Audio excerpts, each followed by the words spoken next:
Stars 2025 NHL Draft coverage is powered by Empire Today. Schedule a free in-home estimate today because some things are just better at home. DLS listeners can receive a $350 discount when using promo code DLLS. Yes, you heard right, a $350 discount with code DLLS. Restrictions apply. Visit Empire Today/DLLS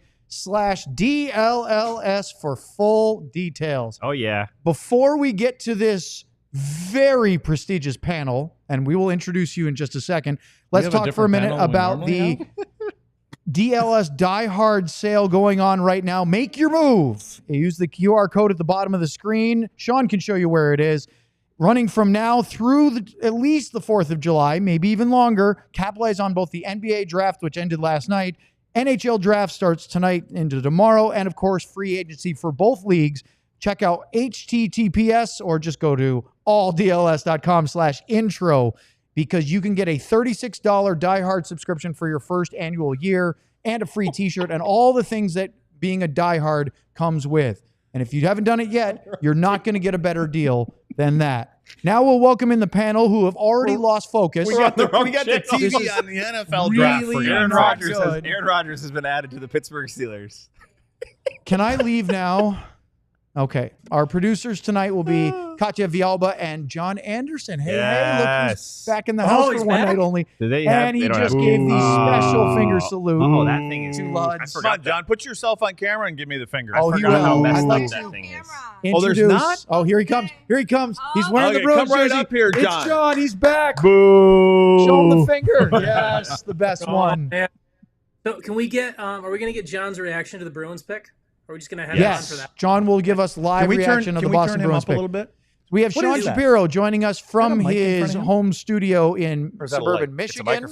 We have Craig Ludwig in his usual seat, although saying that the cushion feels different. Yeah, it feels like it's sitting up a little higher. Like some big guys weren't sitting in the feels lower. Yeah, I think that's the one all them other big guys use. And then we have Sam Nestler over here who has already looked at several squirrels.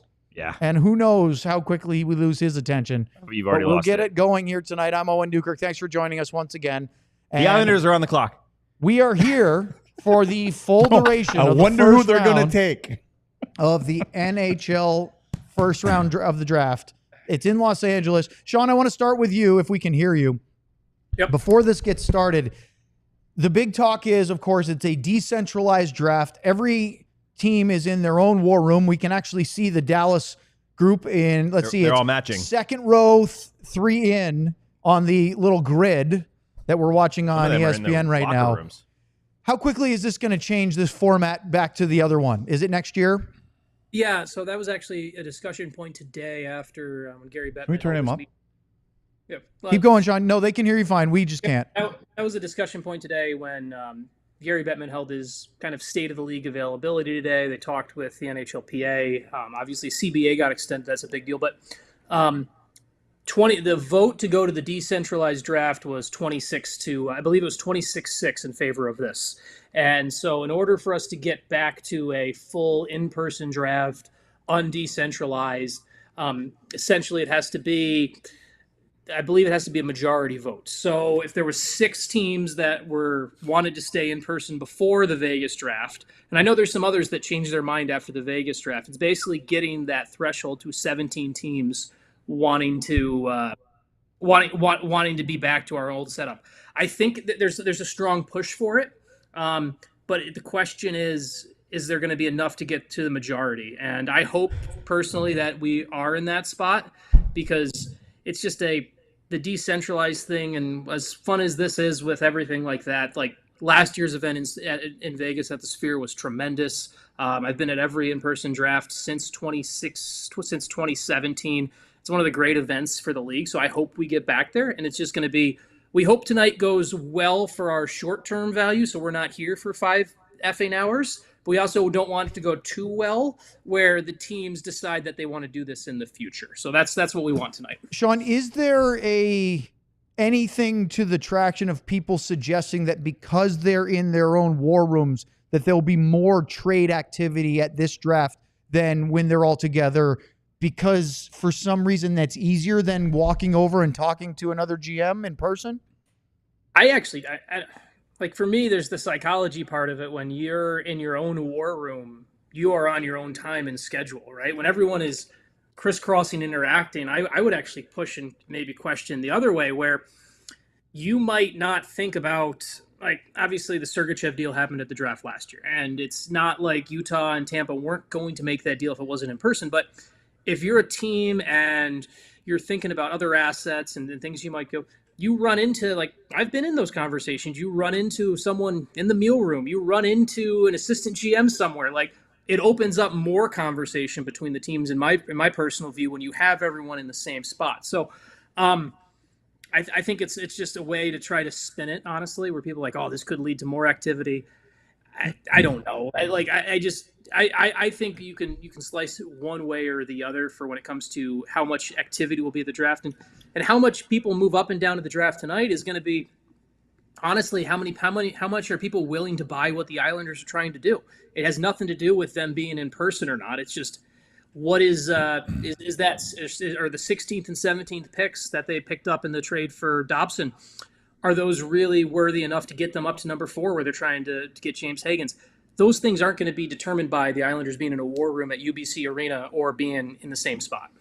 John, what you miss in this format is in the other format, and you can watch what GMs are talking with other GMs, this is cool. And then you kind of see what's going on, and you're going, wait a second, they got the 4th round pick, and they're over here talking to him. And then what happens is when they leave there, you kind of get up and you kind of intersect them, and then you go, listen, are you guys chatting about that? I got this for you. That's what you miss. Well, and how about the other side of it? Because I was going to ask you this exact thing. When you're all together and you start to watch other guys moving around, it almost creates this rumor mill, whether you know what's going on or not. You start to get antsy. You go, oh, he's talking to this guy, or, you know. And for me, it's it's for the viewers, it's better to be able to have cameras and you can watch that whole process going on versus having, what was it up here? Whatever you had, you see 32 the computers. little grid thing. Like that's a joke. That there will be no problem with the vote for next year. They are going back. Because from what I understand, and Sean, correct me if I'm wrong, how many of the draft eligible players are in Los Angeles tonight? I heard none. No, the players are there. Oh no, there's a couple of them there. How many? Yeah. They extended invites to 100. So to how 100 many players? They extended invites to 100 players. How many took that? Yeah, no, they extended the invites. But how many at a normal draft, not this one? Oh, at a normal draft, you'll typically have the league will invite around 150 players at a normal draft, and then you have agents will go and bring their own players, right? Like, I've been at drafts before where it's round 6 and 7, and it's really awkward. There's a kid sitting up in the upper bowl, and they announce his name, and all of a sudden there's a big cheer. It's like, so for an in-person. This draft, there's 100 in a typical draft. There's probably about 175 to 180 kids there in person, and probably about 5 to 10 of them go without getting drafted. It's really awkward. So I know an agent who I spoke to about. He said the one positive of the decentralized draft is he can just give a blanket statement to his players, his clients, to not go to the draft. Pretzel down, Bobby. To not go to the draft because you avoid the awkwardness of, you're a 4th or 5th round rated prospect. Do we really want to put you through that? So, hey, Sean, can you see that we have a counter now? Luds is on the clock on the screen. I have one. Mine is gonna be beers counter. We got Luds beers 1. I'm on. You know, Cat is involved in that is one. talking. Does he have a headset in or something? Well, actually, that counter is he wrong. might have an earpiece. He's got a lapel one, yeah. but he is definitely getting booed right now. Well, he always gets booed. It's part of the whole appeal of it. He likes it though. Well, the counter's already wrong, so why do we have it up there? You have multiple? Are you on more? Well, that's 2? No, since the show started. Yeah, since we started. Your pre-gaming doesn't count for this. Oh, so do we want credit for that? No. Okay. No, I thought you meant the day when the day started. What about it? Do you want it up there?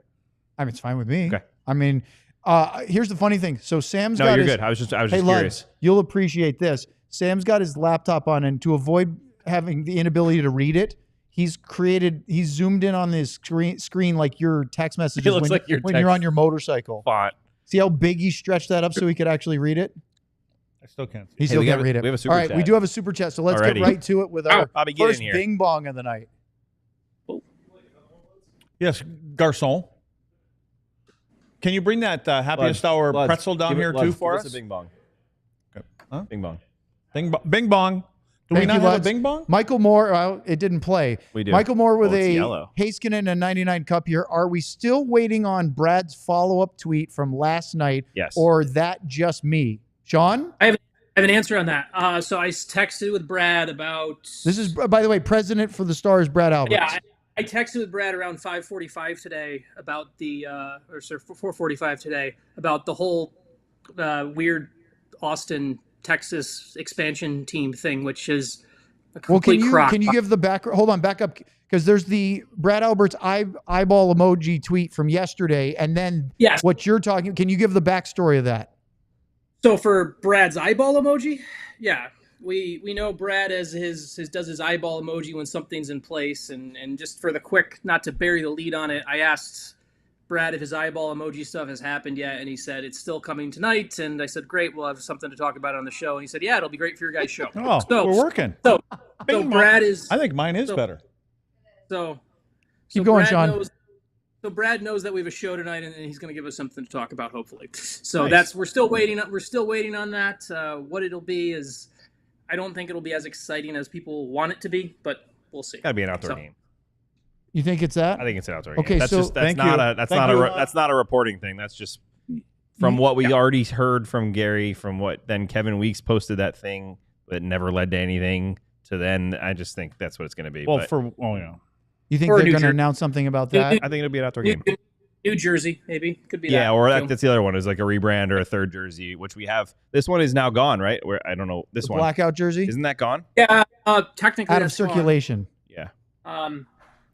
Looks like the it's Rick. It's Rick's son, Ryan Bonus, on the screen right now. Talk about for the Islanders here. Before we get to some of the other storylines for the Stars we want to talk to, Luds, you do have, as you've talked about a couple of times, connections with the ownership group of the Islanders.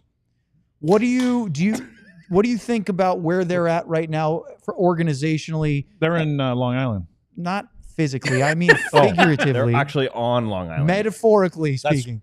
I got you. You're right. I'm a writer. You're right. So, but not only did they win the draft lottery, they fooled me this year. They're going to take Schaefer, but they just traded Dobson for 2 first. They get picks. They're trying to move up to get another top 10 pick. Where are the Islanders in terms of trying to become a contender again? Well, if they're going to move Barzal, that probably doesn't mean they're a contender anymore, because that's being thrown out there too, especially by Vancouver. Now they're on the clock. Now they're on the clock? Okay. Yeah, their clock just started. We're all sitting here because we think they're going to do something different. Just 15 minutes. What are we waiting for? Right? You know what? I think to answer that question, I think they're kind of stuck in that mushy middle right now, because they're a team that I think what's happening is that the new general manager, Darcy's trying to put himself on the map, and he did today by moving some big money out. They weren't going to give him that.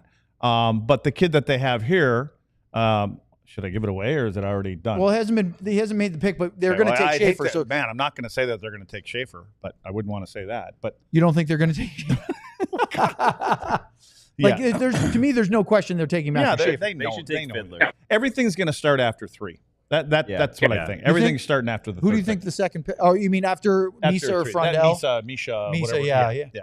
I think that. I even think that the 3 could be in play. But I don't know. Like I said the other day, I don't know a ton about this. Just what I've heard from other people. But it sounds like what they've got with Schaefer, which again, this is to me, it's kind of, and Sean, you know way more than this. Is he kind of going to be? Can we use a Cale Makar to describe? I mean, I don't know who else we're going to use. Makar, Quinn Hughes. He's a skater. We had our closest comp for our draft guide was Miro Heiskanen. That was our comp for Matthew Schaefer. We had shades of Miro Heiskanen's game. That is how high we view Matthew Schaefer over at Elite Prospects and how we kind of looked at his game. I don't think he's a Makar. I don't think he's going to have the points of a Makar. He's not going to have the points of a Hughes. He is way more like Miro when it comes to skating and using that defensively and moving. So it's actually a pretty good for us not having anything Stars related to talk about technically with their picks tonight. We are talking about players that are like Dallas Stars player here going number 1 overall. It's a testament to Miro, right? Too when you're talking about a guy going number 1 overall, and hey, the compliment is you're comparing him to Miro Heiskanen. I think that's another kind of that's a positive thing. So yeah, Miro is the comp. We are obviously behind on I know. streaming I don't want to TV. look at. Well, now we are. You go ahead because we're streaming live. So go ahead. Pick is in. You can be our announcer guy for this. Oh, great. The Islanders select defenseman Matthew Schaefer with the first overall pick, the 2025, whatever sponsor it is, NHL Draft. I don't know what their sponsor is for the draft this year.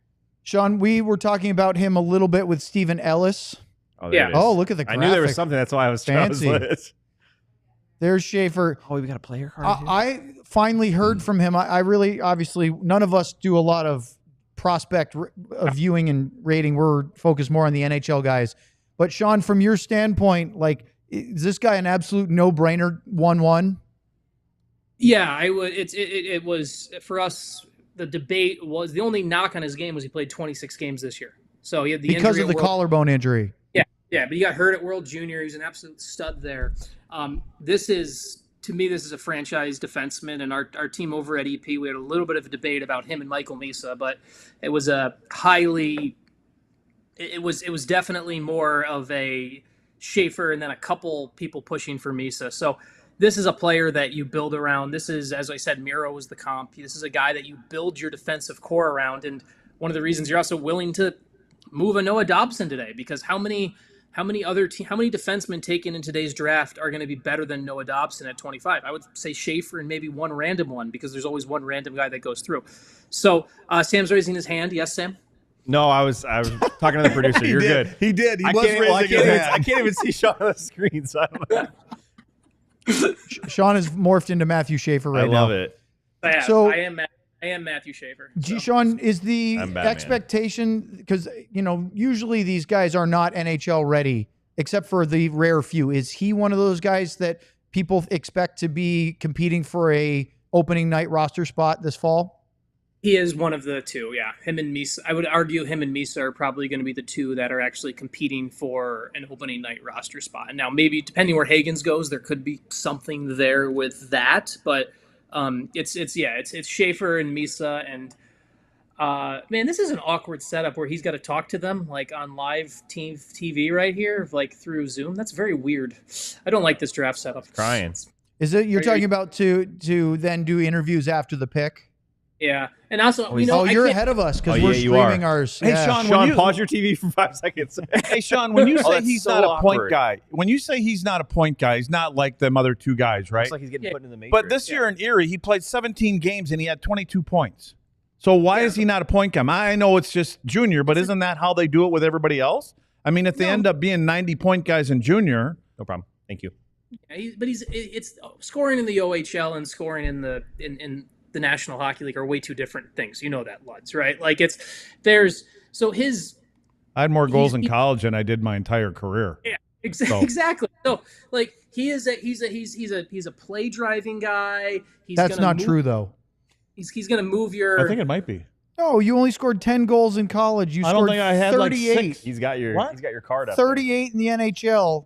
But did you just say you scored 6 in the NHL? That's what I thought. You're 38. Your career high was 7 in 83, 84. I was on the power play then, too. You lying sack of crap. Sure. I was in front of the net on the power play, and then Gainey didn't remember that the next year. You scored 7 goals, a career high, and he forgot. One of them hit my stick. Did the shin pads screen the goalie and you know what they said? Luds, you go to the front of the net and you just stand there. If the puck goes into the corner, just stay in front of the net. It goes down to the other end of the ice, Luds get out to center ice, and then go back to the front of the net. Just stay out of the way. Just all I did is I stood in front of the net. That's and then Gainey, when I asked him when he was there in Dallas, I said, Bo, you remember when we were playing in Montreal there, I had 7 goals? And he says, yeah, I remember you took my spot. I'm like, really? I took your spot? The best defense. He couldn't score either. But I said, no, you can't. I said, well, I had 7 goals. I didn't have any my first year. Well, I did have 1, and they didn't count it. It was in the net. They had the picture in the paper. My first year. It was against Washington. They didn't count it during the game. But that's right, because 82-83, you played 80 games for the Canadiens and 0 goals. But I scored against Washington. They didn't see it, but they had the picture in the Journal the next day. Who did they give it credit to? Do you remember? No. There was no goal. Oh, it didn't even count as a goal. The Jamie Benn. We didn't have review back then. I was going to say, you probably didn't have cameras on the... The reel-to-reel wasn't working back then. That was back when the goal judge was behind the net instead of... And I think Fred Flintstone was one goal judge and Barney Rubble was the other one at the other end of the ring. That's amazing. I love that. Sean, before we get too deep into this, because the San Jose Sharks are on the clock, except for the clock hasn't started on the TV. Let's text Tom Holy right now. Tell him to hurry the F up. Yeah, move it along. Make a pick here, Holy. Come on. I want to ask you while you're here, because we are going to get caught up in this a little bit later. Yeah. Would you talk us through what happened as I was driving to the studio and you and I were on the phone, only to find out that there was this wild report about possible NHL expansion places of interest?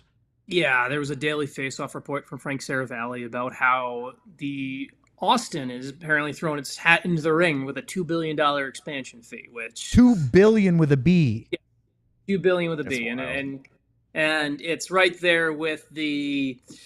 They put it in the same article as Houston, Indianapolis, Atlanta, New Orleans was in there as well. New Orleans is interesting.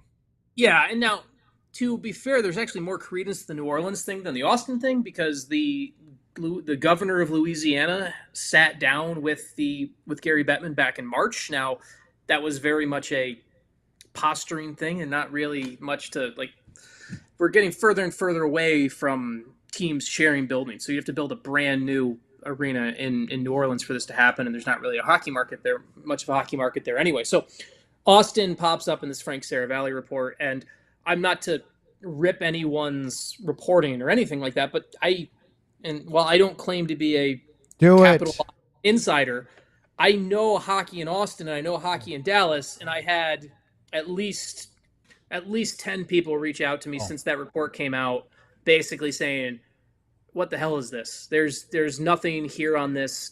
Where would they play?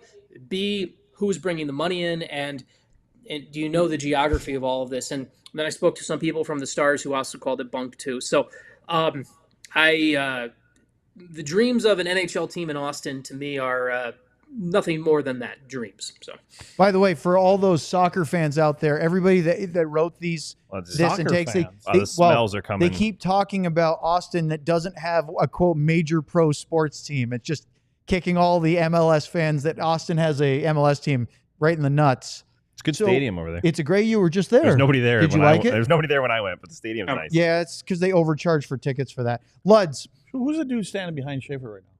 That's Ben, our GM. No, on screen. No, who is in the light blue suit we're talking about? Yeah, who is that?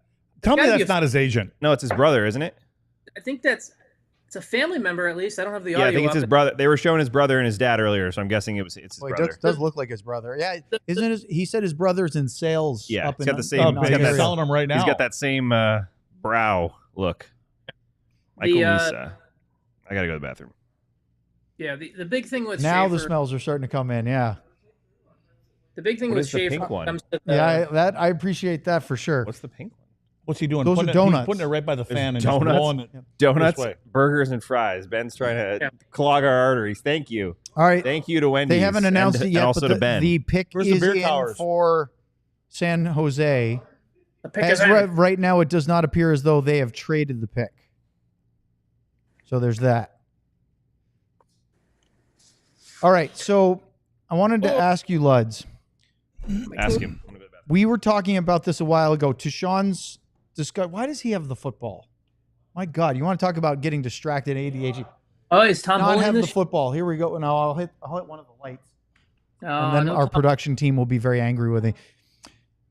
There's been lots of talk about Houston wanting a NHL expansion franchise. They got competition now. There's been discussion about whether or not the Stars want an in-state rival or not. A lot of the front office in the past has said, yes, that will be great. We'll have dueling fans and it will be a closer trip and that'll be great. But we talked to Brad and Brad Alberts, the Stars president, he really likes the idea of being the only show in Texas from an NHL perspective. What do you think about even if it's just horrible reporting and it makes no sense, having an NHL team in Houston or Austin or both? I think from Brad's standpoint, and this is, again, me not knowing anything, when you have a building that's sold out every single night, you don't need anybody else. You don't want anybody else. If you're not selling out, I think it creates that rivalry, and then you have people that travel. And so you're filling the buildings up, on certain nights. So I understand being the only show in town. You know, I just. I mean, their TV area is a 5-state radius right now. Yeah. So I was going to say, can we give just one quick, nice touch of this whole draft format has sucked already, but the nice touch for people who don't know, Matthew Schaefer's mother passed away from breast cancer in February of 2024. And so with the jersey the Islanders gave him today, they had the pink ribbon already on the jersey right when he got drafted and everything like that. So I think that's worth bringing up for anyone who's listening here with just our audio, and a nice thing that the Islanders did. So, Luds, when you talk to your folks who own and run the Islanders, give them some kudos for handling that really well for a kid who lost his mom less than a year ago. So, yeah, and you could see the emotions of it too. By the way, the pick has been in for a little while here. This is all more to the evidence, Sean, that they are not keeping it to a sharp, quick timing as we were hoping. Yeah, but I think as you get later, it might. You know, maybe not in the first round. You get, I don't know. You get the first couple big guys out of the way. The first the pick 10. is in. We got the screen going now. At least Gary's about to announce it. At least so.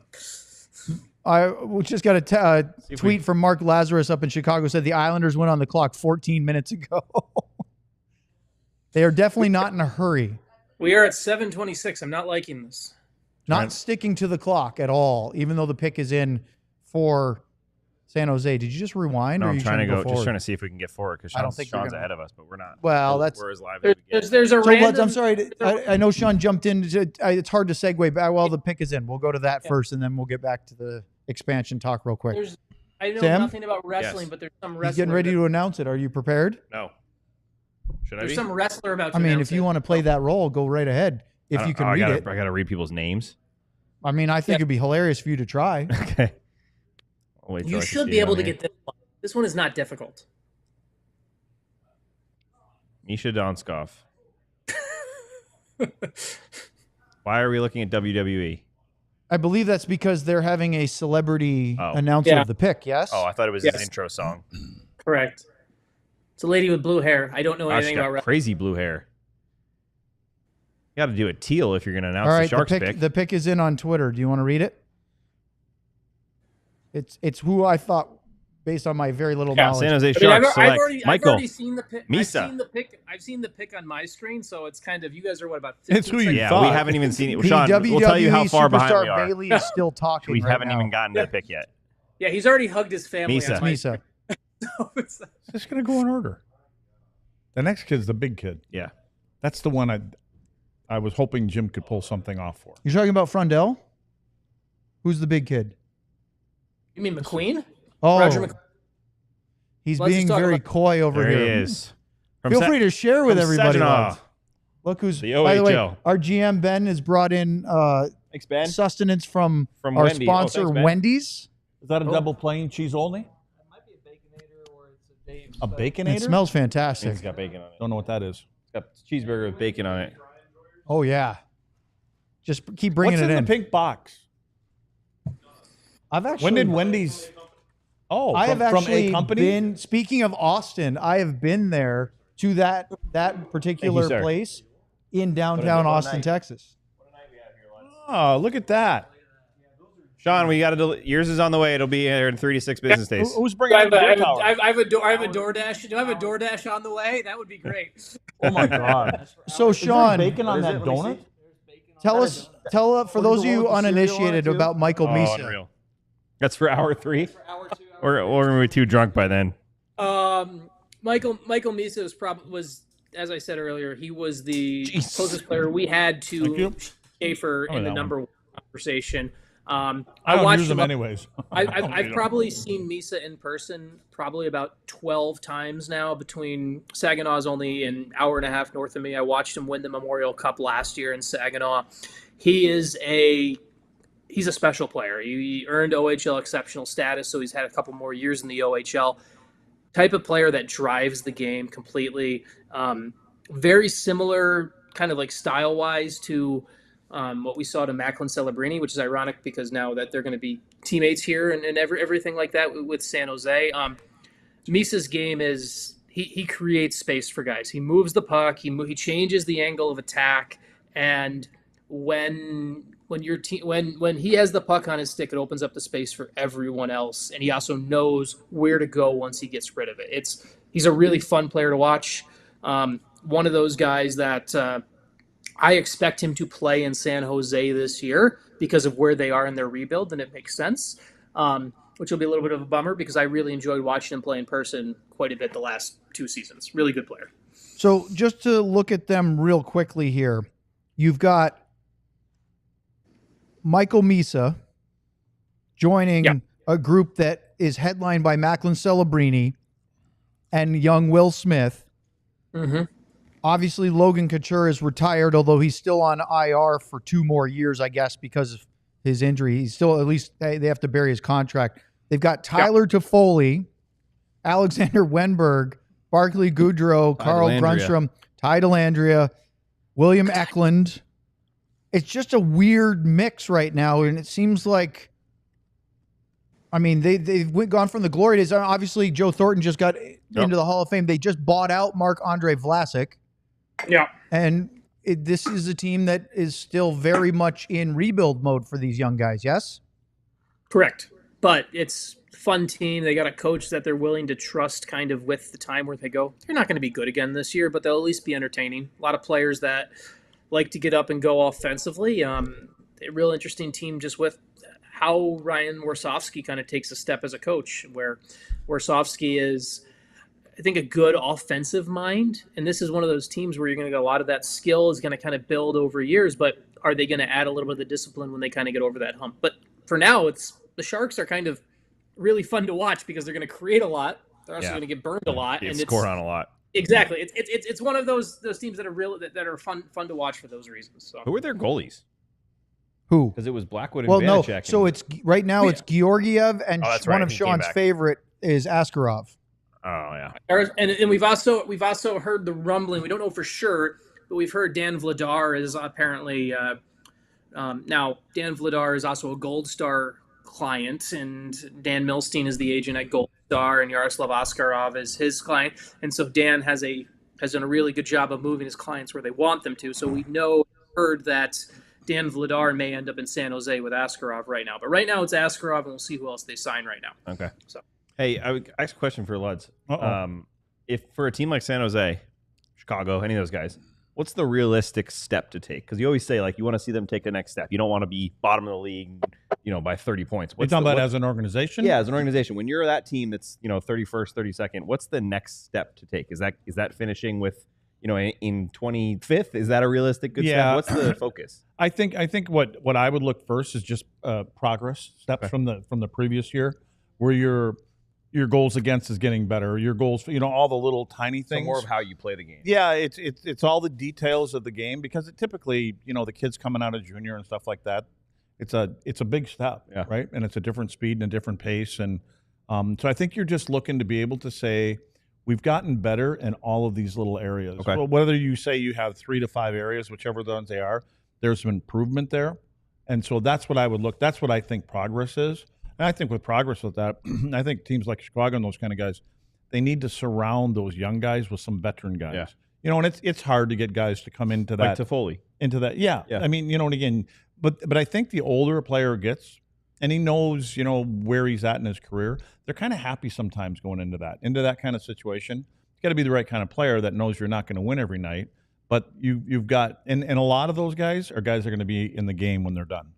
You know what I mean? They go through that stuff, and they're more teachers and things like that. And so I think you got to find those kind of players that you say, you know what, we need him here. We'll pay him a little extra to be here because we need him to work with whoever it is. You'll see that result 5 years from now. It's not easy being on a team that doesn't win. Yeah, you win night after 20 night. games. Yeah. I'm not going to keep bringing back the expansion talk all night, but I wanted to go back into it because Sean had to jump off for a call. Luds, you were saying, and then Sean wanted to bring up the breast cancer jersey ad on Schaefer's, which was a really nice touch. It's hard to segue from that very somber moment and back to a possible expansion. But can you sort of reiterate what you were starting to say about having a team maybe in Austin as opposed to just like Houston makes natural sense. It's far enough away. They're already rivals in several other major sports between Dallas and Houston. But what do you think about that potential? But even before we talk about the Stars having an AHL team in the Austin suburbs. Well, I just think from a rivalry thing, I think from a fan standpoint, when it's that close, and I know they're not 2 hours away, but being 4 hours to 5 hours away. 3 hour drive isn't bad, right? But you travel. Those fans will travel. And I think fans look forward to it. And I think from a marketing standpoint, you can put so many packages together. Imagine if there was a team in Houston and Austin and here, which that's probably not going to happen, obviously. But regardless, I mean, and if you're in the same division, you're going to play against each other. You know, you got 3 road trips and things like that. And I think you circle them on the calendar. And I think it's good. I think it's good when you get in the stands here and there's some, you know, the opponent's jerseys and things like that in there. We have a pick. I love it. The Chicago Blackhawks have selected Anton Frundell. Oh, they did take him. They did. With the 3rd pick in the 2025. Is that Roenick? Looks like Jeremy JR. Roenick coming on. I can hear his voice, even though it's not on right now. Raspy as hell. JR's had a couple Wendy's burgers since the last time I saw him. He's enjoying the Is Sean back on? retirement. He said he was, but is he there? I want to ask him about Frundell for a minute. I'm here now. Sorry. Okay, so Sean, what are you and I have talked about this before, saying that he didn't impress as much at the U18s in Frisco as we were hoping. But what are all the things that say that he is one of the best players in this draft? Yeah, I mean, so we had Anton Front. I want to get up the exact. Frundell was over at Elite Prospects. We had him lower than everyone else. Like TSN had him at number 3. Bob McKenzie had him at number 4. Sportsnet had him at number 4. And we had him all the way down at 13. We had Frundell at 13 on our draft board. And the reality is, not that we saw a poor player, but we looked at him more like a Brock Nelson or an Anders Lee type player, where he's a complementary middle 6 player, a good player who could be part of your team and part of your build. But if you're picking top 5, top 10, I want a player, and this is kind of where our discussion came. When you're looking at highest ceiling and upside, if you're picking top 5, top 10, you need a player that's going to drive a line. You need a player that's going to be a centerpiece. And Frundell, I think, will be a top 6 player in the NHL, but he's going to be a complementary piece. It's kind of a lot of how our scouts looked at it. And we had we heard the buzz about Frundell maybe going to number 2. San Jose was looking at that and everything as well. So this is kind of the range we expected him to go, but I thought one of our heads of European scouting at over at Elite Prospects, Lassie Alainen, did a really good job breaking this down the other day in a film room, where you kind of look when you're picking this high and you're Chicago, and I guess maybe you can just take complementary pieces, but shouldn't you be swinging for the bigger upside? Shouldn't you be looking at players that can drive their own line, players that can handle all of that? And for us, Frundell is more of just that complementary player who will need someone else to play off of. And when there's other guys like a Roger McQueen or even some other like more refined players, a Carter Bear, that are going to be available, that are probably going to be more of that alpha type leading the line. And I don't know if Frundell's going to be that guy. Even at under 18s, though, and Victor Eklund was the much better Swede. Victor Eklund was a really impressive Swedish player. I thought he looked great in that tournament. Yeah, Eklund was the guy. If I watched that tournament and I was like, okay, Eklund would be the guy I would want for my future, not Frundell. So it's you were surprised they took him. Who would you have taken? Martone. I like the Martone kid. Order. You're whispering to me. He's whispering to me. You're on the show. I didn't want to give it away. On the way, that's a phenomenal piece of content for our live draft show. I was just talking to Sam. I didn't on microphone. This is just for me. You tell everyone earmuffs, everybody. You guys don't want to set this up. You want to keep it a secret from everybody. Okay. I don't know. I don't know secrets. I like Border Martin. I love this format. Yeah, it's taking forever. Border Martin. It's 40 minutes. We've had 3 picks. Here's the other thing is that I know it takes time, the traditional draft format where they bring up all the dignitaries from each team. But Sean, that moment where you have the ownership, the GM, the assistant GM, all lined up, you get that photo. This just looks weird. It feels like we're back in COVID. Right? That's what Kat said right before. It's like it literally feels like it's COVID. Like we're back in COVID. What's the point here right now? So it's like this is Bing bang. And by the way, we're 40 minutes in. and we've gone through three picks of 32. Three. We have a super chat. I'm gonna need more of those. I would read it, but I can't read it. So we have a super chat from Brother Seamus, which is a Casey DeSmith and 99 Cup year. He says, Tank Frondell. The best Frondell one I heard the other day was he's the Waluigi version to Anton Lundell, right? Like that. The evil version? Yes. So oh my goodness. We are going to be here for this is going to be much longer than any before. Sean, did we talk about the jersey? Because they also apparently did an embroider inside of his collar with his mother's initials. Oh, Schaefer? Oh, they did that too? Oh, that's very cool. We talked about the patch, the pink patch, but them putting his mother's initials on there is a really nice touch too. It's really cool, yeah. Yeah. So, Frondell, let's see. Yeah. Yeah, we had Eklund at 9 on our board. Like amongst the Swedish forwards, overall we had I would have definitely taken Eklund over Frondell here, and we're gonna find out if number 4 is where we thought the Islanders were. Luds, do we know, are the Islanders trading to 4? Are they getting Hagens at 4? Did they make the move, Luds? What'd they do? Did the Islanders get the trade they wanted to get to 4 to get? I don't know. I think Matthew Darch was just trying to put his stamp on. He got the kid he wanted. That's it. I don't know what they're going to do with the other ones. I would. Don't you think, Sean? They could use one or use 2 of them to kind of nice move for a piece. Oh, you mean like maybe trading for a defenseman that's 25 years old and could be the foundation of your defense for the next 8 years? Yeah. See what we're doing there. Yeah. Let's have one more question about the Austin-Houston thing. Dallas has constantly mentioned that because they're kind of on an island geographically, that the Stars have one of the longer season-long travel miles in all of the NHL, right? You would think that teams on the coast or Florida or somewhere where they have to go a long way would be more, but Dallas, because nobody, St. Louis is probably the closest flight, you would have to think that if they had a team like Houston or in some crazy hypothetical world, Austin as well. Are we going where the travel would be better for you? That's what I'm saying. To be honest with you, I think in today's day, because they travel so well in the flights and everything. You don't think those quick, I could be home before the evening news? Some guys don't want to be home before the evening news. Not really. Maybe when there's bad weather, but that's besides the point. Focus. Does today's player know that television exists? Because I think a lot of today's generation, like local TV. Yeah, it's like they show up with cameras in there, but I think, do people watch TV anymore? If you're on our fast channels, thank you. See, Sean picked up on your distraction and rolled with it. That's what we do. Sean, to the question I just asked Luds, yeah.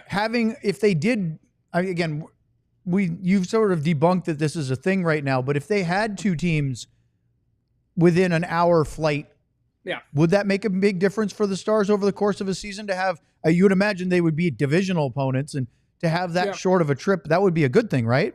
Yeah, they'd be about the same distance as Edmonton and Calgary, right? So you'd get a lot of natural travel that way where teams would play Dallas, Austin, Dallas, and things like that. So it would work. So, we got Utah's pick is in.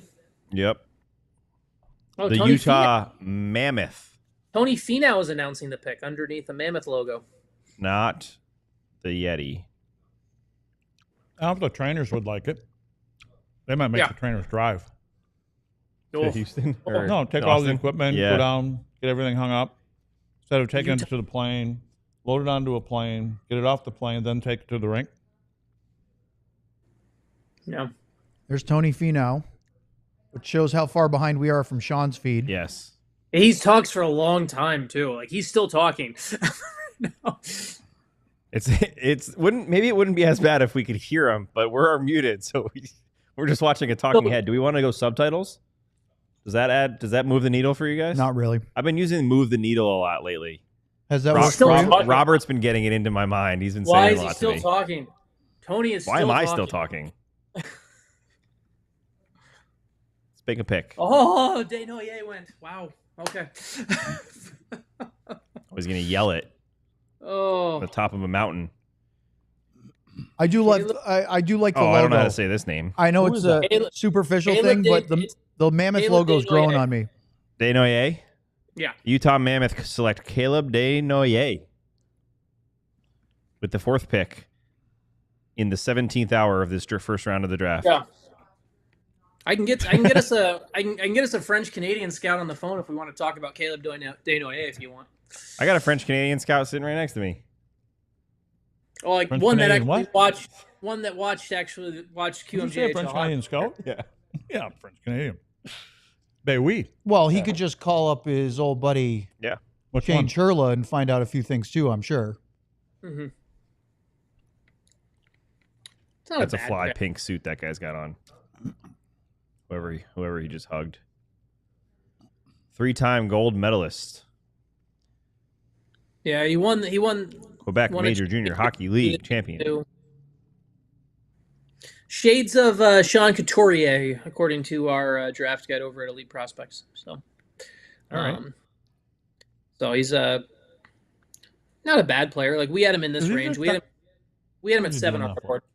What?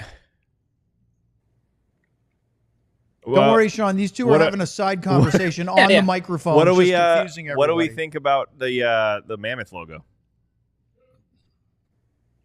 I like it. I think it's the best you could have done with that by not going Yeti. I thought maybe they could just keep it Utah Hockey Club and make the logo a Yeti just to get around that. That's what I thought they were gonna do. It's funny how they almost all look the same though. They're all like the exact same mountain logo, and then it's like just add a tusk or a Yeti. I think it's sharp. I think it's cool. I love their colors. I think their colors are awesome. Yeah. They don't have one yet. I don't think. Do they have a light blue? Because that should be their third. I'll tell you one thing: one. the players haven't quite figured out how to interact with Gary Bettman like they do with the big hugs for Roger Goodell in the NFL draft. Yeah. Because this is what this is like, right? It's. Well, yeah, you're used to it. It's typically the spot where you're coming up and like seeing the people that drafted you, not Gary Bettman. Not just Gary Bettman. They don't know how to dap. Now you get to go talk to Bill Armstrong, who with the that is a bing bong. Like that looks is like super chat from GM Ben. I like that. Yeah. GM Ben with a focus. Okay. We got a super chat. Sean, this is from GM Ben, a DeSmith 99 Cup year. Sean, why did Brad Alberts tweet out the eye emojis? That means GM Ben was not watching at the top of our show. No, he was getting us Wendy's. Well, which we appreciated. Fair. I'll eat a fry for that. I'll answer the question when the DoorDash Wendy's arrives at my front door over here. I'll text Ben. No, that is a blackmail moment. Got him. Sean, did you get a response back from Brad yet? About what it was? He's not giving me what it does, but I've been texting with Brad. It is coming out tonight. But he's being very. That's funny. I sent him a message and he got right back to me. Oh no, I've been texting with. No, he's just. Did he tell you what it is? He's not giving him the. I'm just not going to say what's happening. Well, that's the same thing Nothing. Sean said. Yes. He said he's been texting with him. He told him it's going to be tonight, but not what it is. I've talked with Brad. He just You know what it is? I'm texting my brother. No. Should I ask him? Yes. Luds is smiling like he knows He might something know. that he's not going to share, but When you're texting your brother. Yeah. Well, should I I have. ask him? Yeah, ask your brother. He's a big insider. Is He's a he? lifeguard. Oh. This Desnoyers interaction with the Utah brass looks like he's like struggling to make a Shark Tank pitch, and like the woman interviewing him is trying to like force him to like, no, sell your idea right now. This is. he looks so uncomfortable. Yeah, it's just a weird room. Like it's a super sketchy looking room. And why like, is Stormy, who's the reporter there, standing she's in the middle, and he's over to the He's side. off like, do I have to be involved in this? Like, Yeah. That's really funny. I like that logo above them though. That's cool. you're talking about the Utah logo? Yeah, the light blue one. The mammoth is always watching. It's bad. It's awkward, it's right? bad, yeah. Oh, it's not. I was hoping it wouldn't be. I'm sure it's not any better with sound either. I'm sure it's even more awkward. We are 50 minutes into 4 picks. This is 4. So Oh boy. Yeah, I'm not taking any pleasure of this, but I had a feeling, Sean, you and I were talking about the COVID one and how slow this was. Like oh my God, it was awful. It was. How about tomorrow? Yeah, like we've got rounds 2 through 7. There's no way that's going to go quick. I don't know if they actually are there, but that's Sean what said. Did you just say? We got rounds 2 through 7. Well, the draft does. We're not covering it wall to wall tomorrow. No. If there's either one, we should have done that, right? The Stars actually have some picks. They have picks in the 3rd, 4th, 5th. We're gonna break down pick number 94 more than anyone's ever broken down. Oh yeah, big 94. Time. That was hilarious when you asked Steven Ellis, like, what do they do at 94? Well, because it's a 3rd round pick, it's the first one they have. Yeah, it's crazy. Is it 3rd or 4th? Yeah. It's late 3rd, right? Late, How many teams are in the NHL? Don't try to math. How many teams are in the NHL? 32. Okay, 34 soon. So 32 times 3 is 96. 64 plus 32 is 96. Yeah, so 94 is less than 96. You gotta let me get there. I know. I rushed you there. You should have asked Luds. Luds is pretty good. Hey, Luds. I don't have my Texas Instrument on Megan's got Blake Fiddler ranked 18th best available right now. Good. Fid's never got back to me, so I don't really care right now. Oh, take that, Bird. We were trying to get him on. I asked Fidz to come on and do a live thing from the house. He didn't want to do it, or ignore No, he just didn't get back to me. Did they decide to watch it at home, or did they go there, Luds? Do we know? He didn't answer him. No, he didn't get back to me. He doesn't know. Okay. We're trying. We'll figure it out. There's one of the players is matching Kevin Weeks with the suits. Sean, you might be available for more than the first 45 minutes. Seeing as it's 50 minutes. I've got nowhere else to go. The kids. By the way, we have Robert. I do. We have Robert Tiffin scheduled to come on at 7, which is in 8 minutes, and then Mike Heika at 7:30. Sean will still be here, not even close to the Red Wings pick by then. Well, I have nothing to do right now. Like, we're not even at the spot where we've got like no one who's supposed to speak is even available yet. So I'm here right now, and I've got everyone else out of the house. So well, when we bring Robert and Heika on, we're going to push you off the screen. So that's fair. I'll listen in, and I'll just make loud noises in the background. Imagine if we pushed Sean off the screen, and then he just showed up right here in another chair, like just swung around. That would be a wonderful reveal. That would be good. That would be. Hey, Sean, do the Wings got any money left for Brock Besser? They do have money for that. Yeah, they've got space there. So. I hope the pick is in for Nashville. Look at this. See. That's a nice war room. Some of them are in their team dressing rooms with a desk set up, which is hilarious. There's Andrew Brunette over in the right corner. And that looks like Trump's war room. It looks kind of like the Cowboys. It's a very intense. That looks like they're in Vegas. Very intense war room. Nashville actually booked out the Sphere after they didn't let their players go to the war room. Oh, I mean, they got Shea. They got Shea out on the golf course announcing the pick. The pick is in. Oh, what am I talking about? Are we delayed or? Hey, Sean, what are you watching it on? Like, are you on? He's got to introduce who's regular make TV. The pick. I'm on ESPN watching ESPN. I know, but are you on what through what a streaming app or like this? I've got it on the Hold on, there we go. I've got it here. On the I've got YouTube TV on the app there. Oh, it's YouTube TV. Oh, Brady okay. Martin. We don't have that on here. The Predators have taken Brady Martin. I'm trying to sync up with him. Brady Martin went number 5. Luds would love Brady Martin. Brady Martin. Why would Luds love Brady Martin? Brady Martin is Brady Martin goes to areas that other people don't like to go to. But that's why I like Martone. Yeah. Martin is probably the best hitter in the draft. He's also his lifelong goal, and I spoke to this kid multiple times during the season. His lifelong goal is to run the family dairy farm. He's never actually, he didn't really train hockey specifically until this season. It's been very much hockey was the secondary thing after raising cows.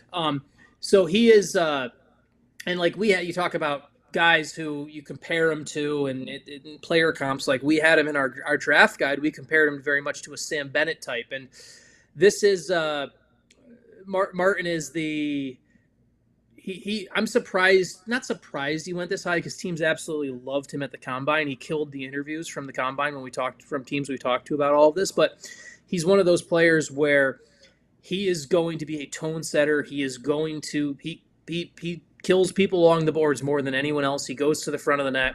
He is built for playoff hockey. And so this is for a Predators team that needs a lot of this in the long run, this is a good pick for them. Sean, he can't be exactly like Sam Bennett if he killed at the combine. True. Come on. Come on. Yeah. Come on. I don't know what you're talking about. We're laying out on you. Maybe intentionally, because he doesn't know what you're talking about. Sam Bennett could only do like 2 pull-ups at the combine or something like that. He did 0. Yeah, 0. Okay. He literally did 0 pull-ups. Oh, at the combine. that story. Yeah. So what was that again? I'll tell you a quick side story. My first ever hockey job was with the Elmira Jackals, 03-04, United Hockey League. Where's that? Upstate New York. Okay. It's about an hour west of Binghamton, southern tier of upstate New York, near the Pennsylvania border. And my first day that I got there, I was hired fairly late for hockey season. They were about to start their fitness testing. So there was a commercial gym across the street from the arena. So we took all the guys. It was the first day of reporting for camp, and they were going to do fitness tests. And they asked me to man the pull-up station. And so I would literally, each guy would come, I would count how many pull-ups they did and write it down on a clipboard. That was it. There was a guy from Long Island, big, muscular guy that cranked out a ton of pull-ups. Is that what you wrote down? A ton? No, a lot. I don't remember the number. It might have been 20. It might have been 25 or something like that. He was literally the worst hockey player of the group of training camp. One of our best players on that team did like 3, and he goes, "This is stupid. This has nothing to do with hockey." Especially hockey. I agree with that. Especially hockey. And it was some other sports every a little station. more. It was but bench press. It was standing leap. It was all the different things they trained for did. that for 5 And years. he goes, he didn't train for the hockey part. This isn't about who's the best gym rat. It's about who's the best hockey player. Yeah. The point of that is just to make sure that you're not out of shape or super weak in one area, right? It's not to see what's up. Before we get to 7 o'clock, we have our ad reads. So up next, let's do it. Beer break. Lots more draft. John is not. No, Sam is. So Sam, we'll let you go first. Let's start the clock because we've done 5 picks in the first hour. 5 picks. Let's hope it moves along here on the DLS Draft Show. After 5 picks, I know what I want to do. It's lay on this beautiful Empire Today flooring in our studio. Just like your favorite team needs a home ice advantage, your home needs a home floor advantage, and Empire Today can help you get it. Empire Today has flooring experts, dedicated flooring professionals who focus simply on flooring every single day. We've been to those box stores. You wander endless aisles. Somehow you end up hauling all the materials home yourself, looking for an installer and coordinating everything on your own. They may have a flooring department, but they're unlike Empire Today. The person helping you with flooring may have been doing sinks yesterday or stocking light bulbs. Empire Today lives and breathes flooring. They will be with you every step of the way. It's a whole different ballgame. Flooring experts bring the showroom right to your home. You can pick the right flooring and the right colors for your space with the simple flooring designer. Schedule a free in-home estimate today because some things are just better at home! DLS listeners can receive a $350 discount when using promo code DLS. You heard that right. $350 discount with code DLS. Restrictions apply. See Empire Today/DLS for details. And our presenting sponsor for the draft today and tomorrow. Let's talk about Wendy's and their Frosty shop. If you love Wendy's, and we are enjoying our Frosty, well, not yet. We're enjoying our Wendy's food. Frosties are in a later hour. We have some big news. There are all new Frosty Swirl and Frosty Fusion flavors you can get in either chocolate or vanilla. So it's the same creamy treat you've always loved, but now with a flavor refresh. So we're talking about Frosty Swirls, strawberry, brownie batter, caramel, which way, tomato, although nobody says tomato. Then we've got thoroughly blended and mixed Frosty Fusions, Oreo brownie, caramel crunch, and Pop-Tart strawberry. Not to mention that, yes, you can still get those with the vanilla Frosty flavor or, of course, the chocolate one. So what's your favorite one? Whatever you're craving, we've got a Frosty for it. Clock in for sweet treat time, including midnight or later, with Wendy's all-new Frosty flavors, a refresh on a classic. Gotta be Wendy's at participating U.S. Wendy's. Hours may vary by location.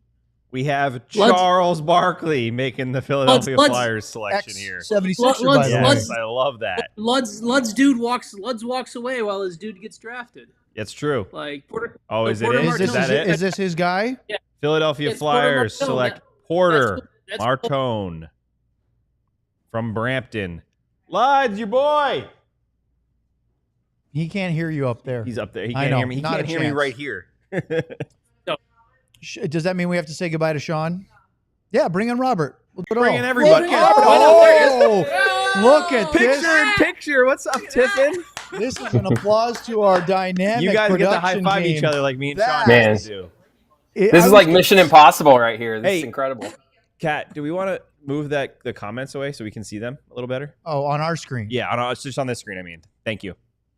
Boys, Robert Tiffin joining the show for the next little bit. And Robert, because of the stack, you get to keep Sean on. Sean thought he might have to duck out after about 45 minutes to get ready for media availability with the Detroit Red Wings.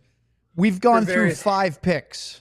Yeah, he'll need a sleeping bag to go to that availability. We are at my family may get home before I have to. I originally they were like, I was like, oh, we'll go take the kids out. Well, it's a Friday night. They can stay up late. They'll go do dinner at a friend's house. You'll be done by the time we get back. No, we're not. That's not happening. So at some point, they've got to cut the conversation with the executives over the weird Oh my God. At some point here, we're gonna have my 4 and 6 year old children on the show breaking down picks, which will be probably just as entertaining as this as talking to the executives is right now. So get in here, and John. maybe just as accurate. John crossing. John coming in with a nice bottle. Is that a rosé over there? Pinot Grigio. I think it's a white. Grigio. Just in time to see James Higgins get drafted by my Boston Bruins. Oh, is that why you're on here now, eh? Boston's number 7. They'll be on the clock in approximately 25 minutes once they're done talking to the tell executives. me why he sucks. No, I love Higgins. No, I like Higgins. Get if you can get Higgins there, that's great. You didn't reach for Frundell. Since you're here, and I'm glad you are. They reached for Dean Letourneau or something last year, the 6'9" dude who apparently can't skate and had 1 point in like 80 games. They were desperate for Char again.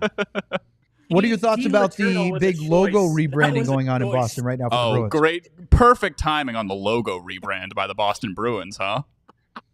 It's almost like they were looking for any bit of good PR they could possibly have. So your boy got drafted. Philly. Yep. And he went to Philly. It's a good spot. 6th overall. Yeah. So, John, when I was a young Bruins fan, the logo... Traitor. Well, no, I was traitor. Okay, anyway. That's the jersey, that logo, not this one. That's the next. That was when they changed it from that. But the one from the 90s, which is what they're kind of going back to, although they're going to 2 different color looks. Well, they kind of went back. I believe the reporting on it was that they kind of went. The part of the reason why they kind of went to it was getting taken into the Matrix. Was because Patrice Bergeron liked it. Like the old one or this one? It was part of them making sure he didn't retire. Was they were like, oh, we'll do a few games with that. So I really like the older logo that they're doing, and they're doing 2 different versions of it. But you saw, Sean, you saw St. Louis doing a bit of a jersey rebrand. Yeah. We get the hunch that there's a Stars 3rd jersey in the works, right? Hunch of that, yeah. I hope that they do that. They just bring back the Winter Classic in jersey in some form, maybe. That'd be cool. That would be my Robert. hope. Yeah. Since I finally have you on the show, I need to ask you. I feel more like I have you on the show, actually. I need to ask you why you're such a hater and you hate when the Stars play Mr. Brightside, and what else you might hate in this world. Do you hate puppies? Do you hate sunny days? Yeah, real reason I can't stand. Well, yeah, also, but the reason I can't stand Mr. Brightside is because I had a roommate in college who once played Mr. Brightside for like 6 hours straight, singing along to most of it as he was going through a breakup. What year was that? So, well, you're a little baby boy. That was like 2005. I appreciate that. Oh, okay, so that was like it was when it was popular. Yeah, that would be like the year. Like that's my generation's. What's the Journey song? That's my generation's. Don't Stop believing. Like if it's still the year that the song came out, like, can you really blame him that much? I just think we can do better. There's a lot of good music out there. Wait, what was that, Sean? Hold on. Let's roll back. Mr. Brightside is Don't Stop Believing? It's my generation's Don't Stop Believing, yes. How old are you? I'm 29. Also, you should really read the lyrics of those songs sometime. I'm aware of the lyrics of Mr. Brightside. Okay.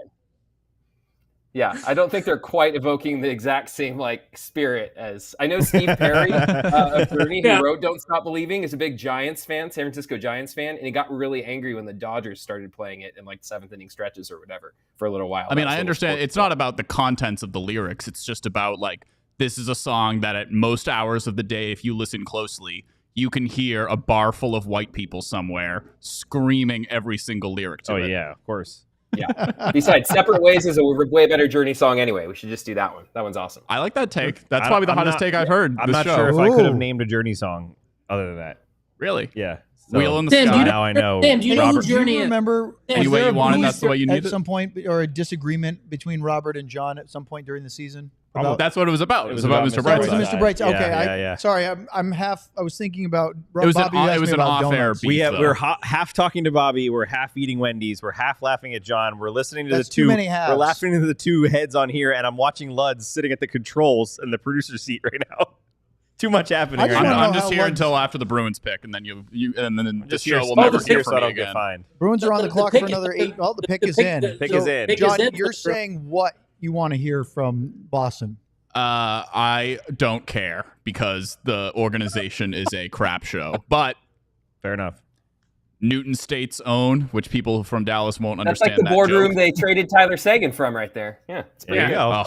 I was at the beach on July 3rd in 2014 when Tyler Seguin was transformative change for the Dallas Stars organization.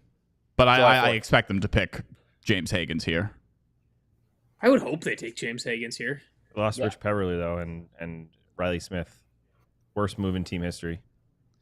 Rich Peverly was their worst move in team history. That's not even top 5 worst moves of like the last 3 years. I was saying for the Stars. Oh. Losing him for Tyler Seguin. Who? That's what happened. No, Gilmore. He said Louis Erickson. Louis Erickson is what I was talking about. They got Rich Peverly. Did you guys not hear how many halves I'm trying to focus on here? It confused all of us, including you. Hell, there you go, John. Do we have a celebrity picker for the Bruins? James Hagens. It just cuts to John. Is it going to be Mitchell Miller? Makes the pick. It's Adam Sandler. It's Adam Sandler. It's already he's got amazing. He's got a hockey stick. I'm already watching James Hagens hug his family after being drafted by the Bruins right now.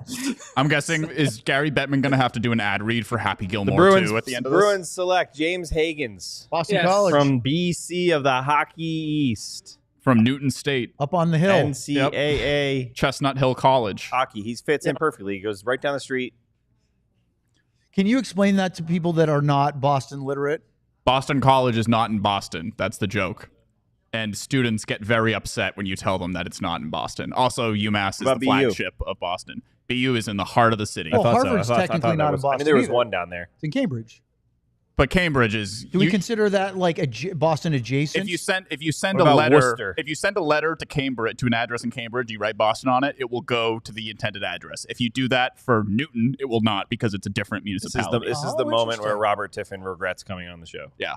All right, Robin, I'll leave now. Yes, John Anderson, that wasn't that moment, Sam. That was a very different moment. Could you please, happened already. John, if you're going to continue to sit up there, can you please close your legs? You can't be doing. You cannot be doing the spread eagle. I forgot about the shorts thing. We had a whole incident with national Clarence. show. We had Ralphie sit in there. We had who was the really short shorts? It was Craig Button. Button, yeah. But Ralph was the only one that took the Mando and went up the shorts. Yes. Yeah, Ralph was a quarter inch from John, before you leave. Ralph was on several levels and emotionally as well. Hold on a second. Our ex-producer is now on the Cowboy Show trying to wrangle Clarence Hill. Give him his mic back for just a second. How's because this is you're a big part of our show for an entire season. How is working the Cowboy Show going for you? Well, I'll have to say Clarence is basically Cowboys Luds, except when he's at all those alumni events and everything, he actually takes video and sends it to his producer and gets content. He's taking shots at you, I think. It's like nothing's ever changed, and I love it. Okay. See, now he wants to go. John Anderson, everybody. Way to be. Thank you, John. Remember DLS, you asked us to do this show. Anybody else notice that he's wearing the Joe Thornton jersey? Yes. Oh, yes. I like the Hunger Games type thing where they make him go in front of the panel. Yes. To get he's just going to drop out of the floor. Yeah. All right. Yeah. before we get to everything else, and we're going to really highlight a bit of Robert Tiffin while he's with us, we'd like to just thank everybody that's listening on our audio podcasting platforms. If you are listening on that, don't forget you can go to YouTube for the rest of our draft coverage, because we are going to complete the first round on YouTube. So if you've listened to the audio streaming, thank you very much. Check out picks 8 and we through apologize. 32. Thank you, and YouTube. we're sorry. 8 through 32. Wait, are we going off air? No, we gave Kat a nice little easy cut for our audio platform. Okay. And we're back. No. All right, Robert, thank you very much for joining us and 5 hours getting of this into a onto, spirited Spotify? debate with John about Mr. Brightside. What did you make of what we heard about this whole weird expansion thing we talked about with Sean in the last hour? Yeah, I was listening to a little bit of that. I think Sean more or less lines up with what I've seen and read. I didn't thankfully get 10 angry people calling me. I'm happy for them to call Sean about that sort of stuff. But yeah, where I think Sean asked the question like right away. Where are they going to play? And that's one of the key components of these expansion proposals is an NHL ready arena. Remember, that's why Alex Murillo no longer is going to have a team in Arizona, because he couldn't get an arena. So where's the NHL arena in Austin? There's not one there. So at FC Dallas, the ice comes from underneath. Yeah. It comes in. Is it like supposed to pressure outdoors? Like, oh, there's this other place in Texas we can go. You said FC Dallas, so they're going to play in Frisco. My brain is not on. I'm not on today. I got to turn it on. Just today? Yeah, well, this week. All right. Robert and I saw Mission Impossible this weekend. I think that's what we needed. We need to break down Mission Impossible for the next hour. Which Mission Impossible? There's like 9 of them. The new one in theaters. Oh, it is? Yeah. Is that? No, it wasn't good. Is that Dead Reckoning 2 or whatever? It's Ghost Final Reckoning. I think it's the Final Reckoning. What's the name, John?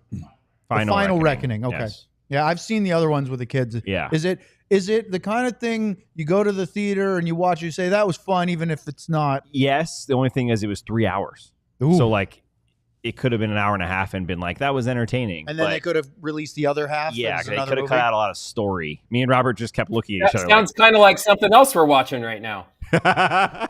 Yeah. Wow. Seattle is now on the clock, by the way. We are on pick number 8. We've only been going for about an hour since they started the actual picks.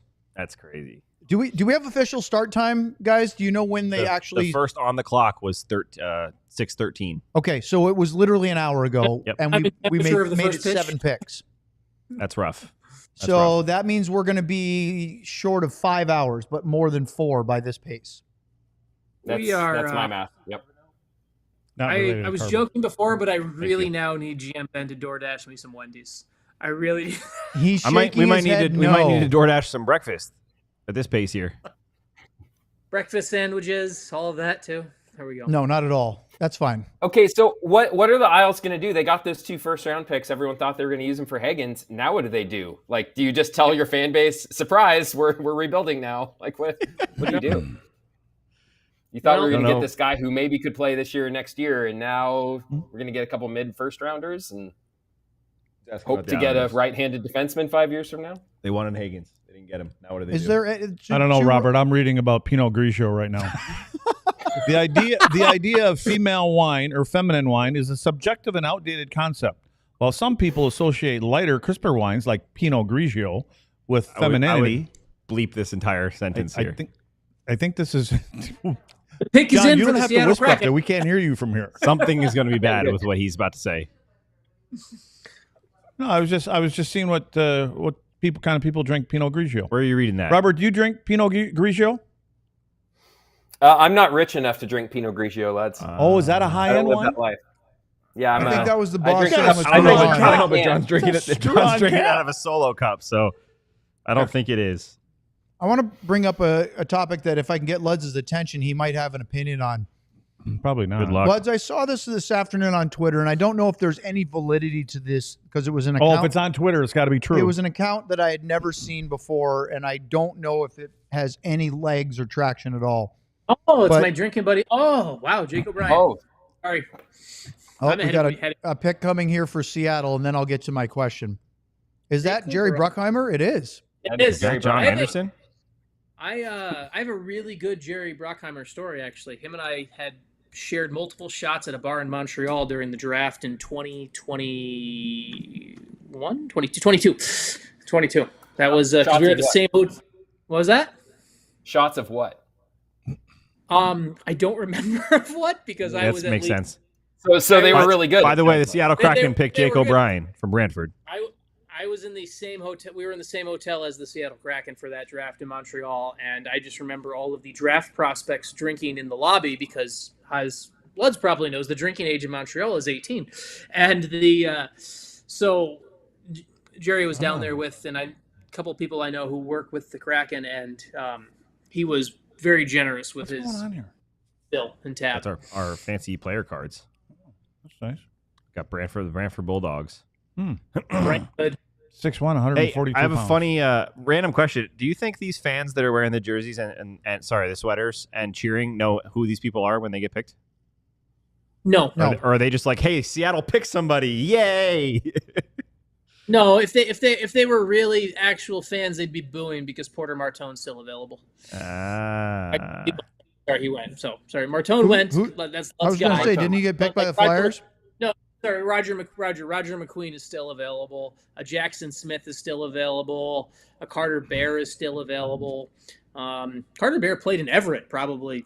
It's actually wild to me. I thought he was going to be a good Seattle. Sean, do you have this as a bit of a reach?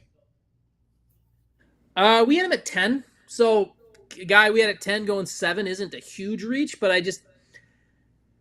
Well, and he's the next center you had, right? So they might have just wanted a center, unless Carter Bear played. Well, yeah. So and I think with Seattle right now, you're still looking for those impact players to build around, right? Like you have Matty Beniers as your down the middle. You've got your what's his name? Played for Windsor and played for Coachella this year. Why am I drawing a complete blank on his name? Shane Wright. Shane Wright. Yeah, so you got your two guys to kind of build around center wise in theory. So I would have looked at, like, for me, Bear would have made a lot of sense here. I think Jackson Smith would have made a ton of sense. Another WHL guy they should have known a lot about, just because that team on the back end really needs to build defensively. I also, it's funny right now because as I'm going through this, like Jackson Smith's player comp in our draft guide was Thomas Harley. Like we've reached the spot where Thomas Harley is already. The players are being comped to Thomas Harley. So they're growing up wanting to model their game after Old Man Harley. Yeah. Exactly. and their media presence as well. Okay, back to my question here while we go, because Buffalo is on the clock next, and this is a perfect segue for me for this. The thing I saw on Twitter was somebody, and again, I don't know if there's any validity to this at all, but it's a fun hypothetical for this type of forum. It said that Buffalo is willing or would be interested in shopping Tage Thompson. So I wanted to go to Luds, and then we'll throw it to Robert and Sean and everybody. Is Tage Thompson a guy you would make the appropriate moves to get on your roster right now? Well, I mean, again, he fits into the identity that's been around here. I mean, he's a hired gun. That's what he is. I mean, he's a shooter, right? Mm-hmm. I don't think he's bringing that change of identity. He's got a lot of size, but does he necessarily bring bite to his game? He doesn't use right. it for physicality. More skilled, yeah. I mean, I like him as a player for sure. I mean, I think every team needs guys like that. But again, we're back to what we want to, I don't know what we're trying to do. Maybe that's the perfect guy that they're trying to do. I don't know. Like, again, I'm not really into outscoring your mistakes kind of philosophy. So, but I mean, if you could do that, obviously Robo's gone. Right. Well, that's the presumption is that to make something like that work, he's not taking Robo's position. No, that's the problem. I mean, it's not like you're putting him over on the wing. You know what I mean? Like, so, but I don't. Is he a center or right wing? I think I don't think he really has. I think he can play left wing too. I don't think it really matters. Okay, Robert. Luds has talked on the show, and obviously you were here the other day about trying to get a little tougher, but also still keep your team scoring going, but not outscore your problems, but be a little bit nastier. Is Tage Thompson the avenue to do it? Tage Thompson has just kind of always reminded me of like if Jamie Alexiak was a star forward. That's like he's got that size, and sometimes it shows up, but he's not necessarily a guy ragdolling people all the time, right? Maybe if you get him really angry.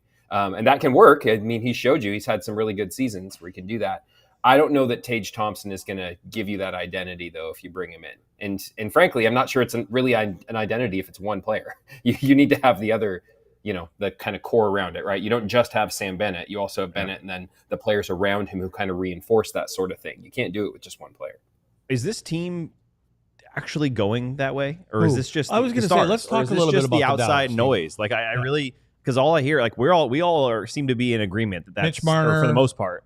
But now the way they're going about it, and like I haven't heard anything specifically from Dallas or their organization besides the fact that they said they wanted to be less of a rush style, more of a hybrid. That's about all we've heard. So I'm curious if you guys think they're actually going that way, or if they're believing they can still play a similar system. And to that point, that was something Ghilardi said right after they were eliminated from the conference final. Has Jim Nill mentioned anything about, because I see him, if you look at how he built the team back 2015-16, and then the last few years, he very much values skill and offense. Yeah. That's painfully obvious. Yeah. Right? And we've had the same results. Is there any reason we should believe that they're actually going to actively change that this time? Well, but I think we're the only ones saying it. That's what I mean. That's why I'm wondering. Like, should we believe us? We keep talking. No, we definitely should not believe us. Yeah, don't believe us. Anything that we say. But I think we're talking about what we believe. Go ahead, Sean. Who's going to coach this team, right? Like, so the two names that we've heard are Neil Graham and Glenn Golitzin. They both play offensive rush styles of hockey. The two coaches that we've talked about bringing in that have been kind of the top of this list, it's not like I would be stunned if either of them were pivoting to like we're a hard cycling team. So it's one thing. Wait a second, Sean. You don't think that Edmonton was harder to play against this year in the playoffs than they have been in the past, especially on their own zone? Oh my God, they're totally different. No, they were, but the point is that's okay. Not well, then wouldn't Gully go? Okay, I see a little bit of this now. I could see that, but it's not like you're talking about. There's certain coaches where you're like, okay, yeah, if they're going to bring a reputation, we're going to punish teams, and we're going to be hard to play against. I don't see that being the Glenn Golitzin style, and it would require a little bit of an injection from somewhere else on Glenn Golitzin for that to happen. So it's. Yes, the Oilers were tougher to play against, but Glenn Golitzin is more of the flash and dash. And what is Glenn Golitson's style? Glenn Golitson's style is more of you're going to possess the puck, get quick shots. That's what it is. So shoot, try to win the puck back. Radim Murka. Like 3 passes and shoot. Yeah. Radim Murka just went to the Buffalo Sabres, which is interesting because those are the Goo Goo Dolls. Who's that, Ozzy? I was wondering. It's the Goo Goo Dolls. I was wondering. They were showing people playing, but I couldn't hear the music, so I couldn't tell who it was. Yeah. Mm-hmm. Sam, do you know who the Goo Goo Dolls are? Did we just switch over to MTV, or where are we at? I know Iris. That's about it. Glenn Golitson's style is going to be you're looking for that quick shot initially. You're looking for that first shot. You're looking then to win it back. And that is a way to play slightly more difficult and heavy against, but it's not going to be a cycling power game down low. It's going to be more of get to the puck, fire, try to get to that first rebound, look for more of those puck off pad shots on the rush. That's what Glenn Golitzin is as a coach. Yeah, but see, you're talking about the wrong end of the rink for me. I'm talking about the other end of the rink. And I think what they did is they changed their wingers. Their wingers changed identity this year.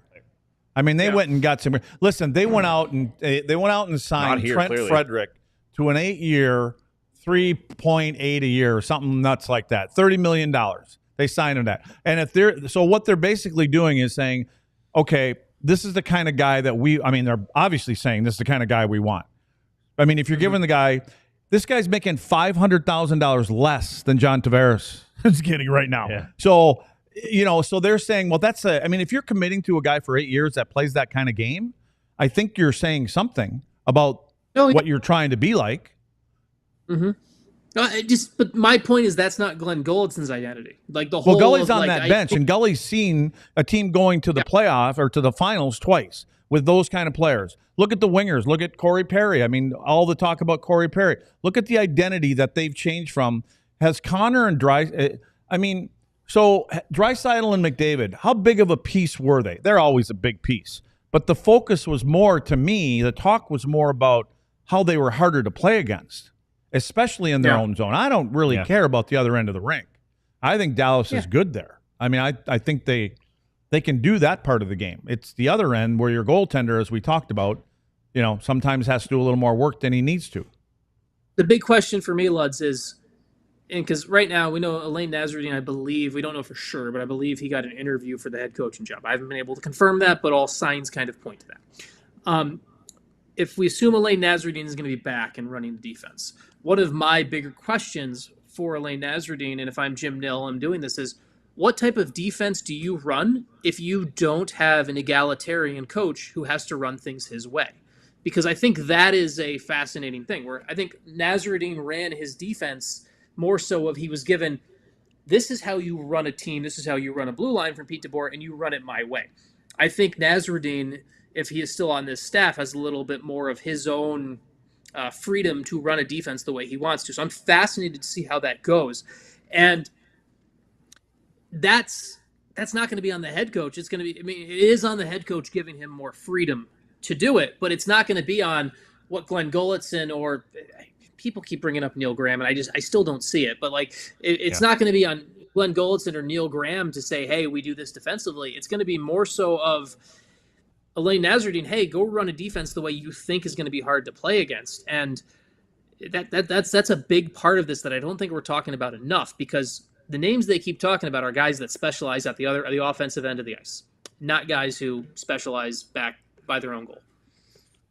Robert, we haven't talked about it yet, but Misha Donskov has left the organization to go to Hockey Canada, and I know that he is very highly thought after, and I'd love to get your take on what they lose, but also the very notable Jim Nill philosophy of letting people improve themselves in their careers and to go to other places.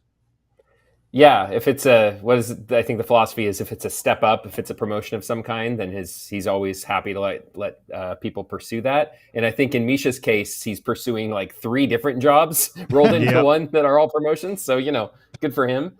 The thing I heard just in the coaches I talked to this year, the times I got to sit down with a couple of them, details, and you'll hear it from every coach in the league, right? We're prepared. We focus on details and all that sort of thing. We're responsible. We're professional. But that's something I heard even from other coaches about a Pete DeBoer team, is they're really, really detail oriented. Nothing really slips through the cracks too much.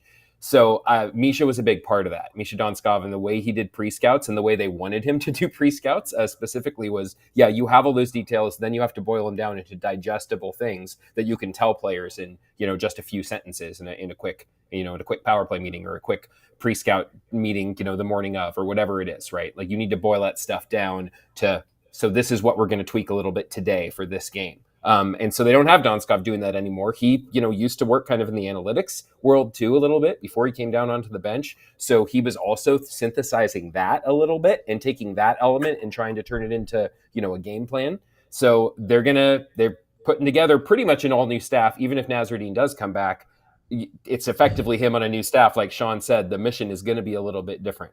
So it'll be interesting to see what they do. But yeah, losing Donskov, he's a very highly regarded guy, and it'll be interesting to see what the whole focus of the new staff is, because I think even if one or some of the bodies are the same, the focus is going to be different. It has to be. In your hunch, is it necessarily the case that Dallas will look to fill Donskov's role? Because if as people may remember, the first year with Pete, Donskov was still with Vegas. They didn't have somebody in his actual coaching role. They just had, head coach, 2 main assistants, goalie coach, video coach, etc. Yeah, that's a question. It touches on a couple different things. Some teams, it's a budget thing, right? How many coaches do they want to pay, and how much do they want to pay them? Maybe they like having them more behind the scenes, and it's a less prestigious job. I don't think that's a problem in this organization. It's pretty clear that Tom Gaglardi is happy to spend if it makes the team better. But you have to find the right person for that, right? You want to have a consistent message. And the other question is, whether it's Golitzin or someone else, which people and how many of their people would they be bringing with them? And with Donskov not being here, that's another spot in the bench now that could be open for him to handpick someone, or maybe he and Jim, again, if it's him, we're assuming. But who knows? The new coach, I'm sure that's part of the conversations with Jim Nill, is who would you need? What's your vision for this team? If you're here at this interview, you've obviously studied the Stars and prepped for him. And if it's Golitzin, obviously he knows him better than most, having played 2 series in a row. So yeah, they might bring someone in to help do that job, whether it's exactly what Don Scoff was doing or more of a hybrid. Oh, the Ducks are picking now. This is whether you want to call him Charlie Conway, or if you're a Dawson's Creek fan, Pacey. Oh, good show. Or if you want to just call him by his name, the actor Joshua Jackson is going to announce the Anaheim Ducks pick. And here he comes from our screen out now. Who's he with? Is it Julia the Cat Gaffney? No, it's the... Oh, it's Connie. She played Connie. That's what you were saying. Okay. Yes. Yeah. She's also in Wet Hot American Summer, an excellent TV show and movie. Little Miko Raymond number shout No, out. I think he's laughing at Luds. These are the actors from the movie The Mighty Ducks. Oh, for crying out loud. I know it's one of your favorites. Which one? I thought you... The first one. Well, they're in all of them. Well, they were in all of them. No way they're the first one. Yeah. Yeah. The chick on the left is from the first one? Yeah. And the guy on the right, that's Charlie. Was she a little baby in the first one? I mean, They they were were all children. like super young, but they played as kids. They were... Pee-wee hockey movie. Pee-wee hockey we need a team. close-up there. I can't see her. They definitely are not as young as you are thinking they are. He's probably, what, 40? I haven't done a lot of thinking. I don't know how old they actually were when they played. How old do you the think role. Joshua Jackson I would is say today? I've never heard I of guess him. 40.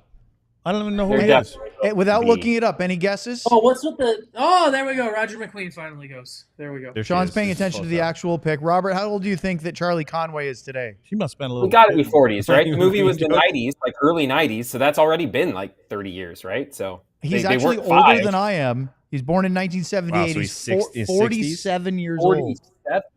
You stop yourself. Don't make me show the picture.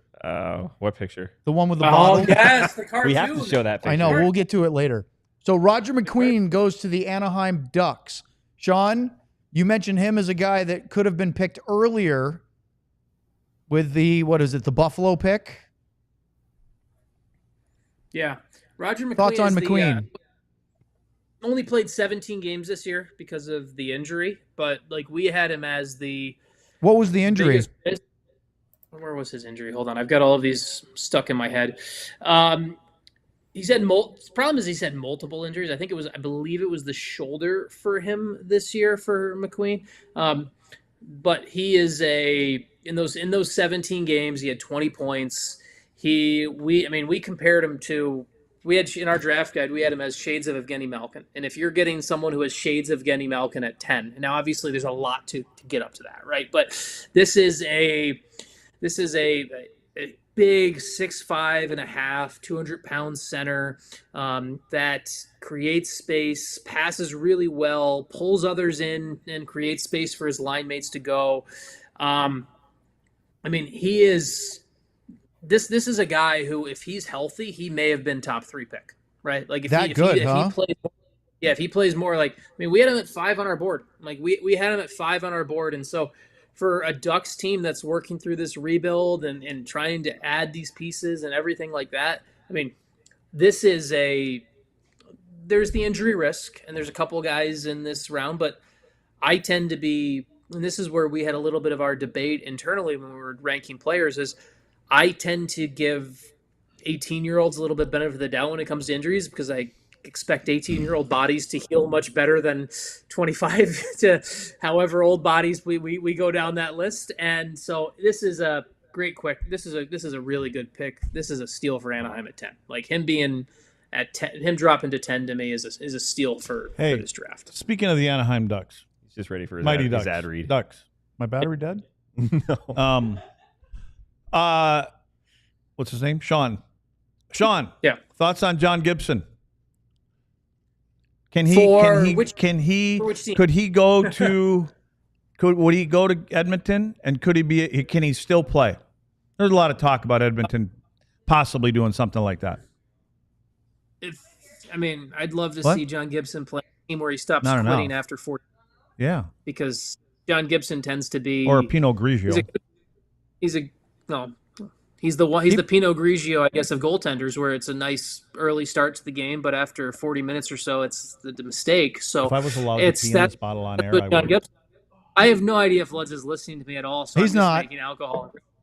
So no, but I guess my question is, Sean, like, if you were part of management there, would you make any kind of a move to bring him in? Would you? If I was, is that something you think you could rely on at this stage of his career? For a team that's gone to the finals a couple times and seem to think that that's a possibility or something. I don't like the cap hit. If you can get the Ducks to retain some cap on it, yes. I don't like the cap hit at that number. That's my problem with it. It's you expect someone to. The Oilers are in a spot goaltender wise where you kind of swing, like you don't have your goalie. Like Stuart Skinner is not consistent enough. He only plays well when he plays Dallas in the third round of the playoffs. So you need to figure out someone that, like, and John Gibson is. To me, I don't know if maybe you put him behind a good team, it's fine, but it's a big cap hit number to make that all work. Stop. Hey, speaking of goalies, are we still speaking of goalies? If you'd like to, please, by all means. I'm having a Pinot Grigio right now, so what? How's the WNBA dip your fries going? In it. Hey, question: thoughts on the new e-bug? I think you could be in the league, Sean. I would love that. I was talking to someone about it the other day, not to actually give me a job, but I was talking to someone about the whole setup for it, where they are going to. There's a lot of ECHL level goalies really interested in this because you're going to be. The rumored salary for this, it hasn't been standardized yet, but the rumored salary for this is about $200K. So you're getting a goalie who's basically paid $200K to practice and travel NHL and live an NHL lifestyle. And Luds, as a former ECHL owner, you know how much an ECHL goalie actually makes. So there's a lot of where are they coming from? Are they coming from the coast then? You think that's where are they getting that goalie? There's going to be a bunch from the coast. There's going to be a bunch of guys from college is one thing that I heard as well, where there's going to be a lot of these goalies who spent 4 to 5 years in college because of the COVID rules, where they got extra stuff, where you got the extra eligibility. And there's going to be a lot of those goalies where teams might use this spot, I was told, to maybe learn a little bit about a goalie coming out of college where they didn't have any faith in them being an AHL option, but they said, okay, we could bring them in. They could practice with our team. It's a better e-bug option than obviously the local beer leaguer. And then maybe we could transition that into a future job opportunity. So it's going to be, I would imagine we'll see probably of the 32, if I had to guesstimate, you're probably 10 to 15 of them are ECHLers. You probably get a couple older guys who are at the end of their careers. You might get a guy who you might get a team who finds a goalie who's like, you know what, you've played your NHL games, but you want to stick around and mentor our younger goalie. So it's going to be a little bit of a mix around there, but I imagine most of them will be in that 20 to 25 range, 20-25 age range, had been in the ECHL and are going to take quite a pay bump to just be practice guys. See, I honestly can see at some point one of those guys is going to get an NHL contract, whoever it is, at some point. Oh, yeah. To play well enough that they. Yeah, I think somebody will. I mean, I think there'll be someone. You know I mean, the big part of it is not having the accountant or the Zamboni driver or the e-bug practice guy that shows up. It's more of a level playing field. When there are playoff spots and millions of dollars on the line because of that. And I think Sean and I have been talking about that for a while. It's a more serious, instead of like the stories are always great, right? When David Ayers or Scott Foster or whoever else makes that debut, it's fun, but it's sort of a lack of seriousness for just how important the NHL level is. Especially when it's at the expense of the Toronto Maple Leafs. Well, that's actually worthwhile for every second. John with another appearance we didn't expect. So, hey, Robert, I wanted to ask you a question because the Pittsburgh Penguins are on the clock not once but twice in a row because the New York Rangers elected to give them this pick rather than hang on to it for next year. Were you surprised that the Rangers made this decision? I mean, I think the consensus is that this draft isn't as deep as next year's probably will be, so it makes sense. And also, it's the known quantity, right? Like because next year it wouldn't have been protected, I think, if they kicked it next year. And so there's a chance for a real disaster if you hang on to it, hoping that you do better next year, and then it ends up being like a top 5 pick or something. That would obviously. Do you think the Rangers are going to be that bad next year? Texas? That's a great question, isn't it? Chris Kreider probably thinks so now after he got shipped out. Because the reason why I ask is I read as that's Chris Letang who's making the selection. This is a pick. Wow. Oh, we'll pause this thought. I want to come back to that, Robert, in a second. Sean, what do you have for us? We got Ben. I mean, you're taking Kendall at 12. Who's the pick? That's a reach. Benjamin Kindle or Ben. What was he, like 22nd or something ranked? We had him at 20. 20. We had him at he should be in the 18 to 23 range. He was a WHL scorer, but there's a lot of other guys on this board that I would bet higher on upside than Kindle.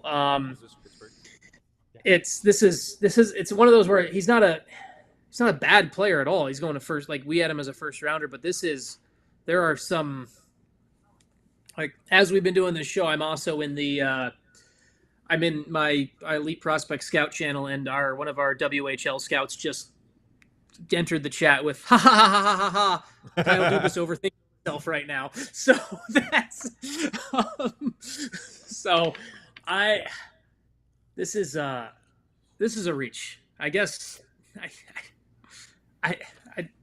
also the Penguins should have been required to make both picks back to back to help our Knights speed up quicker. Yeah, seriously. Why are we? Yeah, if you're gonna have 11 and 12 back to back, you should be able to make 11 and 12 at the same time. Let them both go in and talk to the people too. We're gonna have 2 full conversations with the executives here. Yes. This is unreal.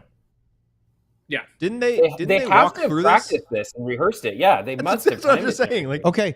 So before we get to this, take a look. Here's our updated draft board of the first 11 selections taken in the 2025 NHL Entry Draft. And as you can see, Sean, we're going to go to you heavily because, of course, of your prospect work with elite prospects. What's the feeling now as you look at the first 11 picks? Besides the pace. Yeah, oh my God, the pace is awful.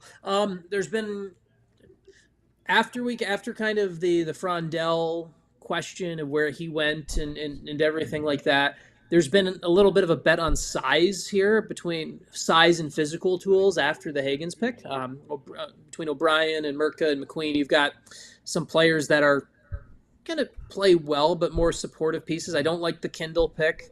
I'm interested to see where things, like, you've got some players where, like, what about if you're going to take Kindle here, I don't know, there's a Lyndon Lakovic on the board still. You still have a Victor Eklund is still out there. There's still a couple really highly skilled players still available. Carter Bear is still available out there right now as well. Pittsburgh's trading down with their second pick. They're trading down. So they went for a reach and traded the other pick. Before, Robert, do you have a detail yet of what they're trading for? No, not yet. No, I just saw it. No, nothing. Okay, no detail. So before we get to that, I wanted to just circle back to Robert on the Rangers decision, because I read that the reporting was the Rangers thought that they could use their 2026 first-round pick at the trade deadline, whereas if they used their pick at 12 this year and gave Pittsburgh their one, then they wouldn't have that available. That to me suggests they think they're going to contend, which means that I pick think they always think they're going to contend. Like that makes goes sense. Sullivan too, right? That's why you do it. You get Mike Sullivan because you're going to win. That's the plan. So right. But we'll see. We saw what happened this year, and I don't know that you'd say they have a better roster going into this year than they did going into last year, right? Well, and that bears my next question. Is having the first round available to make a trade deadline move, in your eye, more valuable than a top 12 pick in this draft? Philly's moving into the spot. It's Philly. Okay. Interesting. Philly for 22 and 31. So Pittsburgh's picking up an additional two first rounders for this pick. So, I mean, yeah. Pittsburgh has 3 more picks than the Stars in the first round. It's a good bet. Well, Minnesota doesn't have a pick in this round, first round either. Fun story right now. The Ducks had a helicopter ready, and Roger McQueen is on a helicopter to Disneyland right now. No. Is that because they want to go have him meet Lightning McQueen? Yeah, I was going to say, is he on the ride? Is he on the Cars ride too? I guess that would be the reason, but that's also where they're doing their watch party. But yes. That's awesome. Right now, Roger McQueen on a helicopter from LA to, and Robert can give a much better answer of that traffic navigation than I could. Yeah, from LA to Anaheim. Good grief, especially on a Friday at what time would it be there? Friday at 5:30. 5:45. Robert, would they make it from LA to Anaheim before or after this first round of the draft ends? I think you're talking maybe mid-third round tomorrow. Depends on the pace. It's supposed to be a 40-minute drive without traffic, right? It's never that, ever. Especially Friday afternoon. Is that a Captain Crunch laden? Good Lord. That's donut Crunch berries. Captain Crunch berries. Oh, it's just cereal berries. Oh, it's a generic version. Berries. I got you. Cereal berries. That is a large donut. It's a massive donut. You're excellent.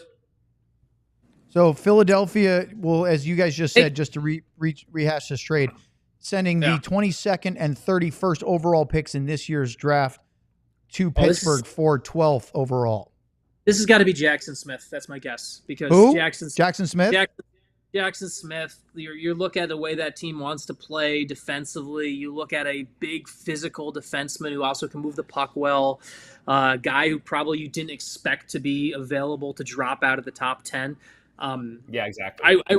I would guess this is Jackson Smith based off context clues. Don't know for sure, but this would be the type of move that would be peak Philadelphia Flyers hockey to go get a Jackson Smith type, because he's a guy who he could reach. He's got a bit of that skill where at a minimum he's going to make the NHL because of his defensive details and physicality. And it's like basically, but he has some of those other skills where some of those quote unquote soft skills, offensive skills that he could add as well, where he could be a little bit more of that puck mover. He's going to I believe he's going to Penn State next year to play some college hockey as well.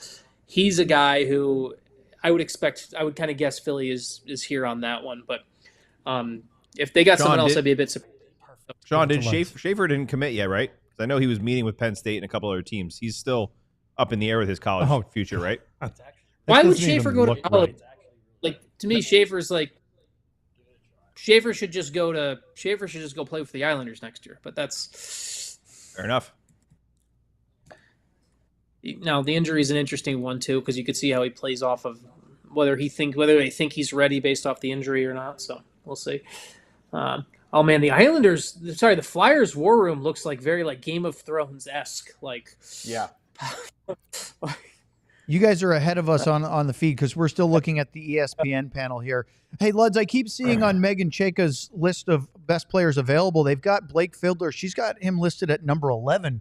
Are we at the point now where we feel like he could be drafted at any point? Or I think we're past 11. Well, no. But I mean, like, 11 are we at the point now? Well, there's only 11 remaining. No. We're at the 11th pick. Best available right now. So he's of 1 through whatever, he's at number 11 because not the best available. Just because Megan's got him up there doesn't mean. Do you have any expectation of where you think Blake Fiedler might go? I mean, just from talking to people, it would be late 20s is what I've heard. So we're not quite there yet. And again, as we see, I mean, everything after 3, we didn't know where anybody was going to go. All right, the Flyers pick is in 10 p.m. Around 10 p.m. Yeah, Eastern time. Yeah, or Central. The way this is going.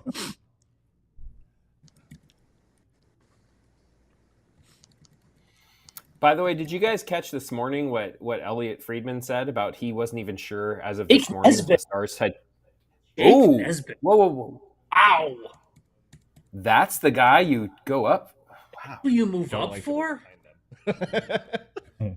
Flyers take Jack Nesbitt, 6'4" center. Why do you guys react in the way you do? Does that... I don't even know who the guy is, but does it not fit into Philly? We had Jack Nesbitt at 48 in our draft guide. 48. What is he, 6'4"? Identity. 6'5", 186 pounds. Philly. Like, that's... Like, he is... I mean...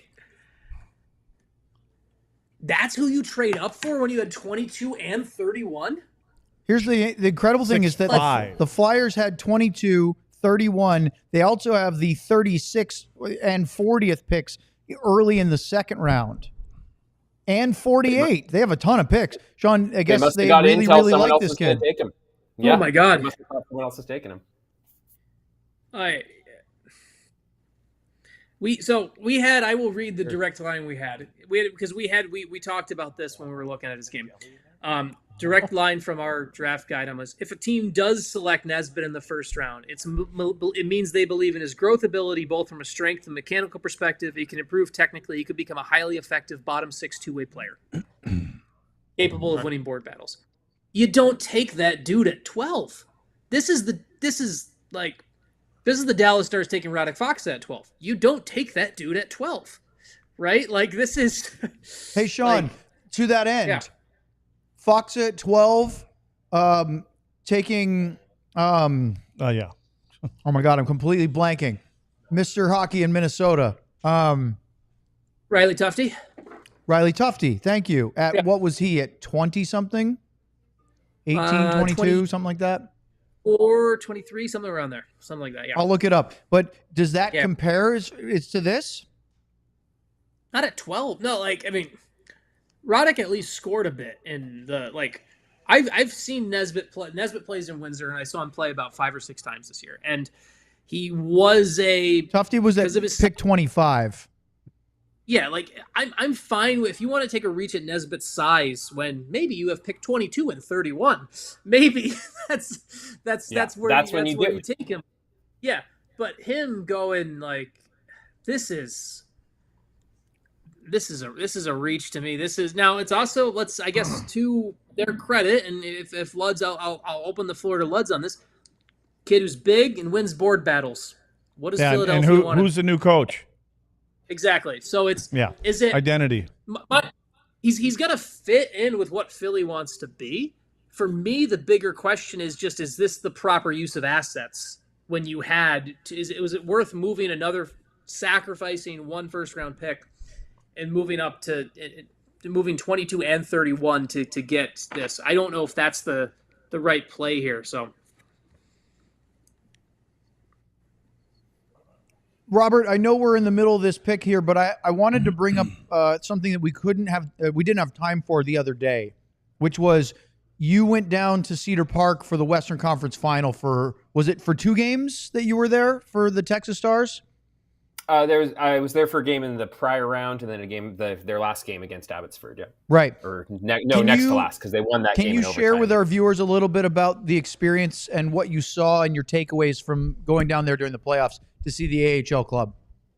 Yeah, everyone should go there. It's a great arena, HEB Center there. It's really great. There's not a bad seat anywhere in there. It's a really, really good environment, especially in the playoffs. But even earlier in the season, they had a really nasty game against Ontario earlier in the season. I was there for too, and it got really good in all the entertaining ways, at least. So you could really tell that Abbotsford team, as the game went on, their experience kind of started showing more. I mean, they had 800 more NHL games of experience, I think, on their roster than Texas did. But that game I saw, Texas won in overtime, so they were able to stay alive for one more game.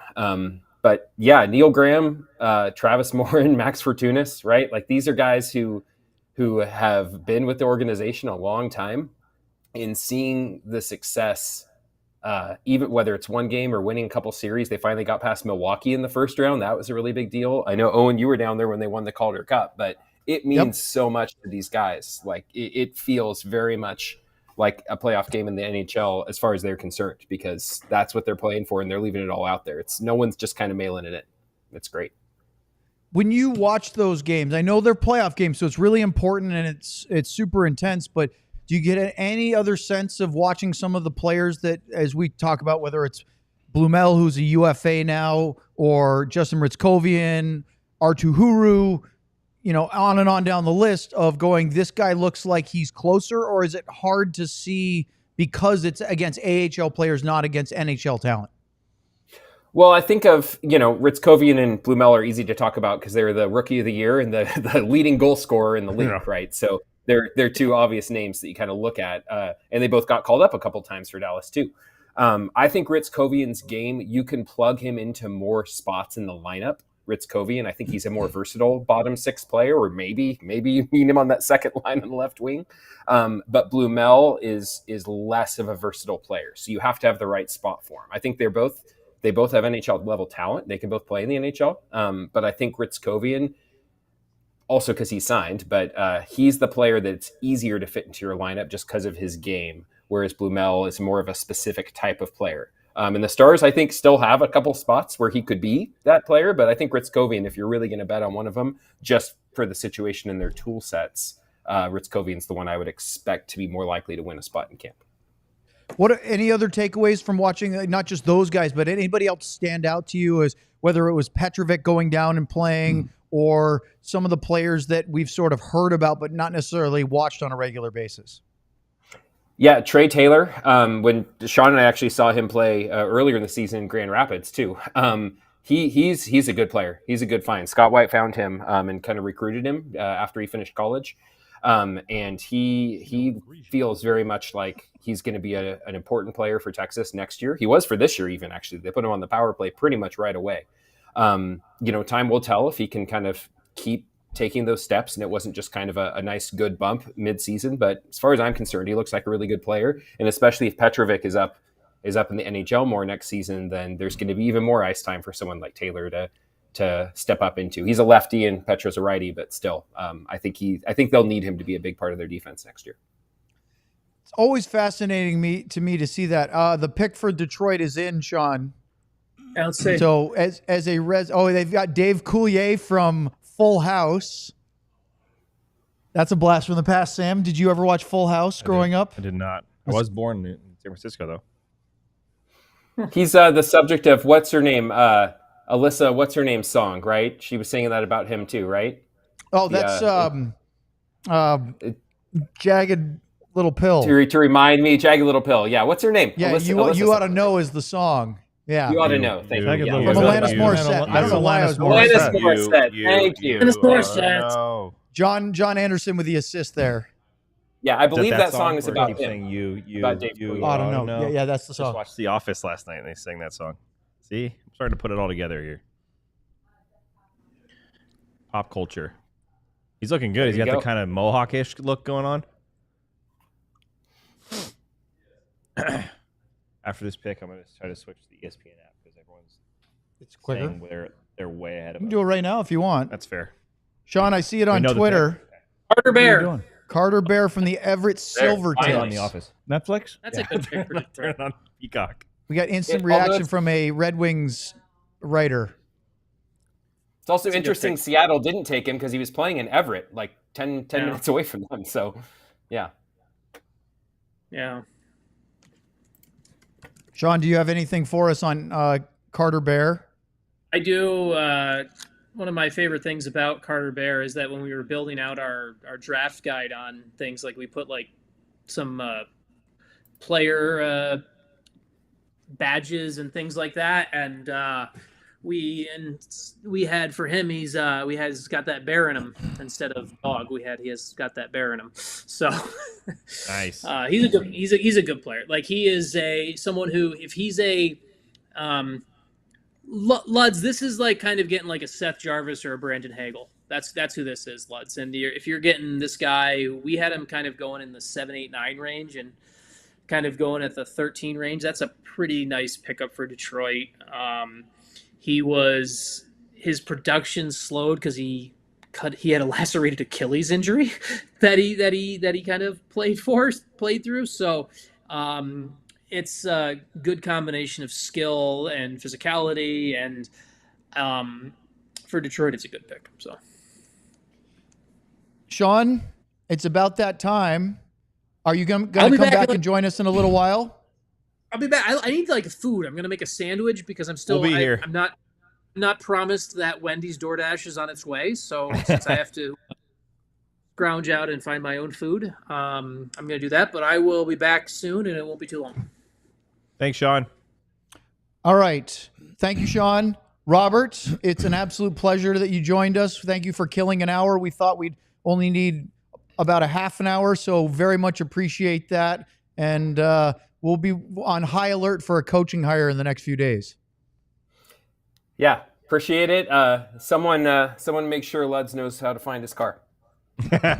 All right. Thanks, Robert. Ad reads coming up next. Robert Tiffin joining us and Mike Heika in moments here on DLLS.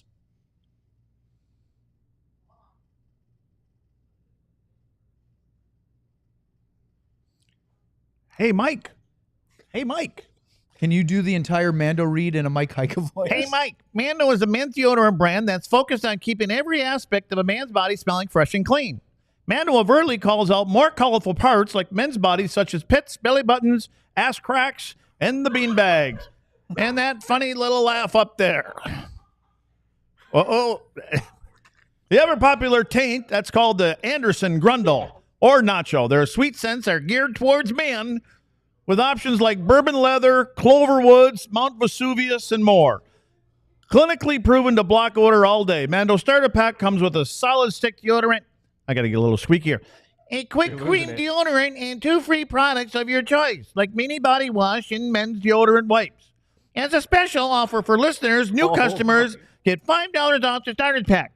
With our exclusive code, use code DLLS Mando.com. The Anderson Grundle. Mando.com. Mike Heika. Over and out. All right, let's talk about Shady Rays. Love you, Mike. You know that moment, the one where you realize you left your favorite sunglasses at the beach or on the roof of your car or at a gas station 3 states away? Well, I've been there too.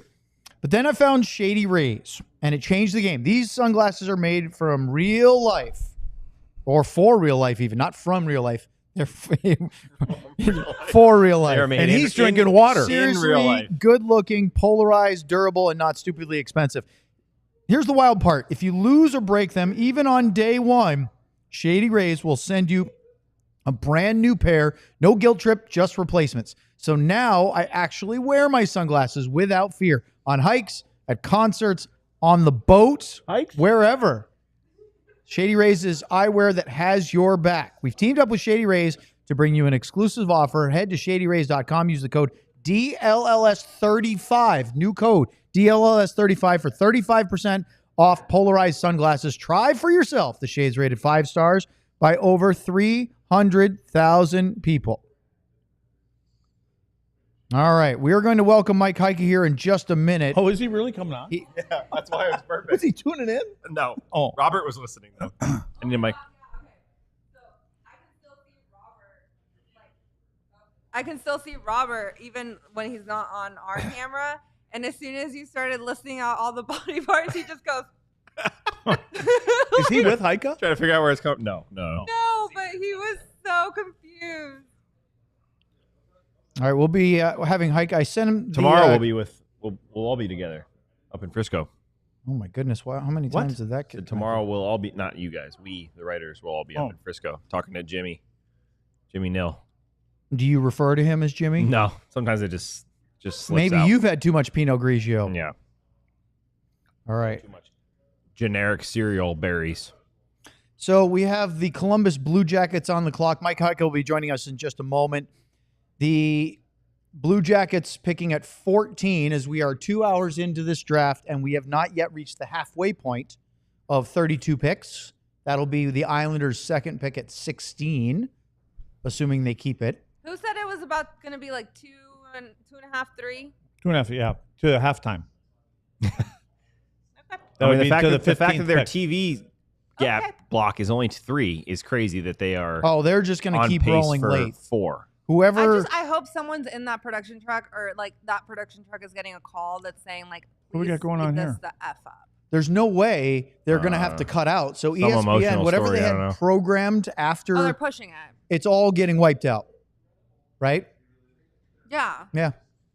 Somebody's having a rather angry night. I mean, right? I'm just curious. Like they had to have run through this, right? So if they practice and run through it, how do you not see that it takes 2 hours to get 12 picks?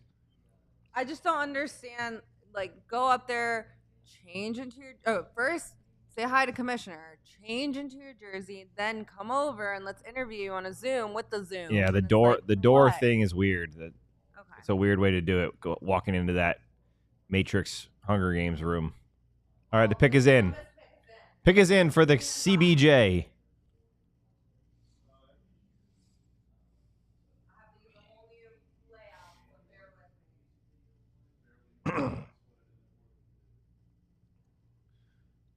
And I love the celebrity pickers, but like they don't all need this long They talk for a while. intro and everything. Well, they didn't get all gussied up yeah. to then Who's this? not actually do their thing. I believe that's Johnny Gaudreau's widow. Oh, is that who it is? It looks like Meredith Gaudreau. Am I wrong? That would be a very astute observation. Thank you. And she's got a standing ovation, so that makes sense. I love that.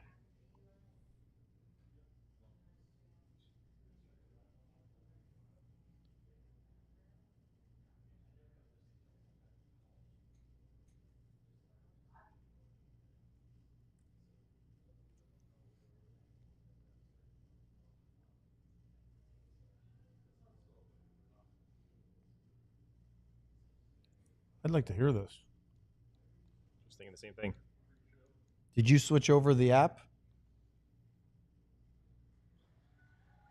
We're now listening to. We can't even hear it. There's no way it's in the microphone.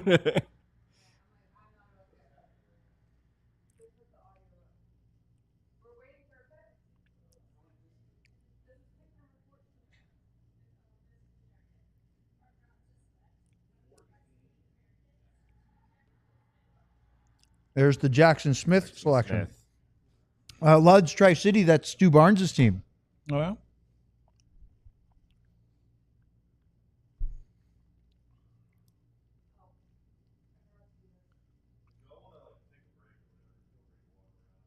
All three of us at once? Already, just leave already the done screen? that. Hey, why don't you guys fill in? Well, we have Heika joining us here in just a second. That'd be awesome. Mike joins, and it's just three people. He doesn't walk know. out. He goes, "Did I have the right link?" Who are you people?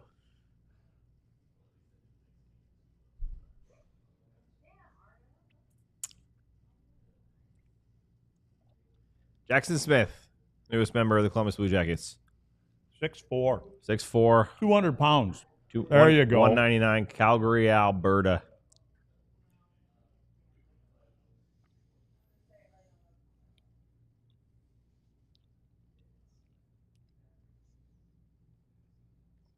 What number pick was he? 14. Oh, good. We're not quite halfway. That's crazy. So apparently, I emailed Heika the link this afternoon, and then I've resent it again to from both of my work and personal emails. He said they kept going to his junk mail. He just found it, so he should be connecting here in just a second. That's appropriate. Yeah, about where we rank, right? Our links get sent to the junk mail. Yeah. Wow, look at that. Look what he's got rocking. What is that on there? Canadian flag? Or the maple leaf, I mean? He's a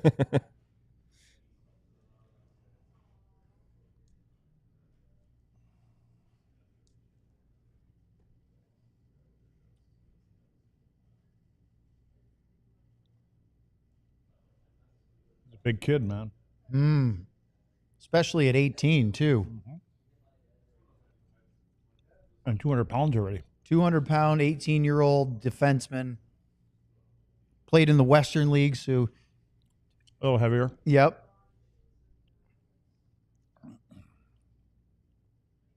Sam, how you doing over there? Good. Yeah? What's your takeaway through 14 picks? Besides eating a donut with a knife over here. It's a giant donut. It is. No, I mean, obviously, this is not... I get disappointed when the NHL events seem to sometimes fall short of expectations.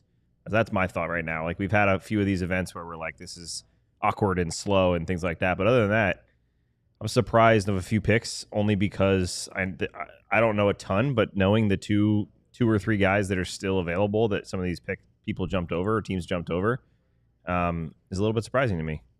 But I think this part of the pick, I love when they get to talking, but it's just, you want to shake the hand of the guy that just drafted you, right? Like, you don't want to look at a big TV screen and there's Don Waddell. Have your internet, have your Wi-Fi, cutting in and out. Like, Blue Jackets GM. Luds, this seems like, as we are on this topic, a good time to ask you about your draft experience because it's not what is common in today's NHL. Love you to share us that story briefly, if you would. Or not briefly. We got plenty of time. Yeah, mine was Nothing like this. I was actually at the University of North Dakota in the offseason. I went back after my freshman year, helped out with a hockey school, and I honestly didn't even know the draft was going on. I had no idea. I got a call. I was walking to do one of the groups, and I got a call from the head coach, and he said, "Hey, stop into my office," which unfortunately I heard that quite a bit my freshman year. And he said, "Come on in and sit down." He goes, "Hey, I just want to let you know that you've been drafted." And I said, "Oh, okay." And where? No, I never asked him. That was a thing. And he goes, "Oh," I said, "Oh, okay, cool." And I say, "I get going."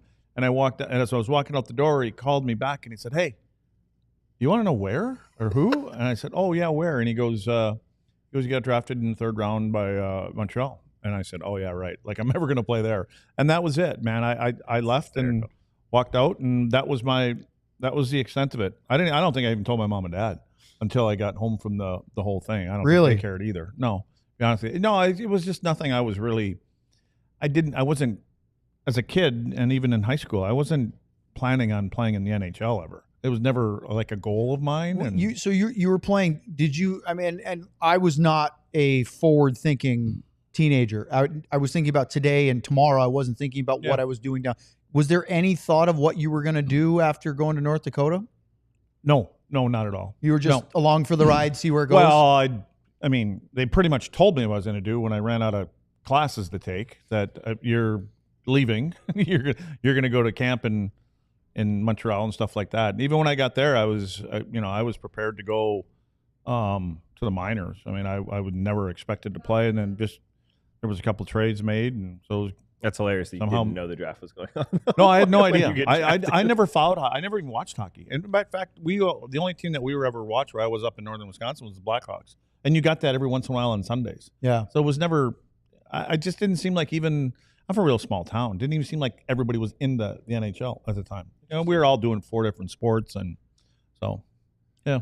Let's welcome in one of your favorite guys in all of Dallas Stars. There he is, live from Frisco. It's Mike Heika, the senior writer of the Dallas Stars. Hikes, what's the mood over in Frisco for this decentralized draft? Very bored. There's just me and Taylor Baird are here, and we're just waiting. I don't know that anything's going to happen tonight, but we're just waiting to see if something happens. I mean, we've got the Brad Alberts sideway eye, so we figured something has to happen. Yeah, we're waiting. That's what the reports are, that we should have something to talk about tonight, is what we are hearing from Brad himself. So, are we going to move down in the draft? Really? Do you think, Mike? I think they need to collect more picks. Mike, why don't you give us the latest on, since there's no drafts to talk about, no draft picks or anything right now. Where are we going with the coach? What do you know? I know nothing. They're keeping it very quiet. Why do we have him? I know. Be nice to him. He's our guest. I'll talk about anything that I know about, which is basically Landman, my dogs. These are the things I've been working on, Craig. Mike, let me ask you this. If there are only 2 names, if that's the case, the only ones that you ever write about or talk about, you and Sam, correct, are there one of the 2 that is more of a preference for you? This is going to be an answer right down the middle of the fairway. You ain't going to say. I was going to say that's a tough one. From the once we started this, I mean, I was on Neil Graham as the best candidate because of everything that he's done with the players that are on this roster. But as you guys have talked about, what if they do bring in a head coach like Glenn Gulletson and Neil Graham's a top assistant? Then is that the best of both worlds? So I've heard that theory. I think it's a good theory. We'll see what happens. I still think Manny Malhotra is a great minor league coach who's ready to jump up. I don't know if he's one of the candidates or not, but it makes sense. So let me ask you. I say Vancouver picked Braden Coots, Seattle, WHL. Announced by Mikael Samuelsson or Michael Samuelsson. Michael Samuelsson. Yep. Go ahead, Lutz. Thanks. I didn't want to miss that. We have to say it. I mean, it is a draft show. Mike, is it set in stone that Neil Graham would be, if that was the case, would he be the guy? Would he be okay with popping in as an assistant coach versus taking a head job? Because I thought the talk was he's going to get a head coaching offer. Maybe not this year, though. Well, it's funny. This goes to the Denver coach. If I were him, I would have, just said, look, you're either going to name me or not name me. And maybe that's what happened. So you could go to that theory. Now you'd be hurting yourself with your own organization. But yeah, Glenn Gullison's not an old man. So it's not like you're coming into, and you're going to take over for Rick Bowness or something like that. If you step in and become an assistant coach, then you might have the same run that Glenn had in Edmonton.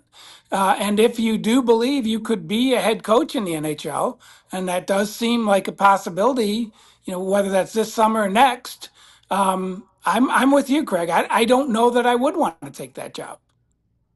Do you think, Mike, that you just mentioned David Carl? Do you think they went after him pretty hard? And is there anything they can do to sway him off of his previous decision of saying he's going back to Denver? No. I mean, if he well, here's this is my theory. I don't want you here if you don't want to be here. I don't want to have to beg you to come here. So then I kind of want you to want to be here. So I don't want to have to sway you. Even if I do think you're the best candidate, I would just as soon go with Glenn Gullitson because I know he would want to be here, or Manny Malhotra if that's your candidate. It's a really interesting process that they're going through. Is the fact that they're the only team left, the fact that it sure doesn't seem like they need them for this draft. So you get the head coach in here when you get the head coach in here, and I think they have some very good candidates. I think they can come up with a good solution.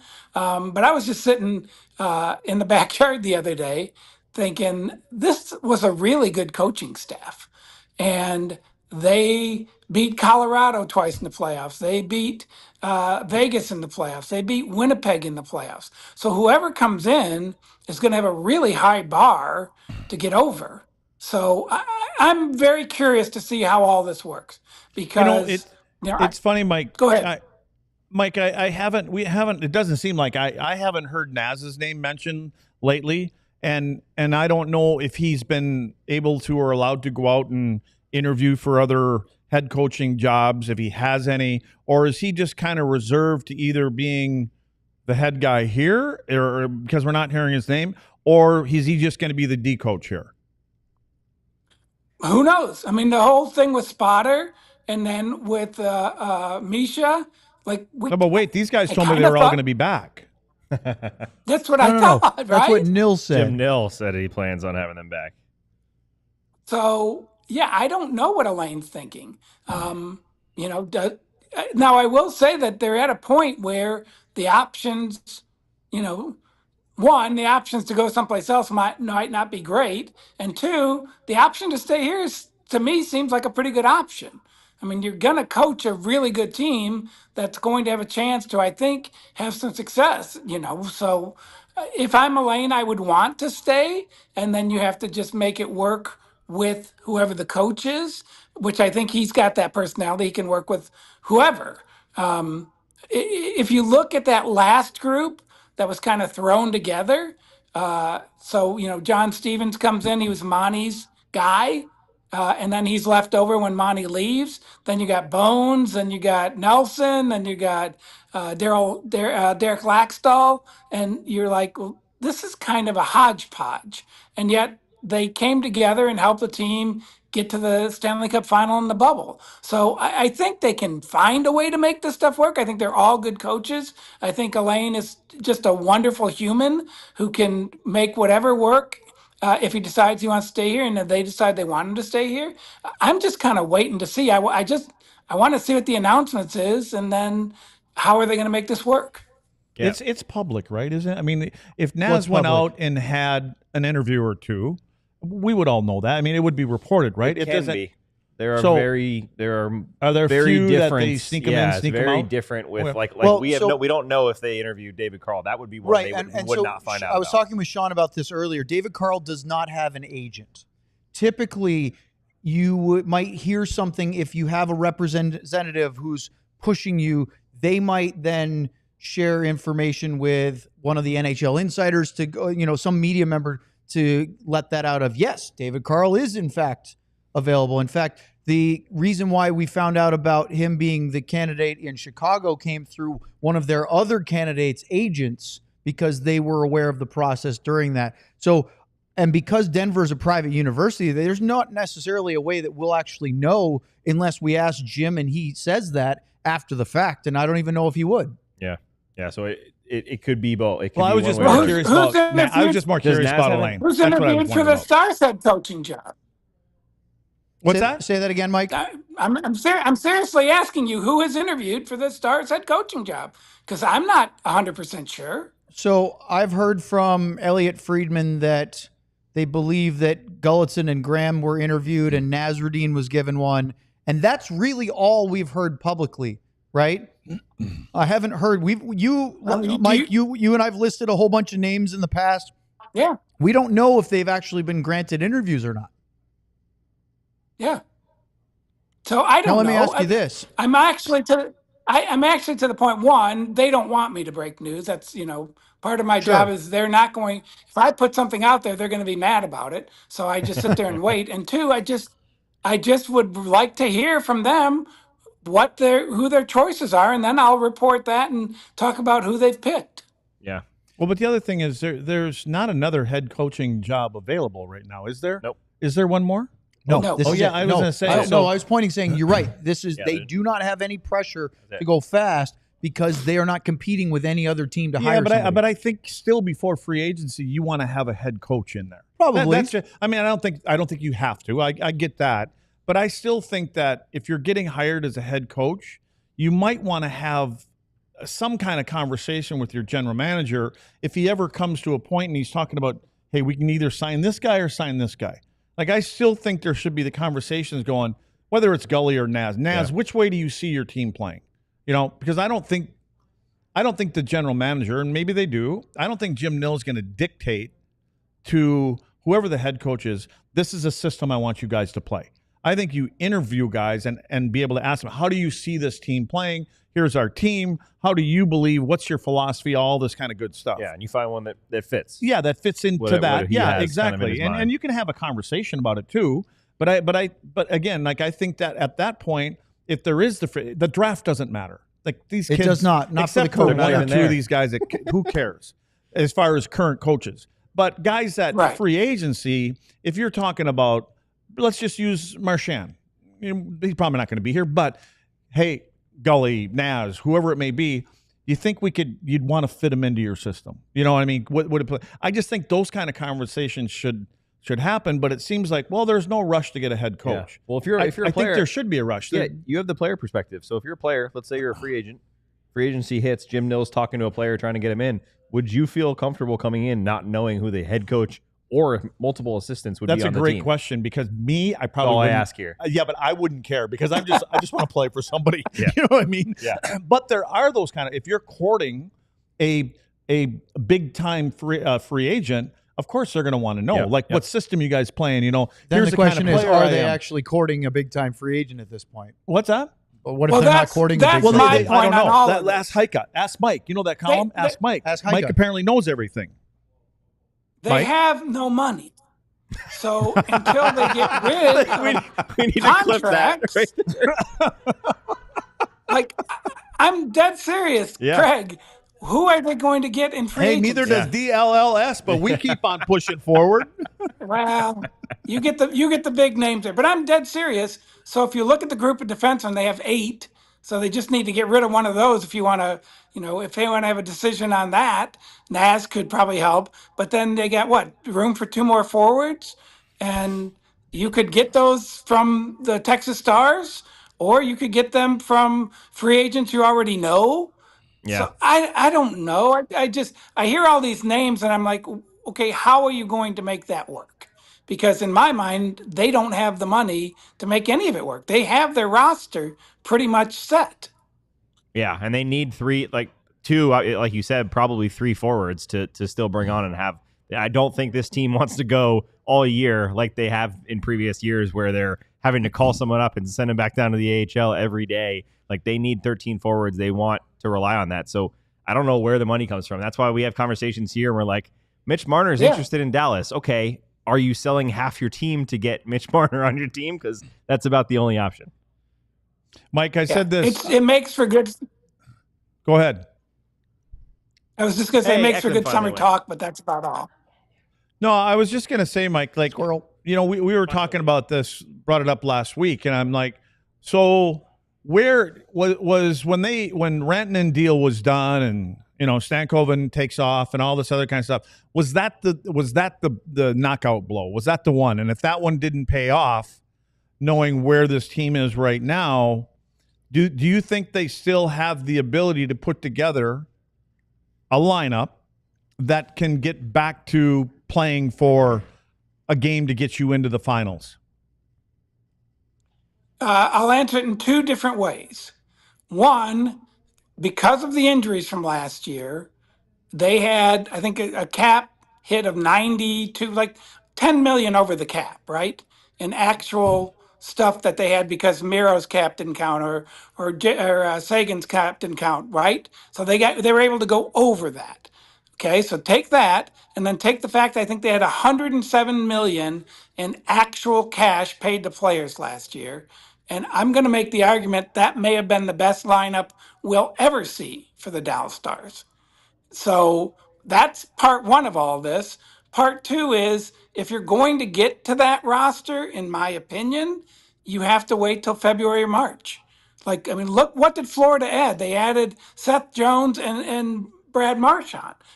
So save your money. Don't spend all your money now. If you have to rely on minor league players for 4 months, do that. Save your money and then go make your moves in February and March. So, Mike, how I would respond to that is that Seth and Marchand were complement players to what they had put together there. They were players that came in and basically pushed them across the goal line, right? Is Dallas going to have that team getting to the deadline? Well, if you look at the contracts, yes. So the contracts say if you're keeping Jason Robertson, which I think they would want to because there's a 40 goal scorer for 7.7 million, and he's a restricted free agent at the end of the season. So he's still under your control. So it makes sense to keep him. So you got him, right? You've got Rantanen, you've got Hintz, you've got Wyatt. You just go down the list of players you're paying $7, $8, $9, $12 million already. And so, I think that's the core of your team. Your goalie's making $8. You've got a great defenseman in Harley who's making whatever he's making, 4 or 5. So, I think the roster they have right now, unless you plan on trading Jason Robertson or trading, one of your other players to get something in here, you kind of have already spent all your cash.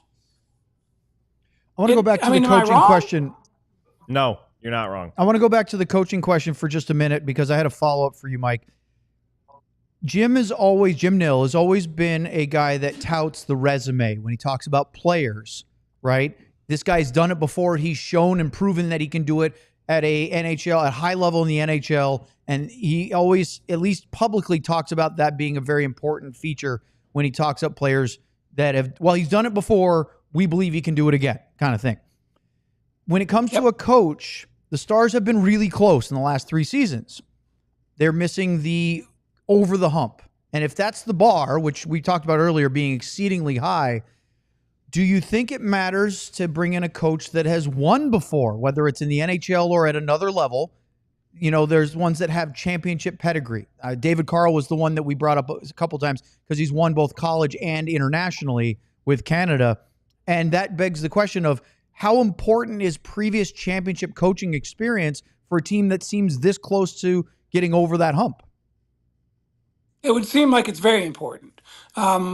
But I don't think they want to. David Carl's the interesting kind of unicorn that Sure. he's done it, and he also is a fresh face. I don't think that Jim wants to go get an older coach.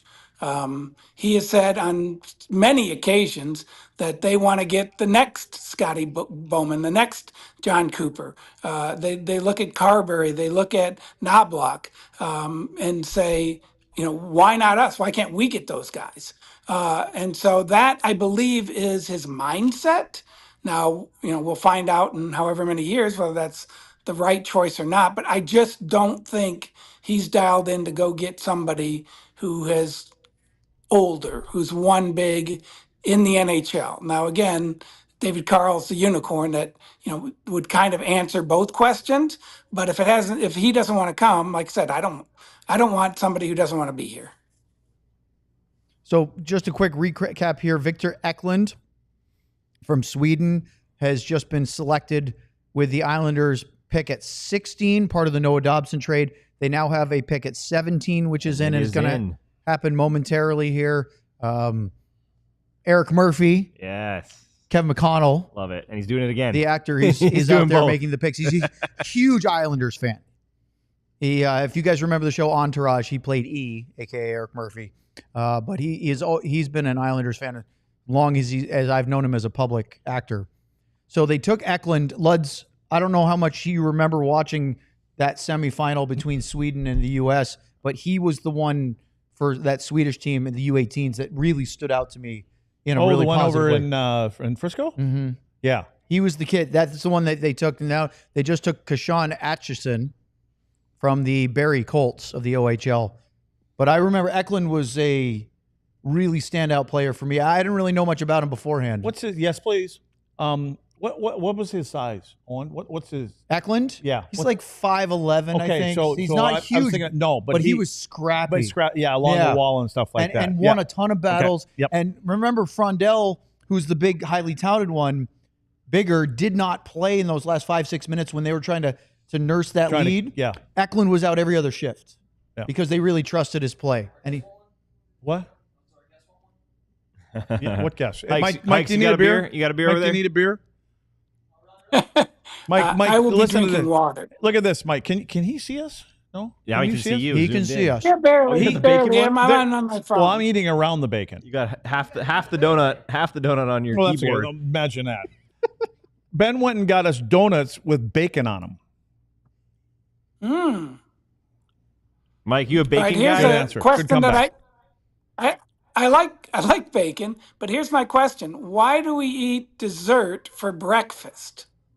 So you go get a donut. That's basically dessert, right? Now I got All of it is cereal, fudge, all donuts, all that stuff is Pop-Tarts. That's all dessert. Yeah, it's all dessert. It's because we are an obese country, Mike. That is why.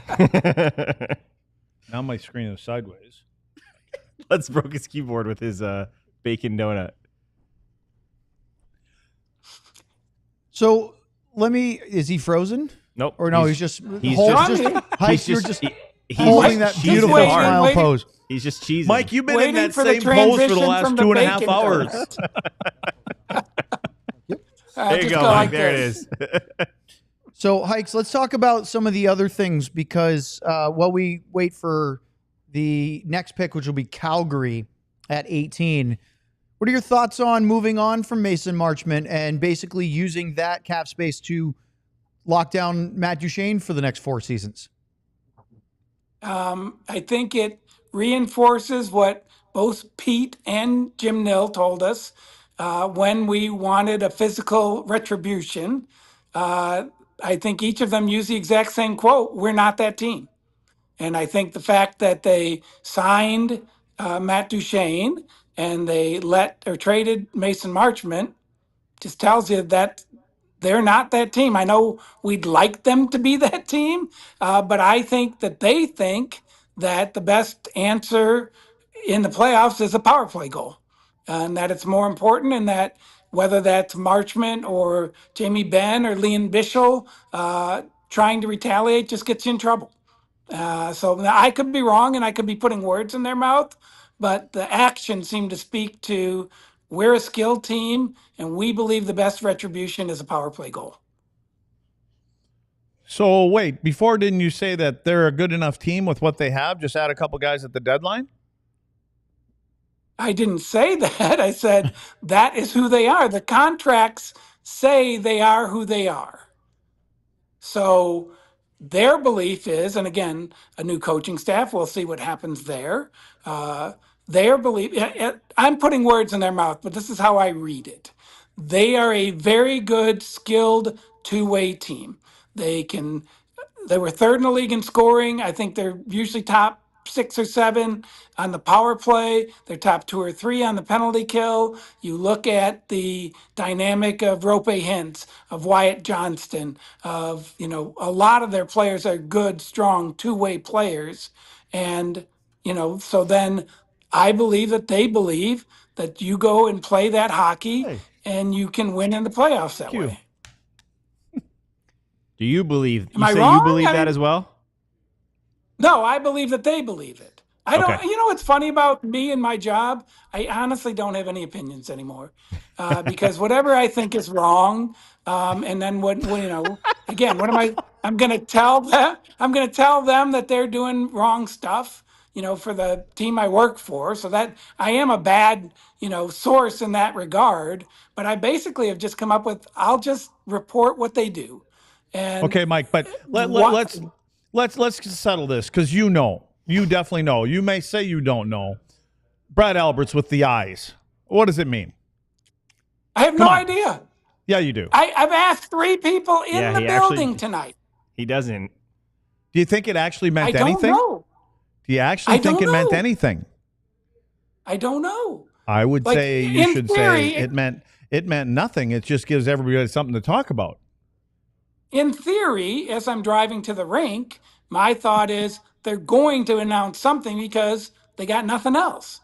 So the eyes of the team, the eyes of the sports, Dallas area is on this team tonight, and they got nothing.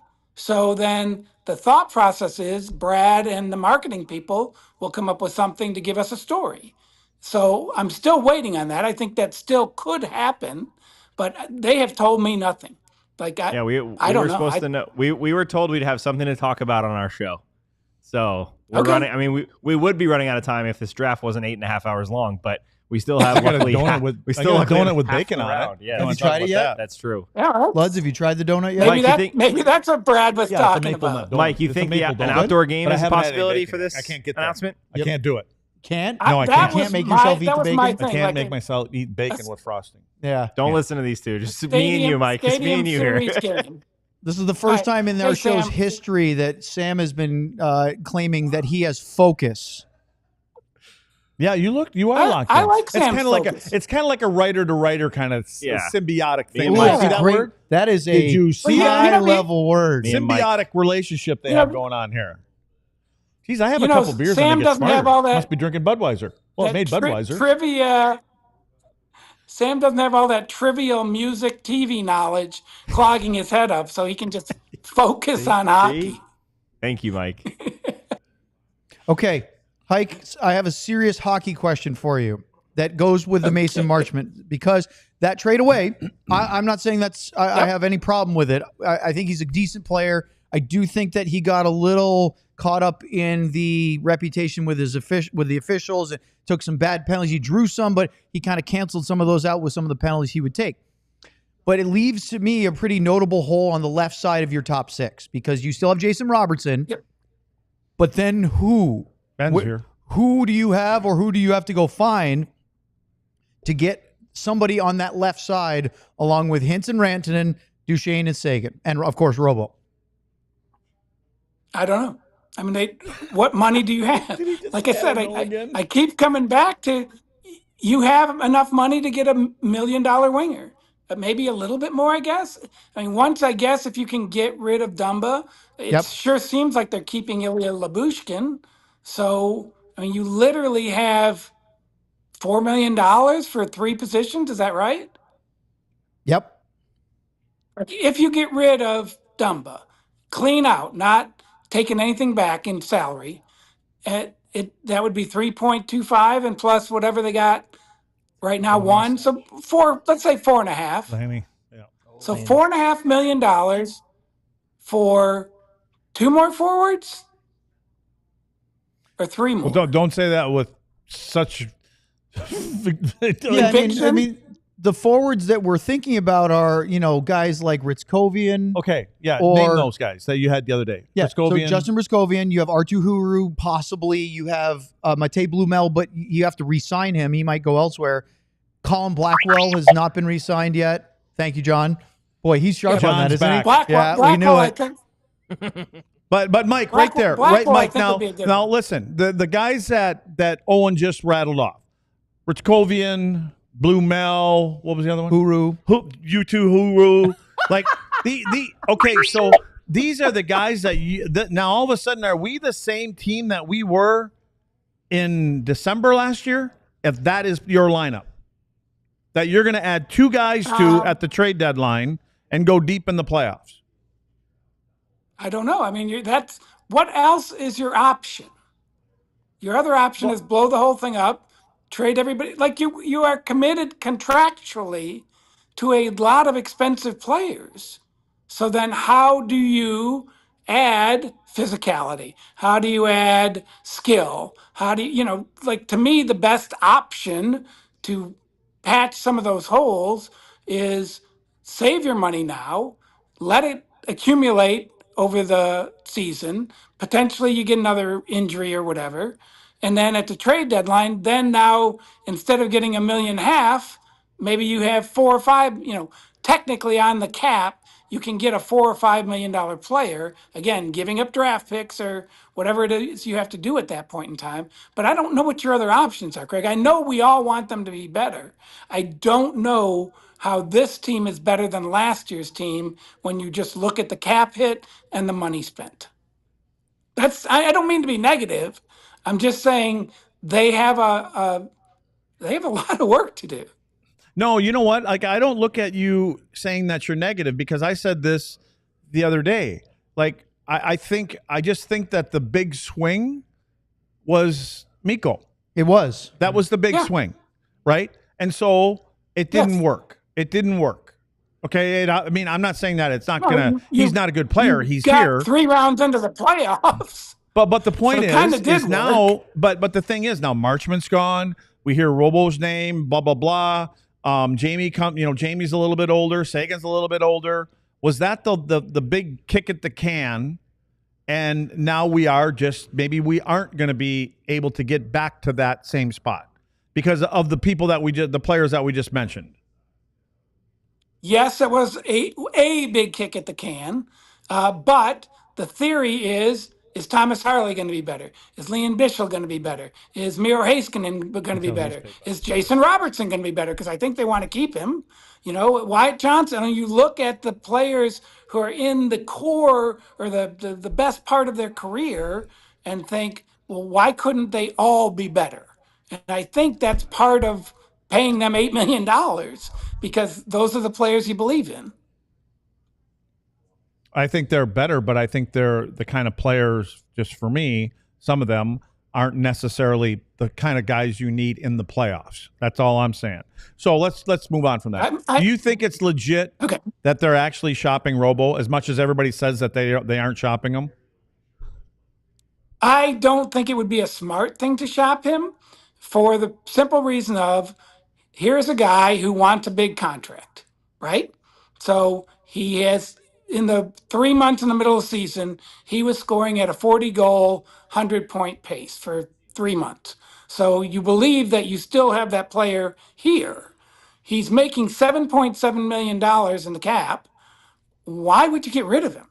Like, even if you ride this whole season out, you still control him as a restricted free agent, meaning whatever you can get this year, you can go get it next year, especially if he's put up 40 goals and 100 points.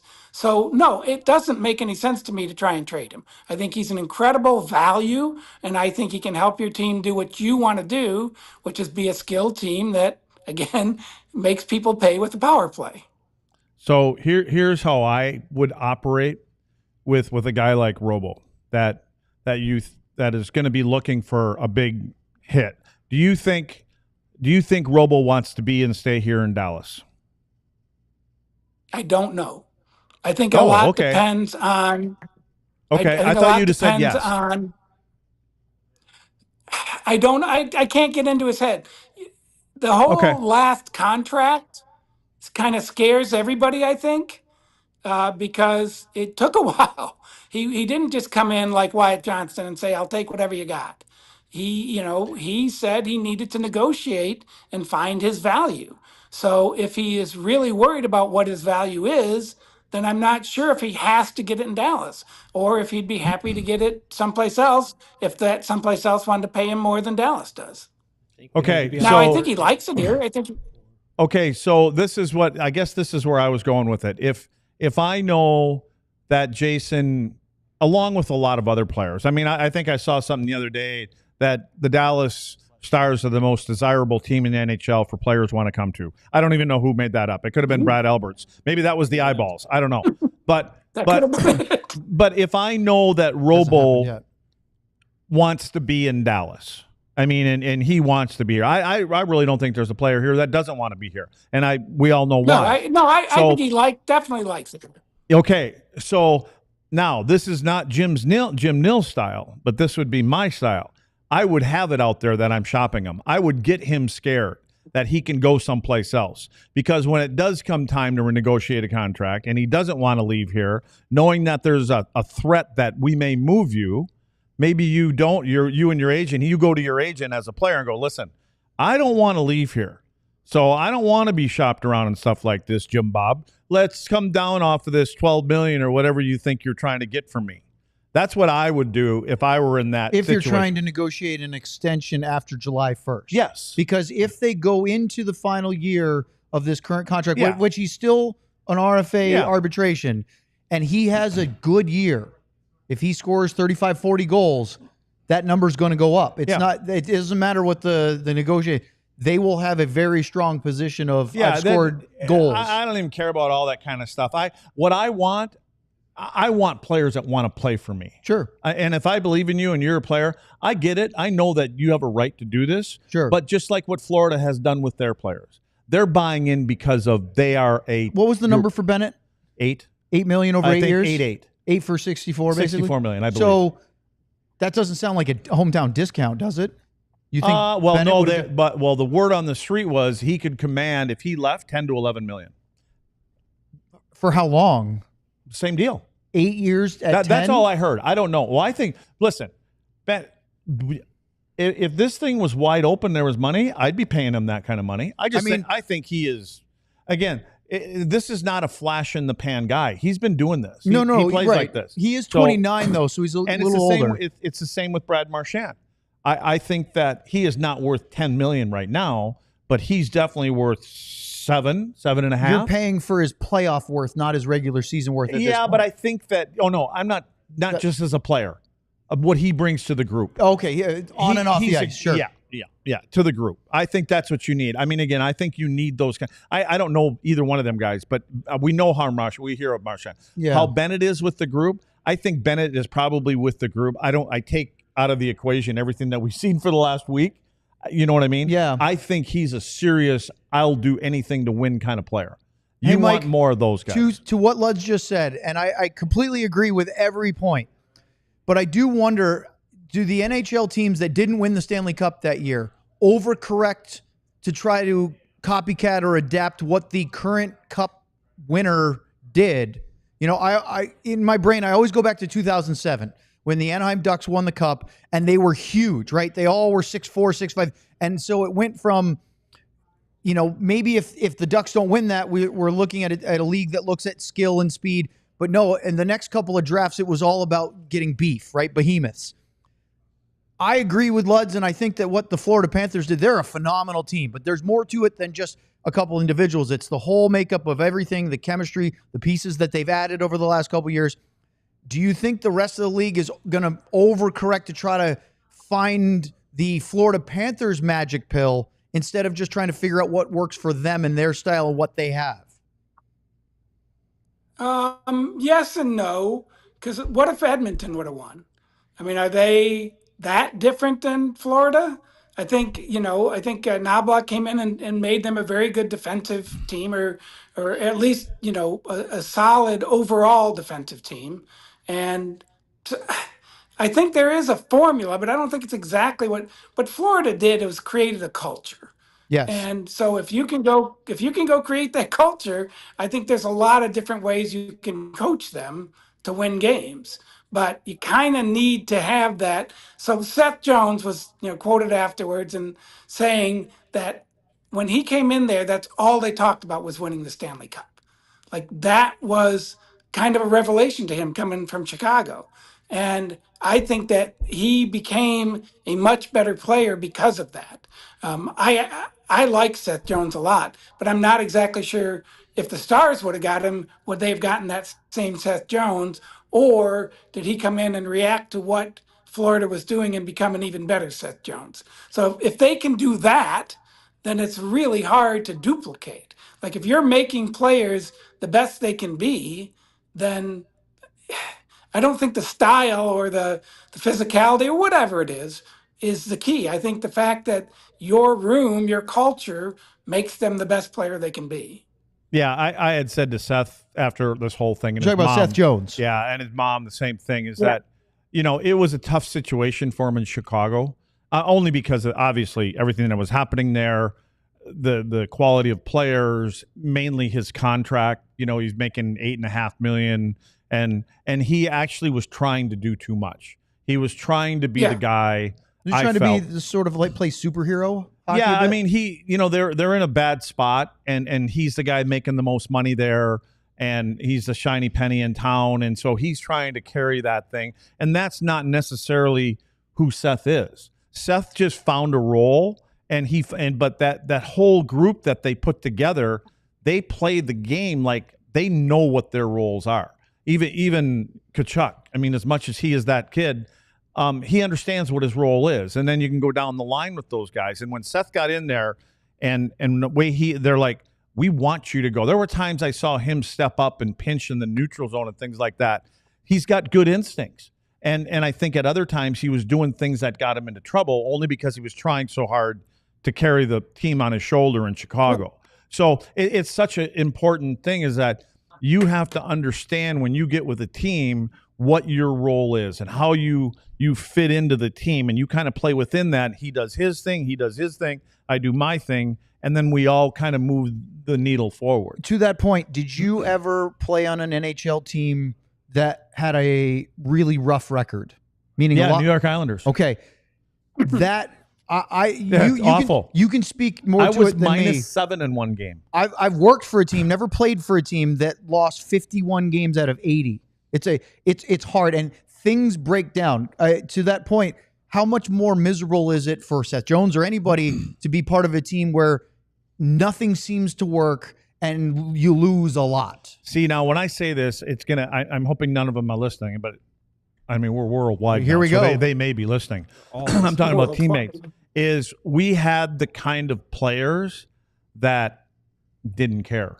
And I don't mean that negatively. I mean, Pat Flatley was a great captain. He's a hard-nosed player, but when you don't win and you don't win and you don't win and you don't win, eventually you kind of throw the flag in. And I got him coming up to me like, Lud, you got to stand up and say, I'm like, there ain't nothing I'm going to, well, you were the Montreal Canadiens, and that had nothing to do with it. We had guys that were, that just felt like there was no way out of it. And you just kind of go through the motions. It's a tough spot to be in. And I've only fortunately been on one team like that in my entire career. And even when we weren't good in Minnesota, we had guys that wanted to dig out. And then what happened is when we got here and Bob Gainey ended up driving the bus, he started bringing in people that would help everybody dig out. And then you get to the next level, then it was more about getting you over that little space and then to the next level. Hey guys, we got a breaking news story here going on because I just saw Mark Janko's face on ESPN. Get over here, Sam. Let me get out. John, do you have any sort of fanfare music or any drop for the? There's the Dallas Stars War Room.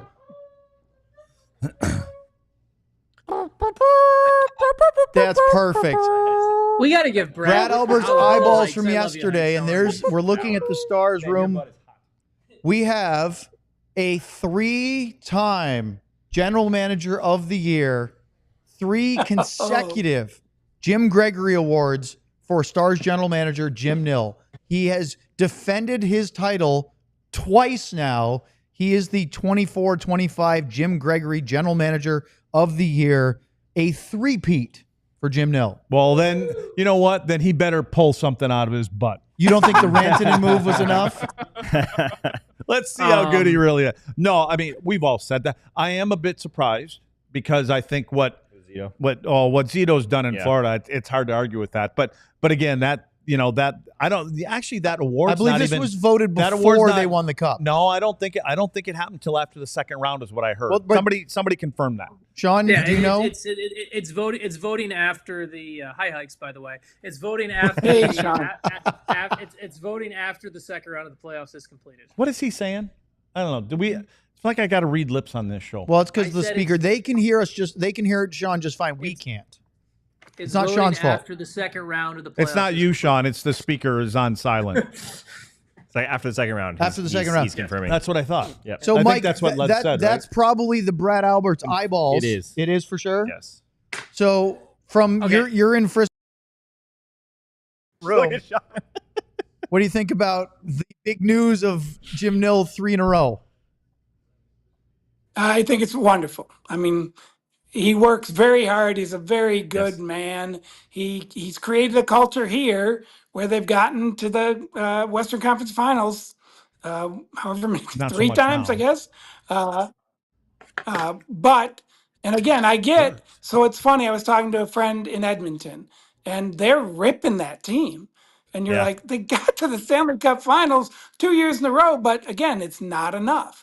So I can tell you this, as great as that is to win those awards, nobody's more disappointed than Jim Nill, and nobody wants to work harder to get this team over the top. Sean, your instant reaction after all the speculation. He threw his phone. I mean, none of us, when we were making our guesses to what Brad Alberts was alluding to, thought this was the. I mean, we're talking about a third jersey reveal, maybe an outdoor game announcement, maybe a coach hiring, maybe some big trade blockbuster. Thoughts? This is Brad has hurt the value of his eyeball emojis. Oh no. A disappointed Sean. This is there's if you're going to use eyeball emojis, it's got to be something that impacts me, I guess, is my it's got to be something that we tried. While Ben was on the set here, I was trying to get something out of Brad since this draft is taking 8 hours, and I thought he was trying to hint with some words. He was saying the word out, and I was like, outdoors, and he just goes, no. No, well Brad the whatever he is, literally 2 minutes before that came on, he texted me 3 eyeball emojis, sent me them directly to me to rub it in. So it's we got to start posting. We got to just start posting eyes. I mean, all the time. That's hockey media right now, though. All the time. Here, Sam, I need you to go. Sam, quickly run over to the AAC, take a picture of the stadium outside, and tweet an eyeball emoji picture, and then just leave it for 6 days and see what happens. Here, I got to get my forehead. Is this draft almost over? No, not even close. We're on pick 20 of 32. Look, here you go. Breaking news. Oh, it looks like Kevin Weeks. Exactly. That's exactly what he's going with. All right, so Mike, we've been really, it's been wonderful to have you here. Thank you for helping us kill an hour because I probably lost my job with all my negativity. That's okay. We thought that the draft might be wrapping up by now, but we still have good job sitting on the fence tonight, Mike. 13 picks Anytime, still to go. Where is he? Where are you, Mike? Where's that background? I'm in Brad Albert's office. I'm joking. We have a meeting room on the 3rd floor. Okay, so we have a nice big that's lighted the toilet on that upper level over there. They don't put me in that room. Hey, Hikes, before you go, look, yeah. Just since we've already put you up against the wood stove as far as your job status, what are your prognostications for the next couple of days as we approach free agency on next Tuesday, July 1st?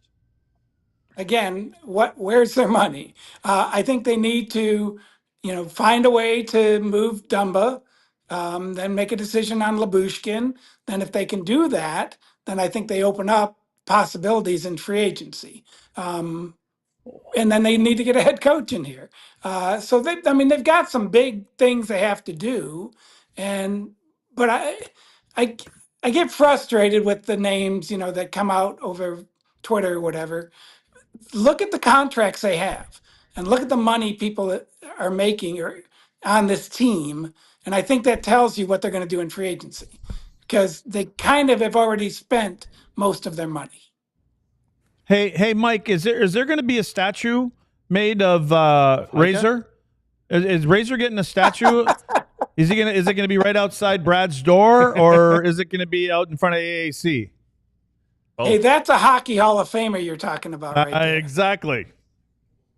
Congrats to Razor, though. Yes. He's earned it. He deserves all of it. Hikes, thank you again for joining us. It's always fun to talk to you. We'll have you again hopefully soon, because again, there'll be some downtime and hopefully we'll have some more fun things to talk about. But we'll talk really about your appreciate dogs. you giving us some of your time tonight. Thanks, Mike. Thanks, Alex. I want Craig Ludwig snowmobiling stories. That's what I want. We can do that. Hey, Mike, come back again when you can't stay so long. Okay. There he goes, Mike Heika, Mike. senior writer of the Dallas Stars, Yeah. here on Draft Night. Up next, more drafts with Sean, Luds, Sam, me. We'll do all of that more next. Yeah, well, that's what that meant. There's Hikes is still here. All right.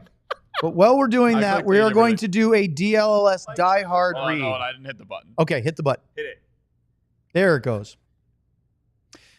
Let's talk about being a diehard for a minute, because right now we're running a sale called Make Your Move. It's through the NBA, NHL draft season, the free agency for both leagues. $36 for the first year as a DLS diehard. What do you get when you sign up to be a diehard, which is that QR code below Sean's right elbow, or maybe his left. I don't know if he's inverted. There it is, right there. You become a DLS diehard. The top level of support for our company, DLLS. You get a free t-shirt that goes along with it. Boy, you ready for this? John's got them all loaded up. What kind of t-shirts could you get if you're a Dallas Stars fan? Well, you could get the Otter, which I'm wearing right now. So you could pick the Otter shirt for your free shirt. You could pick the Finnish Mafia shirt. None of them want to work. I know he's trying. There it is. You could get the Moose with Mikko Rantanen or the jamiebenn captain. Sam was wearing that one the other day. I don't have that one. That's okay. We also have the Mikko Rantanen finisher. We have the there it is, the Wyatt Johnson 16-bit. I really like the finisher. Oh, I don't know, John, if you have that loaded up, but that new Cooper flag, ladies and gentlemen, flag captured. Boom! He's got him. I know that's the Chicago Bulls, but it works for this. Is that the 95 like Bulls intro like warm up song? It's like the Severance season 8 episode 2 song. Best. Season 2 episode 8. So all of those are available. Plus, we have writing from Sean. We have writing from Sam. Sam, the write-up of this draft, I can't wait to see where you're going to go with this. It's going to be excellent. If you remember any of it. It's just going to be this link. Just here it is. We covered everything possible. In addition to that, they are going to Vegas. I believe John finagled his way out of our show just so he could get on the Cowboys trip to Vegas. Yep. I don't blame him. See, when it was offered to me, I said I won't do it. And then Ben looked at me in the eye and he said Vegas. And I said I'm in. And that was it. I'll do it. He found your kryptonite. Sin City. So head to alldls.com/intro to get the introductory offer. You get 20% off merch in addition to the free shirt, 20% off the trip events. It's all worth your while here on DLLS. I have a perfect follow-up to that, Owen Newkirk of DLLS. Okay. John, do you have the famed cartoon? Yeah. Kat says we have it. Of the DLLS crew. Speaking of what you get when you become a diehard, you get to join the Discord so that you can post things like what we are about to put on this screen, which I am. Are we putting something up here? We are. It's buried. There's a lot of things on that computer that John's looking at right now, but we have plenty of talented fans. Oh, we have. Hold on. Ain't nothing. Is it anything or just a? It's just a pick. It's just a pick. The Senators trade the 21st. There it is. 21st overall pick is traded to the Predators. What this Luds? Did you not see this? Oh, because I put it in Slack. This is a a drawing from one of our new diehards. I'd have to look up the name to say who it is because I don't remember. Is that you, that little guy in the middle? I am the squirrel who is apparently a big-eared baby with a the bottle. Old guy on the right? That is Owen Newkirk saying, "Hold that thought," and have you tried Shady Rays? Luds, you are saying balls, butt cracks, and grundles. Look, he even has your little crappy computer with the fold-out thing and everything. That's a great job. Isn't that? And then Sean getting interrupted. Great muscle tone on that arm. I finish? Yeah. But I feel like they gave you a little bit too big of a gut. I think it's resting on the desk. I think it's but that's not. Oh yeah, that does look like. Yeah, well, I can tell you that's not there, but that's fine. That's what I'm saying. Like it's a caricature, but I'm also not a child. So like, I mean, I have much more of a contention about the beer belly on Luds than I do about a bald, your ears. big-eared child with a bottle. Now, if I have that, if I had anything to do with management here and any level of this, which we all know you don't, business exactly, I would take that picture. I'd have it blown up into something that would fit on that wall right over there. What a great decoration, right? I know. I'm trying to get our Stanley Cup. So, Sam, this is from D. Fitch, right? Yes, our from diehard? Son of a Fitch. That's a great name. Son of a Fitch drew this. And underneath it, you see what it says? It's a new diehard who used our $36 or whatever that deal is. The new deal to become a diehard. So that is all wrapped in one. George Costanza, Pavelski. Yep. There you go. All the drops in there. Hold on. Finland. Yep. The bottom is just drops. And finish your chicks. I mean, all of his favorites. Yep. His or her favorites. It's amazing. I mean, that is incredible. The drawing. Owen looks like the Peanuts. Wah, wah, wah, wah, wah, wah. Hey, is Sean coming back on? He's on right now. He's right there. Don't you see him? He's saying, I see him, but he hasn't moved. Sean says, "Can I finish?" Yes, Sean is on. Thank you, John. I have a question for Sean. We will use well done. Great cartoon work right there. Multiple times. Hey. Yep. Sean is frozen into that. Why did you ask if Sean was coming back? Do you have a question for him? Well, Otis. Hey, did you ever watch Mayberry? Hey, you ever watch Mayberry RFD, Andy Griffith's show? Sean? Yes, I have. Yeah, you look a little like Otis right there. Hey, I have a question. You just sent us the voting and things like that. Yep. I'm trying to figure out how they picked that winner. Like, what are some of the is it moves? Is it because of the Rantanen move in this case, or how does it? What criteria goes into that? Yeah, it's as you're Googling it right now. I could have Googled it, but no, I'm just because it used to be they've slightly changed the award. It used to be only the GMs voted on it. So there used to be 32 votes, but obviously they've added some other executives and league officials to the voting because there's 37 ballots, it looks like, that Jim was on. So that's more than 32 GMs. And so the award is it's a very loose determination and definition of basically which GM did the best to improve their team. But the problem is they don't go how far back. It doesn't define where that goes to, right? Like, so for me, like, congrats to Jim. He's won 3 in a row. That's great. But I agree with you, Luds. I don't know how Bill Zito doesn't win this award based off what he did to build that team, add to it with both the Marchand trade and the Seth Jones trade, to do all of that. Like, all of the criteria that makes Jim a potential winner for this, to me, that's why Bill Zito should have won as well. So it's also, we don't get to know who votes on which ballot. Like, Jim is one of the voters on this, so I'm fascinated if Jim actually votes for himself, or if Jim is one of the people who's like, I'm not going to vote for myself because that's who I am. I don't know, but it's an award that they also vote on at the wrong time, right? When it's after the second round of the playoffs, it just narrows it down to people who are that deep in the playoffs, and you should either Sean, do it at the end. I would say right about now. Yeah. If you're Bill Zito whenever this came out, I don't know when it came out, I guess tonight, I would think that Bill Zito would be the first guy to say, I'm just going to say it, man, because I get one a night. I don't give a shit right now. Yeah. You know what I mean? Yeah. Like, this is probably that year where I really don't care. We're good. Yeah. You give it to Jim. Yep. I agree. You'd rather take the other trophy that people actually know exists. We're gonna, by the way, we're gonna put the list of voters for that award on the screen. But before we do, we're moving on in the draft. Here's the top 20. Cameron Reed was the last 20. Pick at 21. Sean, if you would give us just a quick summation, aside from the fact that it's been 3 hours for 20 picks. Just so you know, I did text Carbo and make sure there was no relation there. And there is none. Yep. No, in case anybody's wondering. Last couple picks have been really interesting. The Carbonneau pick, we had Carbonneau was probably a top 10 talent, honestly. He's a guy who dropped. That's a really good pickup by St. Louis with Carbonneau. And then the following pick with Columbus right there, going Pyotr Andreanov, first goalie off the board. And is that a surprise, Sean?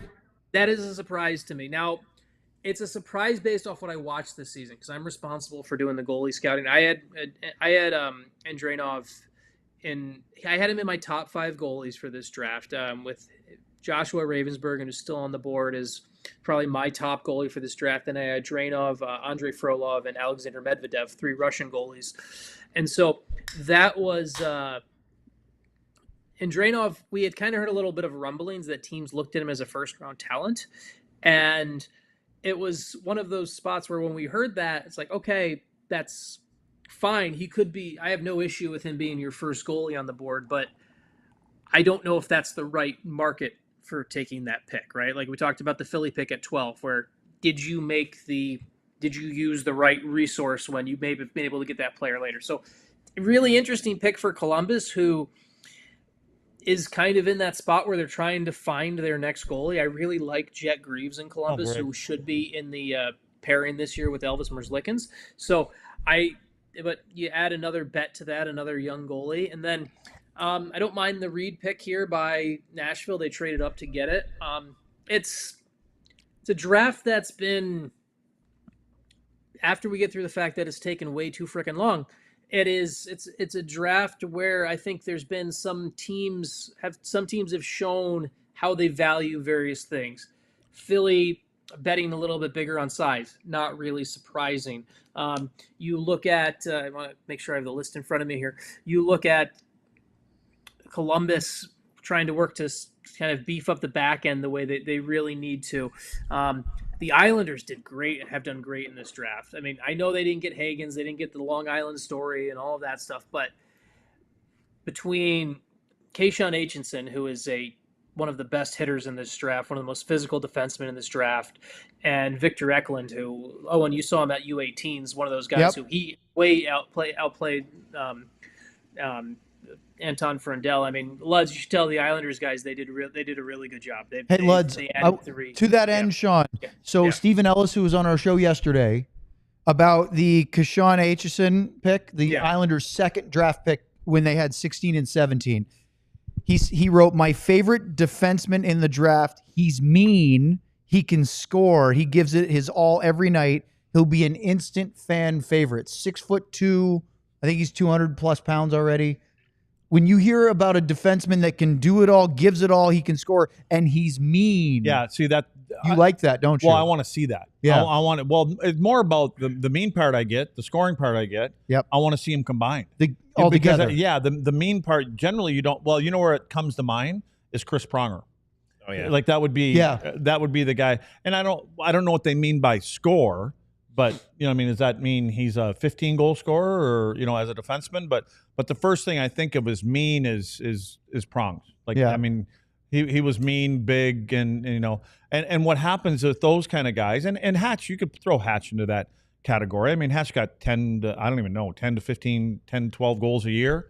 But I think that what happens if you end up getting more space. And I think that for players in this generation and this era that can be big like that and be mean, you will get more space, especially if you at the other end of the rink and in your own rent. And as a defenseman, when you have that reputation, there'll be 60, 70% of the forwards that aren't really interested in going to the front of the net, which is kind of what I always, as everybody knows, I kind of complain about that around here. Okay. Before we have a whole bunch to get to. Hold up, Sean. Go back and look at that picture. Would you? We have a special super chat request but she has actually asked you to provide the bing bong. Bing bong. And then they just do it. It was I believe it's a Madonna and a 99 cup here. And what Kendra wants is to hear the Hellebuck drop. Oh, yes. Oh, we don't have that anymore. There's actually 2 Hellebuck drops. That's the only one I have. You don't have the other one? Do the one it again. Do Let's it again. do the other one live, except he has No, to you're asking for trouble with that one, John. Okay, before we go any further, Sean, here's the list of the voting for the Jim Gregory General Manager of the Year award that Jim Nill just won for the 3rd consecutive year. Crazy. And I mean, obviously the top 2 are indisputable. Whether you had Zito as first or Nill, but Nill pulled away big time over everybody else as far as those points. Damn, where's Don Sweeney? So this is after round 2, we said, right? This is after round 2. Yes, right? Sean said they were voted after the second round. Tell me Mikko Rantanen didn't win this, win this award for him, but that's my point. Yeah, the second round, Mikko Rantanen was the best player, Conn Smythe favorite. That is a big part of that. I don't know. Maybe he still wins it, but I don't know if it's as far away if they. But I do like it. Third round, let's say. But I do like it that they did it after the regular season and during the playoffs. Yeah. But then again, let's see, Winnipeg, Washington, no. So it's not like that. Sometimes I find that when you get into, after the second, third round they're doing it, it ends up being the last 4. Yeah, it's just the teams that win. It's you got Edmonton on there as well. Luds, it's also funny to me where it's obviously Bill Zito doesn't really care. He's got the trophy that actually matters, but how was he left off so many I see these numbers and my rough math skills are that there's Jim Nill was on 7 more ballots than Zito was on. How was Zito left off 7 people's ballots? Right? I don't how? I know he doesn't care. He's got the trophy that matters, but how is Bill Zito? How did some people look at this award and not put Bill Zito anywhere in the top 3 on their ballot? He's left off those ones that are at the bottom. The random Ottawa, Montreal. And Sean, here's my biggest question of all of them for seeing that for the first time is, John, can you pop that up one more time? I'm looking at number 5, I think it was. Chris McFarland? Okay, with the whole cluster thing that happened there. thing. And now they lost in the first round. Yeah, okay, they just traded Coyle away today, one of the players that they picked up. Nate just doesn't want to come back. Wait, they traded Coyle? They traded Coyle. He's in Columbus. Columbus now. Yes. Yeah. Yep. But I'm just, that's my point is for a prospect basically. And again, they were knocked out in the first round. Yep. That's why sometimes I just wonder how this all works. I don't. Well, that's no disrespect to honestly, Chris McFarland. Look at the numbers too. But let's look at Tulsky, who only got 6 third-place votes. I would argue that Tulsky, although they didn't get the Rantanen trade right in terms of re-signing him, made better moves to pivot and got his team to the 3rd round. You're right. Yep. So who's voting for McFarland or Chris Patrick over Eric Tulsky here? My number 7 is the guy that's my favorite guy. So I'm glad that Army got a couple that votes. he got recognized because they were kind of lopping around there. And I think he gets that award because of Monty. Because he had the Nuggets to go get Monty. I mean, that's changed the trajectory of their team the next few years. Yeah. Which one's more impressive to you making the playoffs, Ottawa or Montreal? Montreal. Yeah. Montreal. Well, you know what? I don't even know if I could. It's kind of half of 1/6 of the other kind of thing, because I just think that Montreal. But what Montreal has done, look at today, is they believe that they're a playoff team now. I think they've shown enough. To me, more of that probably goes to the head coach. Yeah, in my opinion, and then Hughes. But I mean, I know he added some things, but I think what he did today. Because I know that they didn't want to come in at the number what did he get today? 9.5? Who? 9.5? Dobbs. It was just under 10, wasn't it? 9.5. Yeah, 9.5. Yep. They wanted to be around 7. But I think that's what I hear. But what they did is they went out and said, nope, we're at a point where we're making the step. And so they understand where they're making the step, and we got to pay to get them. We'll pay to get them. Yeah, Dobson 9.5. He'll be there UFA in 2033. Yeah, he got the full blow. Nice long Stars one there. Maybe the Stars can get him 2033. Let's go. Let's see. So the Ottawa Senators are on the clock right now. The 23rd pick. We have I think so. 10 picks left. It's only 23rd. No. Is that not Sean Horcoff? While we have a moment, can I ask Sean or anyone else answer a question for a Bruins fan? I would love for you to do So that. how does it work that so Pete shakes loose Spotter decides he's not going to stay here, ends up in Boston? Is it just that Pete is a head coach and strictly a head coach, and Spotter knew he needed a job, and Pete wasn't going to have one for now, so Spotter hopped on with the Bruins? Go ahead, Sean. I also have a thought on this, but go ahead. So two parts of it. Pete decided to take his $4.5 million and just get not paid to not coach this year. And Cancun DeBoer? Yes. And so Cabo DeBoer.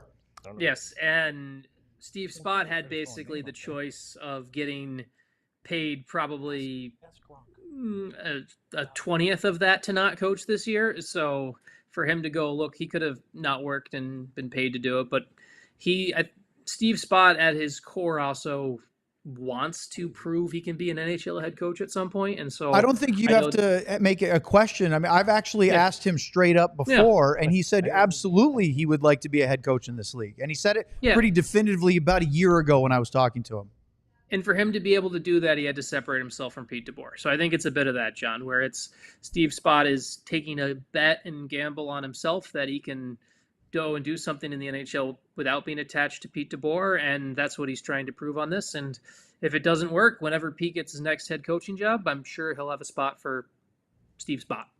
So I would like to add to that, John, two things. One is absolutely, I think that if he shows success without being under Pete DeBoer's staff, who I think it is? which I think he will. Yes, that's Tom Green making the Ottawa pick With his dog.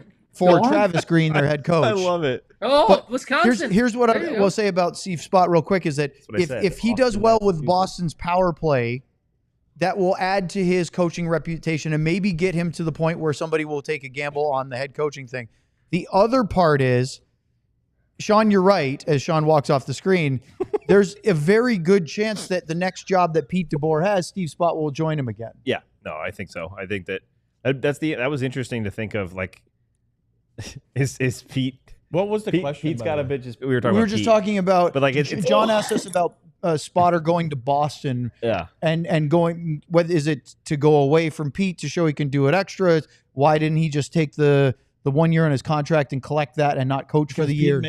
My answer would have been, well, Pete makes about $4 or $5 million. And well, that was part of Sean's answer. Yeah. Oh, okay. There you go.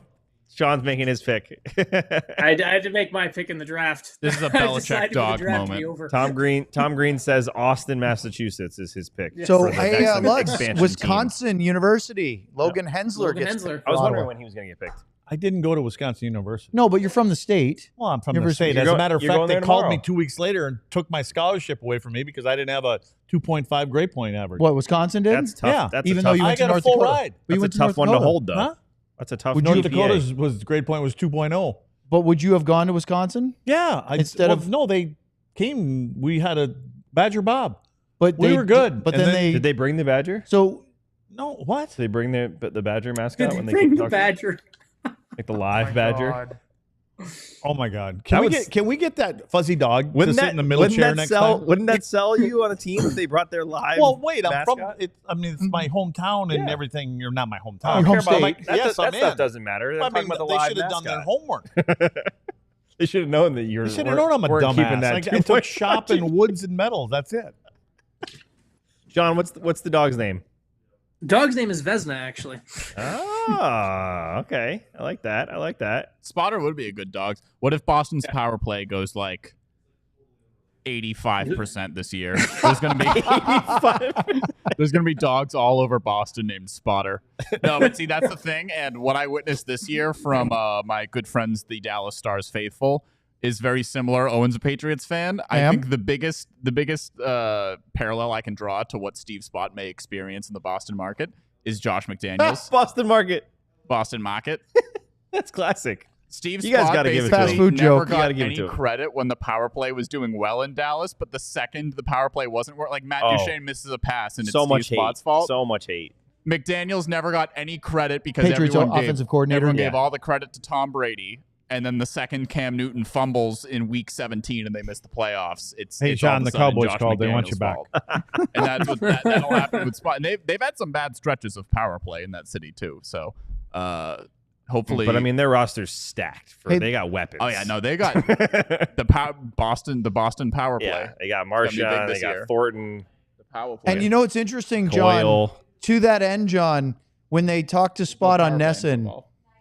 Steve Spott mentioned that in using Pasta, he referenced how he used Jason Robertson. And he said, he's our shooter. I would imagine Pasternak would be, we'll move him around to find where he can get it, but I wouldn't be surprised if he's on that half wall. Pasternak gets killed in Boston. And don't be surprised if Pasta's not there next year. Just so we are here. We what are. Was that what? When you say next year, this year, it's coming. Don't be surprised if he follows his old captain's path to a certain team. To Florida? The Sharks? Mm-hmm. Oh, no. Are you referring to Chara? Boy, there's so many here. Are you talking about Bergeron? Is he going to early retire? That's getting blizzards and eating them out of the Stanley Cup right now. Oh, Brad. Pasta to the Panthers. Yeah, because they have cap space for that. Interesting. I'm going to send this. You don't think that guy is pissed off right now? He didn't win that rookie. What's that reward called? The GM of the rookie. Yeah, whatever that thing's called. The rookie of the he's year. Pissed off. He's going to pull the trigger. You don't think the biggest motivation those guys have is that when's the last time anybody won 3 in a row? Way before Pittsburgh. As a matter of fact, I want to say it was somebody that won 4 in a row. I believe it's the Edmonton Oilers, wasn't it? Exactly. You don't think that they think they're knocking on the door? Was it Edmonton or the Islanders? It was Edmonton, right? It would be Edmonton. In the because 80s, Edmonton was after the Islanders. Yeah, afterwards, yeah. Hey, Luds, I was just looking at the Montreal 1980 Wisconsin Badgers. Not 3. 5. I was saying they won quite a few. Luds, if you had gone to Wisconsin, you could have been teammates with Bruce Driver. I know.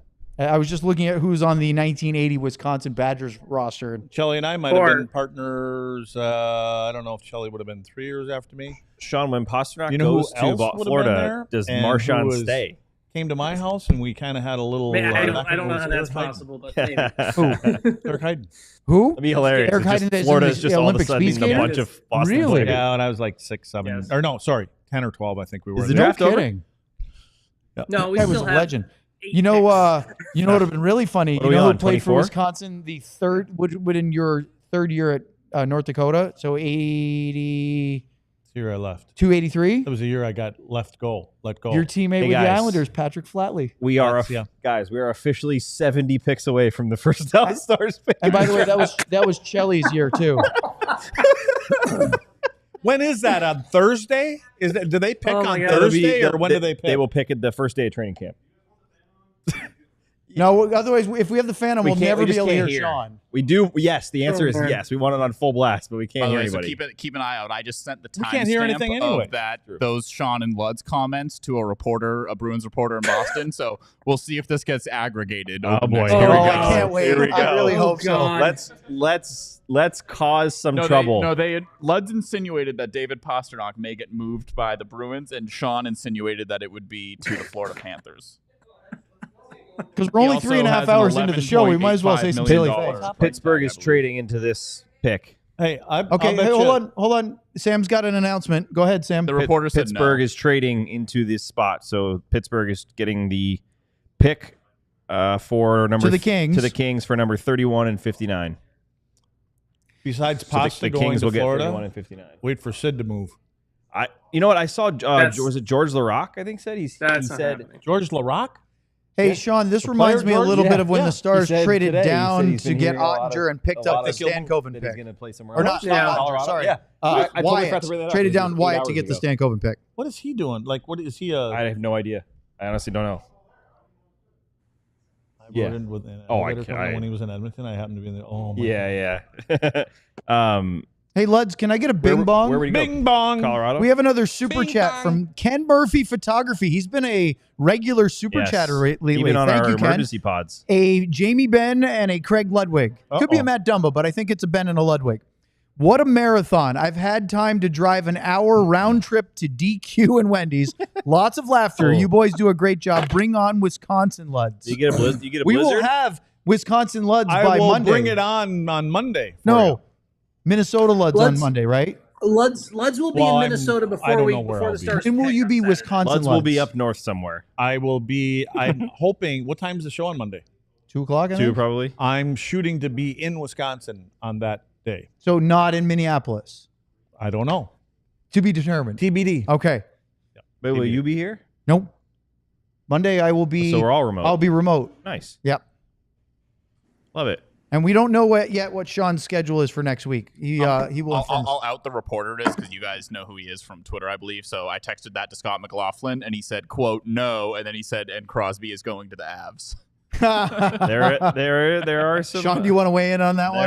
There is some noise. Let me say this as a Crosby's reporter. not going to the Avs. I heard. Let me say this as a reporter. The Stars. I'm hearing there is a possibility. Wait, you're a reporter? Potentially that there might be maybe just something might be happening with Sidney Crosby. How was that? Okay, now it's time for Sean to smash that down. Leave. He's going. Go, Sean. Crosby's agent has been debunking that all night and texting people saying that is not the case. So the Crosby to the Avalanche thing is. But does that mean Crosby to nowhere or to nowhere else, or does that just mean to Colorado? He wants. I don't know how many times Sidney Crosby wants to play with Nate. Wants to be a lifetime Penguin, right? I don't know how many times he has to say that. Yeah. Do you think there's any? I mean, there's no way. Yeah, there's no way he's gonna, other than international competition, that Crosby and McKinnon are going to be on the same team. I mean, he will. Colorado likes to trade their best players, No, so maybe they'll trade McKinnon to Pittsburgh.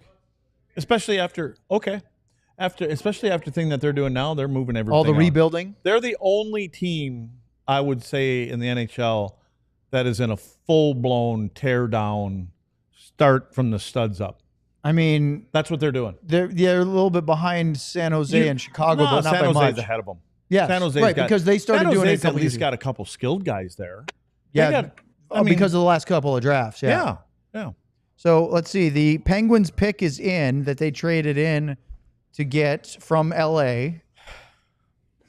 Oh, we got to reset the whole clock again because they traded the pick. I love that. Oh my God, love that.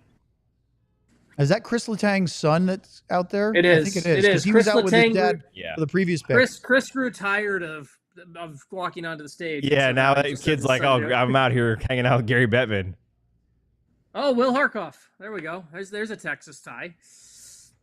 Who I said, Sean, earlier, I was really impressed with his game at the U18s. I liked the size and he just looked like he played a physical into it brand, right? What is that? My wine.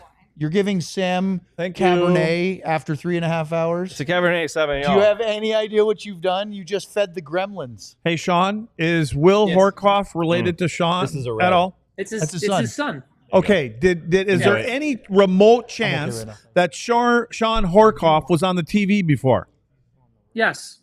See? What? That was him? I told you that looked like him. He is the assistant GM for Detroit.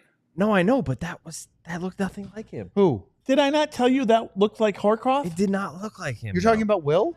No. Are you talking about when Sean? There was a guy. They didn't put the name on underneath him. I said to Sam, I said, I think that's Sean Horkoff. They just showed him on the screen. No. Before this was like 15 minutes ago. And he wasn't there. I don't think. No, he wasn't. It was a guy. It was a guy remote. His dad is there. Oh, well, then maybe is he shaved head too? Same guy we saw before? Sean definitely has hair. Yeah, it wasn't him. Okay, then We're talking about two different things. No, you and I are talking about the same guy I thought was Horkoff. Yes, it was not Horkoff. Luds and I have an internal Yeah, you are. No, Sam was right again.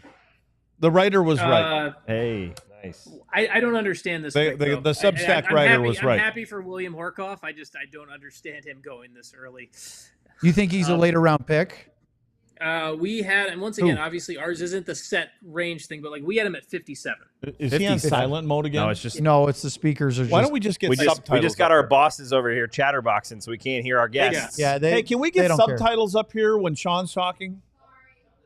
He's no, you guys. No, it's just speakers. It's just the speaker is so quiet. He's got a big mic. The credit to the one thing Horkoff did this year, and it's probably how he got into the first round, honestly, was he left the NTDP after Christmas, played the second half of his draft year at Michigan. That would be nice for the last 2.5 hours. Keep going, Sean. And so credit. So he bet on himself by leaving NTDP halfway through the year, going to play a college game through the end of the season, and that's really how he ended up getting kind of pulling himself into first round range because teams liked that he went and challenged himself that way. So he's listed up at 6'5" now. I thought I last saw him at 6'4". The kid might still be growing, but pretty cool. Like I know Sean Horkoff didn't spend a ton of time as a Dallas Star, but he was. It was early when I first got to the Dallas. He was brought in. What year? 15, 16, I think, or 14, 15. Right around that. That sort of range. And I mean, Sean Horkoff is a super awesome guy, really first class. And I'm telling you, I just repeat it again. From the limited time I watched him play up in Frisco at the U18s, he was one of the guys that popped to me for the U.S. team. I thought he looked really impressive out there. Big, strong kid and willing to throw his body around, but not recklessly, right? I thought that was smart. Let's do our fiddler check-in. Sean, you expecting him to go here now in the last, what do we have, 7 picks left? I would have expected him to go before Horkoff. So yes, it's a possibility. He's one of the guys one of the remaining guys we still have as a first round grade here. So they're two picks or 1 pick for now. Next. Yeah. Oh, that's where Horkoff went. Or no? No, they're next. Right after. Are they right next? after Chicago? So, yes, Luds. Nashville's pick 26 is from Vegas via San Jose. So if it's happening, so you're thinking that maybe there? Yeah. Okay. By the way, San Jose will pick 30th on the pick from Dallas as part of the Granlund and the CC trade. All right. I've been sitting in this chair for 3.5 hours without standing up, so I'm going to just stand up quickly to see if. Well, no, I don't need to use the restroom. How? I've gone to the bathroom 5 times since we started this show. And I've been drinking water the whole time. But how? Sam, you low key like. I have a problem. Let's get the flow checked out. No, I have a problem, but like that's crazy, right? Can we all just get 3.5 hours without going to the bathroom? And he ate and he drank water, and that's wild, man. Sean, can I do a Bruins question again? Sit down. Well, real quick, has Owen gone through the story yet of how he called the longest game in AHL history without using the bathroom? Like that was like a full he called like a 6 overtime game play-by-play without using the bathroom. I don't think so. That's a long time. Where? It was the game that Michael Layton made 100 faced 100 shots. The shot counter actually rolled over from 99 to 0 because it could not. That's awesome. Because there wasn't triple digits. You couldn't do triple digits on the shots. So that's crazy. Well, Scott Hansen doesn't go to the bathroom every Sunday from approximately 12:55 p.m. Pacific to 7:30 Pacific for the last 12 years. I don't get it. Like I wake up 2 times during the night. Oh, me too. Happens? Oh no, I'm actually alarmed, but I'm not. Sam, I'm alarmed by my flow issues at this age. Sam, I'm very worried about you. I would be too. I mean, Sean. maybe you know what? Maybe it's because of the new appendix they gave me. That's probably what it is. Maybe. Did they give you like a pig appendix or something? Yeah, they told me. They didn't tell me where it came from. I think Robert came to visit me. I think they took it from him and they gave it to me. That would be very. I feel like Robert's Tiffin nice appendix. enough to donate an organ without telling you. Yes, like he would just do it and just not find out look 20 years later. I will say when I worked in the TV truck, you had to hold it for a while. That's crazy. Yeah. I would be fired immediately. Yeah, especially with baseball, you just never really knew. And so sometimes like in between innings, it's like I gotta run super fast. Yeah. Or you just what was talk to Josh about this a lot, and he would Josh talk Clark? about Josh Bogorod for the Stars play-by-play. He would talk about how there'd be certain rinks where you just like you have like 1 minute to get there and just sprint across. Like that's crazy. I would be so bad at that. Yeah. I mean, Aikman's gone in a bottle before. I don't know if it was on the air. It might have been during a break. Imagine you just hear it. As a commentator, I thought you meant like as an actual football player. I was like, wait, Troy, what is that? There's a lot going on there. Luds, did you ever have I know you were only in the booth for a couple of years. Did you ever have any close calls from a bathroom standpoint? Close calls from a bathroom standpoint? Like where you had to hold it for too long when you were in the color booth. I just pee wherever I'm at. Like in the booth? Yeah. What are you, a Gatorade bottle? Oh my God. No. No, why are you talking about calling games or stuff like that? Yeah. Like if you're in the booth. Or would you go during the I guess you were in the NHL booth, so it probably wasn't super Did you ever go on the bench or on the ice? Yeah, no, I mean. Oh, the Chicago pick is in. I know we're all just trying to know. Obviously you got a whole intermission, so yeah, no. Not that I can. Yeah, not like you that leaves your like post. You didn't do the you Paul leave Pierce. your post like in the middle of a sentence and go. Oh my God. That was my Paul Pierce moment. No, that was a Wendy's. That was awesome. Management had to bring a wheelchair up for me. Remember? No, this is a Wendy's Frosty. That's what it was. You remember Shaq when he just disappeared off the desk and just like ran across the desk? If we had a camera from the producer's seat down this hallway, I would have been doing the Lamar Jackson after I had that Frosty, doing like the sideways, like my knees aren't bending at all. It's actually an emergency. That's awesome. Sean.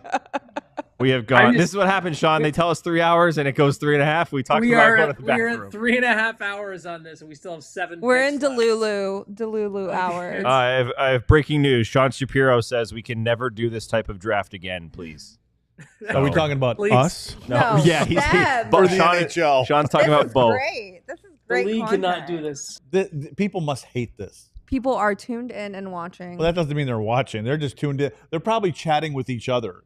Yeah, that's why they tune in. I'm not watching this video because it's gonna be too loud. left. But apparently, Janko and the whole team surprised Jim Nill with the award by saying Sam's fiance's in the chat. By saying, oh no way, by saying let's do our annual get together at a dinner, and then surprised him and told him that he got the award. Well, how about if Mark Janko surprises everybody and gets a power forward? Huh? As my Heika said, what did Katie say? They don't have any money. What did Katie say? I can't read it. Katie said, logged on and immediately heard potty talk. Glad not much has changed. Yeah. You logged on at the wrong time, Katie. I'm trying Wait a second. They're at the NHL draft and they decided to go out for dinner? Well, they had. No, this is previously. Well, they had 4 hours. I guess they could. He knew this already because remember I think Brad he knew Alberts previously. eyeballs us. Yeah. Eyeballsed? I thought you meant they went out to dinner. Eyeballed tonight. us. Eyeballed. Yesterday. Singular. So, what are you up to, Sean? Well, I am still waiting for this. We just had a Muskegon lumberjack get taken, Vaclav Nastrasil. So, are there any famous like NHL bathroom stories like the Paul Pierce and the Lamar Jackson? Is there anything like that? What did Lamar Jackson Do you do in the guys just bathroom? go like every intermission? Like, how long does it take to take all the pads off to go? It's very challenging. You don't have to. Oh. Oh, you got a zipper on your pants. Well, you just pull your sock down and. Okay, never mind. I should not have asked this question. Chris Johnson from The Athletic says, great news for retired players included in the NHL's new CBA, a $4 million annual emergency healthcare and wellness fund being established for them. You get included in that? $4 million annual emergency healthcare and wellness for retired players? Back. It's not a text. Does Lutz get part of this? I think Lutz is involved. Do I get travel expenses too? Well, wait, what does that mean? $4 million? That's $4 million for everybody that's played now until the 1800s? Like, what does that mean? Well, Sean, do you know? Can you clear that up or no? I don't know how the emergency fund works, but like, isn't the thing where like you can't touch your? We need subtitles again. If you're a player, you can't. Oh, there you go. I don't think you can touch your pension until you're 55, right? Like, I think it's something where if you take early from it, you don't get the full thing or whatever. Like, there's a lot of kind of from a PA perspective. I know that's something that Marty Walsh had actually talked about of trying to figure out a better solution for stuff for retired players. So I don't know if $4 million in one slush fund is enough to cover that many players. Like that's quite a few. That could be used. It could be, so that's a start at least. You know, I was listening this morning for a little bit. I think it was I was driving somewhere. Oh, I was going to the rink. But I heard Bruce Boudreau talking, and I don't even know why this reminded me of anything, but he was actually talking about Matt Dumba. And the question was, are they going to keep him? Well, I doubt it. But the question is what happened to Matt Dumba? And Bruce had said, you know, I had him in Minnesota, and it was like, I don't remember what year it was, but he had gotten hit, and then he got into a fight with Matthew Tkachuk. And he said he tore a bicep muscle or something like that. And at that point, it was in December, and he had already had 12 goals. And he said he was such a good player. He did this. He was physical, got up in the play, and he goes, and he missed a whole season. How many goals did he have when he got here? Well, he was out for the rest of the year. So he had 12 up to the beginning of December. And then apparently he goes, you know, he missed the whole year, and then he came back, and he goes, I don't know. He was never the same. Did you ever have like a major injury like in your career? Jordan Davis. No. My major injury was it was called Shapiro. That was my major injury. Did you ever have a breakaway out of the box with like half I did one day. ice? I did. Country music And this star, is your Jordan favorite Davis. story, John. It's the only one I know. I've heard all my teammates were yelling, dump it in and change, yeah. And I listened to them, and I did. Riker Lee, it was not Fids. to Nashville. That's what I was kind Riker of Lee. hoping it would be there. Going to Madison from Madison. So now Fids is lower than what they projected him. Not necessarily. Most had him in the first round. So many of these things, these guys that project all these people, they're all over the map. There's anywhere from, for Fizz was anywhere from 20 to 27. I know, but don't you think As that a matter some of fact, them we had a guy on this show who I kind of respect, and Craig Button. He's not talking about me. And so I asked Craig about him. Man? Yep. And he did not say it would probably be that early, which I don't know if any of these guys really know. It's always up to the GM, so. Mm-hmm.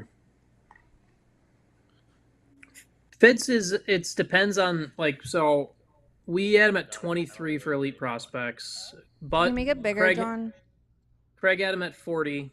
Craig Button had him at 40. Why every time Sean talks, there's a clock that goes spinning around? It's the pick. He just talks when all the picks are happening. Oh. Yeah. His around 27 was if you did the consolidated average ranking, which is where we dump about 15 different rankings in, and then it gives out that number. 27 was where Bing bong. So we're right at a spot where actually Somebody's got to read went it next. It would make sense for his consolidated ranking. Kat, let's go. Five. Can we? Five is Nill's. Yeah. And I the year feel after like the it's not. cup. I feel like it's not. Nill's. Oh, right. Okay. And it's from. Read it in your head first. Well, wouldn't that be a Nils Lundqvist? Any chance? Read it in your head first. Oh yeah, I don't know if we can put I that. don't think we can read it. Any chance, Rupe? Yeah, but it's okay. We didn't say it. It was up for 2 seconds. It was on the chat anyway. We didn't say it. Hey, thank you for the super chat. We're not sure we can read. Things his What part teammates can't you are a read? bunch of I don't think you can use one of the words. Wahoos. Wait, Wahoos. Wait, what's the for part you having can't us read? back in Edmonton. Wait, I'm not gonna say it to you, lads. I know. Well, just spell it. Because as soon as we tell Luds, He's gonna say it. yeah, he's gonna say it. No, because I'm reading John, it right take it now. off the screen. I'm reading it. It says any Take it chance, off the Rupe. screen. Go read it. Take it off the screen. Craig. What happened? We took it off the screen so you wouldn't say it. Why do we do that? Hey, how about we do this, Luds?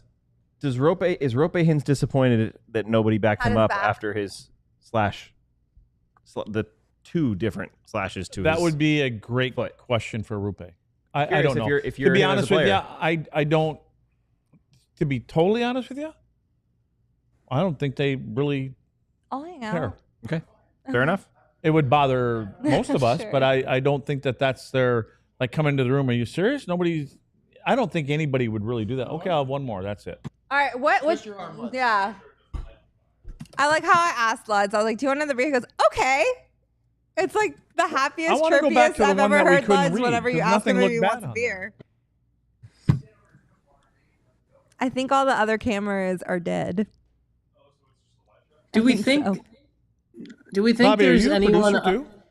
Do you Do you think that anyone stuff has tuned in to Just ESPN hit all the and been buttons back upset there. that they can't be watching the PFL? I just wanna Fight see the League or moose whatever come they up. said they bumped to ESPNU.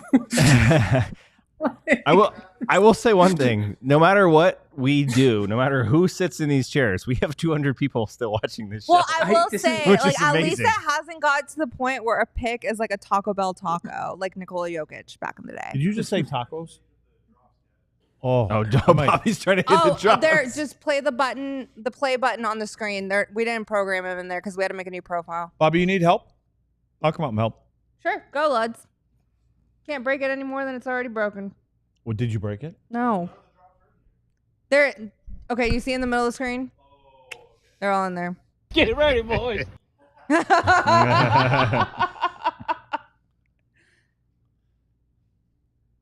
Okay, what round are we in? We are. The fifth at least. So the Capitals are on Or not the what round? How many clock picks We have 27. for the so we have 27th pick. So we we have only got 5 left. I tried to do 5 that. left. I was going to go to 30. only what I was 32. only 32. I know. That's why we only got just 5 under left. then. 70 Is it to go bad? until the Stars make their first pick. Yes, we're almost there. I legit, this is not a joke either. When I see that, that's easy math, right? You're like 27 to 32. I legit have to go, okay, 27, 28, 29, 30, yeah. 30. I have to say it out loud. Well, sometimes bad, you don't right? know, is 27 already done, or is that counting 27, 27, 28, clock, so it's 29, not done. 30, 31. Pick is in. This The cannot pick is be in because for it's Washington, so let's get moving on this. That's why I have to do it out loud, because it's 6, not 5. Buck. See, it's not just me. Oh yeah, there you go. Bobby found the drop. Bobby's at the controls. Amazing. I'm really glad that Owen's that wasn't just me that has that He's issue. living his best Your life. balls, Me and butt crack, 2.0 and GK grundle. Luds over here. It's good. Try it. Eat the last bit of it. I mean, I'm not gonna lie. I ate a donut and a half. So please help yourself. Well, that sucks. Well, we have a bing bong. We want to hit it. Bing bong. Bing bong. I can read it on and here. then can you, Or if pop it you up. He on the doesn't know how to other do it. screen, if you tap, Oh, there you go. From Marshall Second, we have a Miro Heiskanen 99 Cup here. Kudos to y'all for pulling through this. Also, producer. I think that's to That's to the John. guy who's not here anymore. Good John. Or we could say it's to Bobby, producer Bobby. John, you're getting got a shout out Producer. from Marshall Second. Did I read that super chat like so professionally though? You did. You Sounded did just great. like That Owen was Newkirk. that was being- well done. Thank you. Brendan Thank Lakovic. you. Can we read the last bing bong? Nope. I still want to. I don't want to read it. I just want to Actually, look at it. I'm trying to figure out what happened. Look that up. What the That's word? Yeah. What's the word? Spell the word. Do I have to play any of these right now? You're gonna say it. Don't say it. My buddy, People gonna hear you. Yeah. no, but that's I my know. that's my buddy's nickname. That's not a bad. What do you think that It's not good. implies? I just read what it Oh means. no, you're talking about. No, just Nope. the Nope. first word. Just. We can talk about this later. Yeah, talk about it Based off the air. based off the American abstract painter, I believe, right? Just read that last couple lines. Oh no, we did that one. Don't read the whole first thing, just like the last line. I think I. You broke it. Don't Well, speech I need to recognition. respond to Marshall still. By the way, so there exists a hockey puck that has a Dallas Stars logo on it. That on one side has my autograph on it, and on the other side has Craig Ludwig's autograph. Legend. That is Which one's And better? It was by Marshall Second at the Oh, at event the watch along or That's at the Cosm. at the Cosm I took event. your ticket that night. Where was I?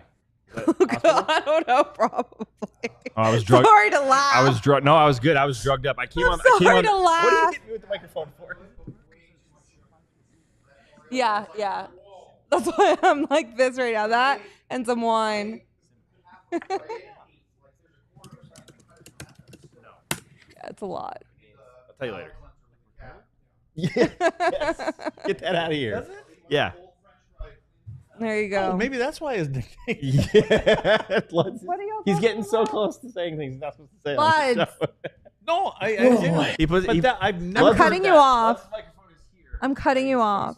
No, I've never heard that. That It's was right here. It's good, right? There's some more. Wow, that's a good hockey name right there. Lyndon Lakovic. Lyndon Lakovic is Lakovic. good. I like That's a the good Lyndon pick for- with the Y too. So what do you That's know that's about a him, good pick Sean? for. We had him at 14 actually, so that's a pretty good. Okay. That's a pretty good pickup for Washington at that range. We kind of put him in the 10 to 14 range for value for a draft. Kind of similar playing style to a Quentin Byfield type. So 6'5", around 200 pounds. A lot of skill-wise, one of the top 6-7 probably individual skill players in the draft. Consistency was an issue. So this is a really good pick for Washington from a perspective of timing and being able to take some time with a guy like this that would have gone much earlier based off probably Hey, skill. Sean, to that end, there's a lot of times we hear people talking about, oh, you don't need to value your late first round picks for teams that make it to the second or third round because they're so low. It's not the same as the top 15 or so, but that's not always the case. You can still find really good NHL talent well past 15 or 20, right? Yeah, you can. And there's less certainty, but you still get there's definitely spaces for all of that. So hold on, I'm sending a link to, I'm live producing our show right now. I'm sending a link to Cam, who's on the draft floor, who can tell us how awful it is in person right now. Oh, I can't wait. So yeah, he's sending it to Cam, but be ready because Cam Robinson from Elite Prospects may be joining via eCam. Yeah. Can you smell Ludz's food from your seat, Sam? That's all I can smell right now. Strong. Is that the maple bacon? He also spilled it all over his computer. So the donut. John, computer is don't break the microphone. the donut. I was is just all moving over. it down. Okay, I heard it. Hi, click. Kendra. Yes, I came back and sat down. That computer has been to hell Harry and just back. said at Owen Newkirk is back, and I already miss Cat. I agree. Rude. That was good. I'm still here. She had good insight. Oh, the best. Only the best. Yeah. Great takes. And kept my seat warm too. Gee. It's nice and toasty. when I sat down. I love how long this draft has gone. Roger McQueen. Look, these has chairs had do enough not time breathe. It's not on you. It's probably my warmth still lingering. Roger McQueen has had enough time with how long this draft has gone to go have an entire day at Disney since getting drafted. He got a 10 helicopter ride from the He got a draft to helicopter there. Disneyland. I don't know. Is that by far the most interesting thing that's happened at the draft? Is that one of the picks got selected and then helicoptered to Disneyland? Did you think were they going to do that with their first pick, or was it just because it's John? McQueen? You lived in LA. Did you go to Disneyland when you were there? Were you too busy working? I went to the AMC with the 40 millimeter was at Universal Studios in North Dan Hollywood. says he's here. I went there. Hold on. Anaheim, where the House of Blues is at Disney World. Is that? No, Disney World is in Orlando. No, Disneyland. Is in Anaheim. Yep. I went to the House of Blues there to see Green Day once. Oh, nice. Yeah. Very short notice. I want to have you describe to, I was going to do it to Luds, but also to Sam what the 40 millimeter means. It's a different format of movies, and the screen is much closer to like a square. It's definitely, it's not a full square. It's like a rectangle, but like if you've seen the shot in Dune Part 2 where all the sandworms come flying out, yes, you're missing like half the screen if you don't see it in 40 millimeter. There's a whole nother worm that just like isn't. Or what? Both. Oh, The formats when a movie's filmed in 40 millimeter and they do. There he is. Who's this? I have no idea what you're talking about. Sorry. What is that? Guys, I'm going to tell you. Hold on, we have an actual hockey guest, so I'm going to get off the set and stop talking about Yes, desert worms right now. When this draft started, Cam didn't have a beard. That's how long it's been. At least it wasn't this gray, that's for sure. So I'd like to formally welcome Cam Robinson from Elite Prospects to the show. Cam, we haven't actually met, but I've heard much about you from Sean, almost all good things. I don't believe that. Yeah. So, Cam, I'm Owen. This is Sam. And Craig Ludwig is off screen because he's taking advantage of not being on right now. Sean prefaced you coming on by saying you're going to tell us, because you're in person down in LA, just how fantastic this draft format is for everybody. I mean, home run, right? Like, we're never going back. This has been, tech's been on point, tight windows. Like, this has been brutal. I live for this. This is literally like my Christmas morning. This is all year I wait for this. I can't get enough. I usually get like 30,000 steps walking around, schmoozing with all the guys and the GMs and everybody. I'm bored. I just want to get out of here and go get a drink and maybe a bite to eat. Like, this has never happened at a draft before. I don't see how they can run it back again. Well, were you at the Sphere in Las Vegas last year? I was. Yes. Talk about the complete polar opposites, right? That was a good time. That was a very good time at the Sphere. I mean, every draft I've ever been to, and I think it's, we're on two hands now anyways, and it's they've all been much better. And now, Steve Mayer does a great job, who runs the NHL events, and I'm not putting this on him at all. The Peacock Theater, it's a cool venue. The pick is in. You're good. You can keep going. All right, I'll keep talking. Like the setup for us for the media is pretty clean. We got good sight lines. The internet's been working well. I mean, I'm talking to you guys right now, and I'm in a little hole between the press rooms. So they did all they could do, but it's just like, how awkward is it having these kids talking, the delay and the tech? Hey, how's it going? Good, thanks. It's just painful stuff. As soon as Schaefer got after one, it's just been brutal. So, yes, every other draft has been far more successful than this one. Mm-hmm. What do we got? What's the pick? I can't say that name. We got Sasha Boumediene. Sasha went. I love Nice. it. Love a good hockey Easter though. Anytime. Dynamite Nice insights. Swedish I love it. DPM. Thank you. Yeah. So Cam, Cam, go ahead, Sean. I was gonna say, what are we thinking of Lakovic going? Where are they going? When you're looking at some of these guys, basically just dunk on the Penguins for me. Just dunk on the Penguins. I had a feeling you were going to tee me up for that too. I was gonna, who lost the day so far? It's like, good gracious. I mean, talk about leaving some meat on the bone, right? With those picks. Let's just start with Ben Kindle, who I actually like. I like Ben Kindle, but you can't look me straight in the eye and tell me he's going to be a center in the NHL. So now you got yourself an undersized playmaking winger. Why not get Victor Eklund, who has competitiveness and he's hard skill, and you let that guy slip past you? Yes, I've not enjoyed. I think that Pittsburgh, getting more quantity is a good thing. So trading back from 12 is like whatever, but they need quality, and they've missed the boat on that. So the Islanders, though, yeah, they gave away a number one right-handed defenseman today. But, they're walking out of here with Schaefer and Eklund and Keishon Aitchison. Like, those guys are the winners. And, like, offhand, it's don't love Philly's draft. Don't love Pennsylvania. Didn't do so great. Porter Martone's obviously a good player, but Pennsylvania, they took one on the chin a bit here tonight. Cam, what do you think about Dallas's draft so far? I mean, as good as Minnesota's anyways, right? I have a similar question to that. Yeah. So Dallas doesn't pick until 94, late in the third round. Okay. Yeah. What's out there? I asked this to Stephen Ellis. We had him from Daily Faceoff yesterday.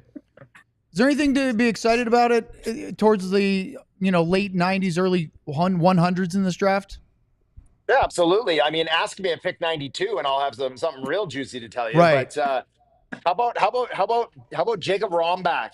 Hey, Sean, we can get maybe we can get him Rombach there at 94 or whatever, 93. Yeah. That'd be a good one. Yeah. Big towering pivot from the USHL out of Lincoln. I think he's gonna slip a ways. That could be fun. Yeah, I like Rombach there. You're trying to figure out where all these are gonna go, right? Like, no idea. Yeah. Right. No. Exactly. I'm not asking about a specific name. It's more of what do you think? What kind of profile of what can you hope to expect for value? Not a specific name, because I still believe that in the top 3 rounds you can get NHL regulars these days because of how comprehensive global scouting has become over the last 10 to 15 years. You're not finding those, Jamie Benn slipping through to rounds 5, 6, 7 like you used to, but you're also, once you get into the 4th round and beyond, it doesn't seem like there are as many of those NHL regulars in the later rounds that you used to see. Yeah, well, let me ask you this. Do you like scratch and win tickets? Do you like lottery tickets? Because that's what you're getting. Yeah. That's what you're getting at 93, right? You're getting yourself, maybe you're splurging and you're getting the $2 one. And you're hoping to walk away with a little something out of that, because it's a dart, right? At that point in the draft, it's a dart, and you trust your scouting staff, and you'd be like, hey, let's volume it out. We can get one player out of this draft class when we're picking from the 3rd round on. That's a win, because statistically speaking, you're going to walk away with no players if your first pick is in the 3rd. Cam, how do you look at the Stars draft history? They've been around here. The fans are pretty happy with how Jim Nill has done things and what they've brought up within their own organization. So I'm curious your thoughts on their history in the last, 5-10 years. They've been killing it, right? Like, I mean, they completely transformed their entire team in, what was that, 2018? 17 class? Yeah. 17. Thank you. Yeah, Miro class, and Robo and Otter, right? Like, that was incredible. And then they go out and they get Johnson and they get Stankoven, right? And whatever year that was, 20 or 19. So no, I think that they've done excellent work in the past. Pixel, I even like that. I like that pick. Harley, like they pulled some really good 1st round picks, and not everybody can say that, especially when you're not drafting at the top of the class, right? We see constantly guys miss, or they just don't get to the level that you hope that they're going to get to. And Dallas seems to consistently find guys that outkick their coverage, that outkick their draft slot. And that's how you have a contender year over year. And that's what, they've been building and doing. One of the other things, I know I'm not trying to dunk on the NHL, because, again, they chose this. It sounds like they make it easy, though, Owen. I'm going to anyway. But it seems like we've been hearing for months now that everybody wants to go back, even before the experience of the last 4 hours, I'd like to point out. But do you feel like there's something lost from the pageantry of it all, let alone the timing of it, by not seeing that 1st round pick go on stage with all the dignitaries from each team as they select them? Oh, absolutely. And I feel bad for the kids. It's like, this was better than the COVID years, at least. But it's like, yeah, it was cool that, James Haggins had Adam Sandler as Happy Gilmore make the pick. Like, that was pretty neat. And certain moments, and obviously Matthew Schaefer at the top, that was special. But I think it might have been even more special if it was the old way. And I think that it's a loss for the fans in the building. I think it's a loss for people at home watching. It's absolutely a loss for us here, the media. Our interactions, like normally when the draft happens, it's like the NHL takes over a city.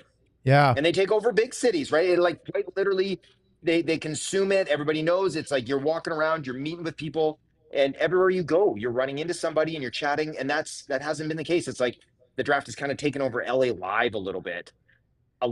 But if you walk a block away, nobody knows that the NHL draft is going on here right now.